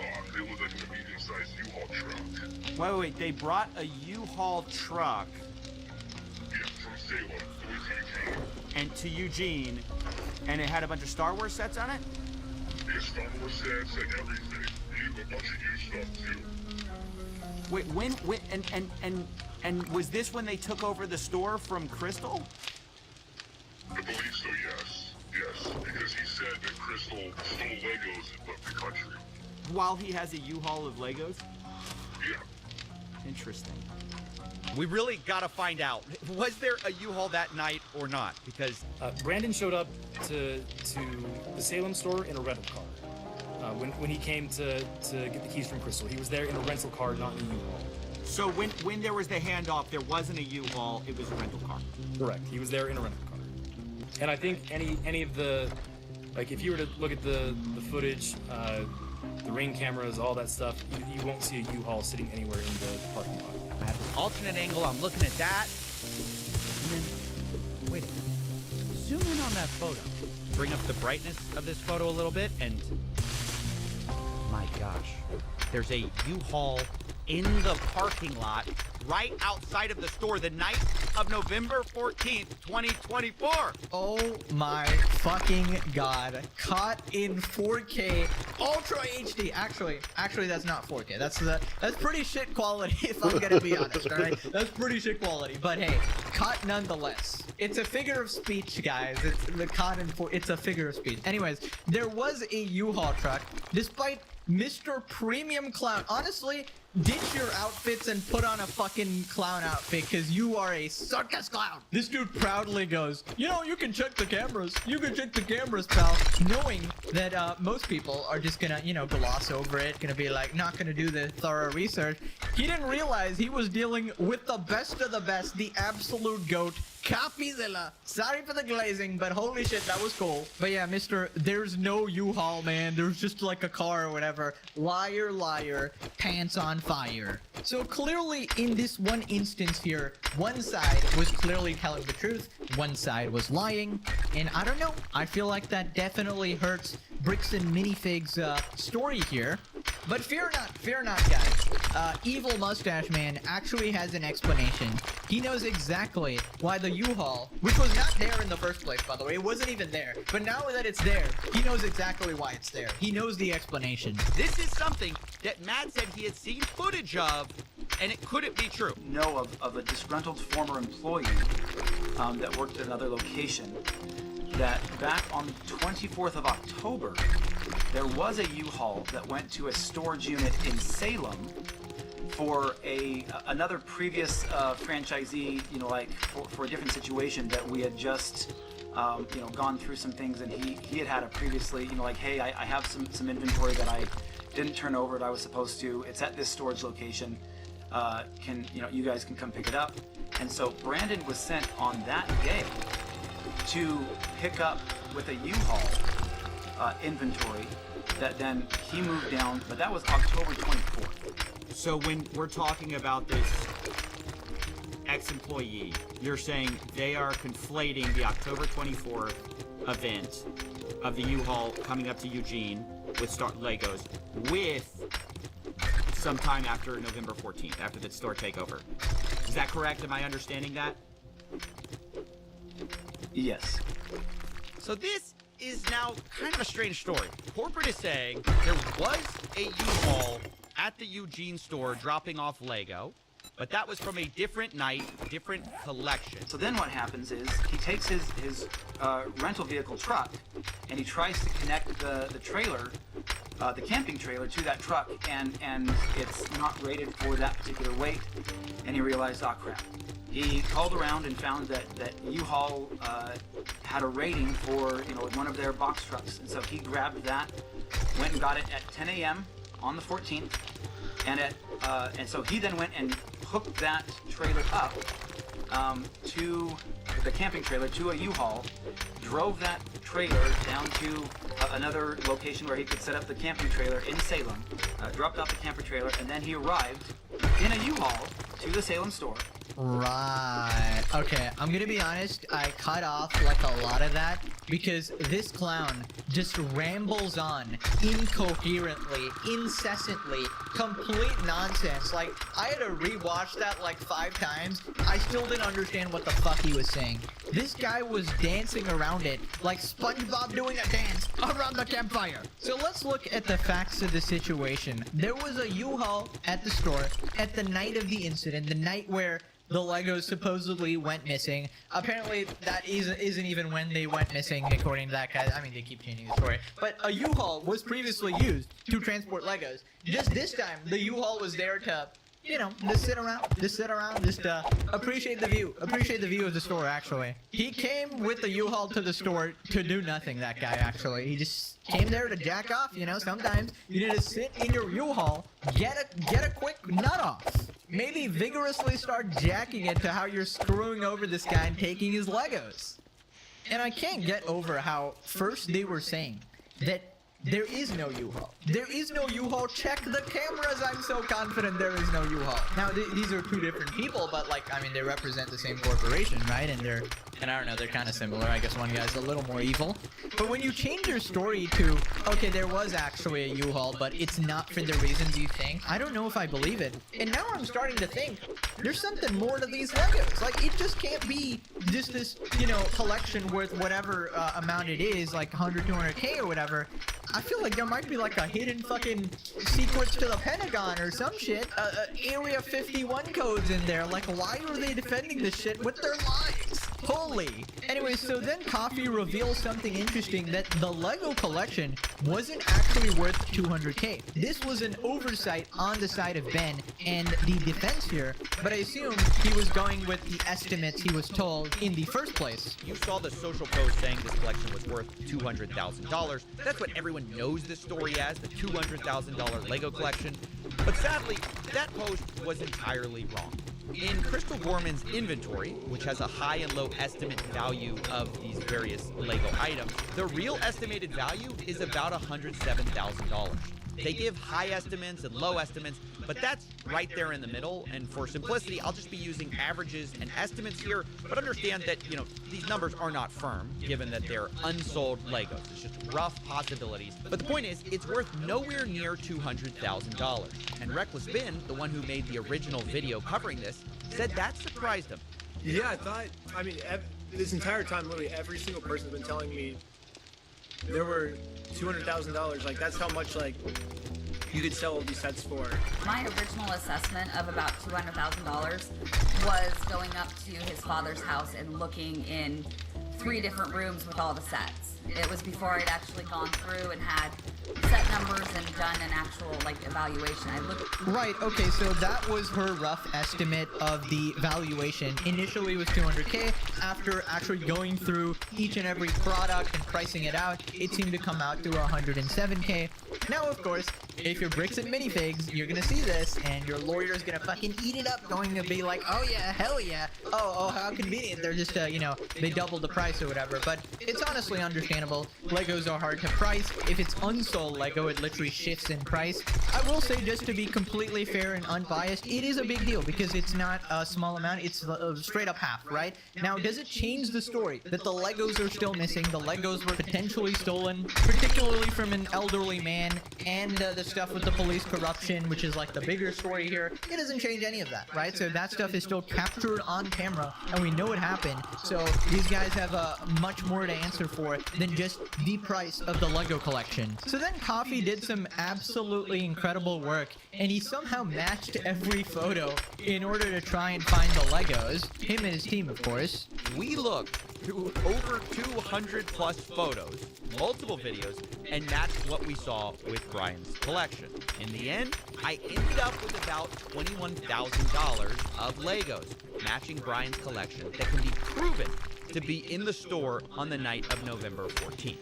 Now, to say the obvious, that's about 3 to 5 times what corporate estimated, at least on their press release. Now, yes, there are inherent errors in these estimates. Maybe we picked up some Lego that matched Brian's collection, but wasn't Brian's. But even though this is a bigger number than corporate said, I have to admit, even with pretty generous assumptions being made, there's still a huge gap of about $61,000 here that I just couldn't find. Right, okay, so it turns out the big number of 200K is now getting smaller and smaller, with more of the Legos basically being accounted for.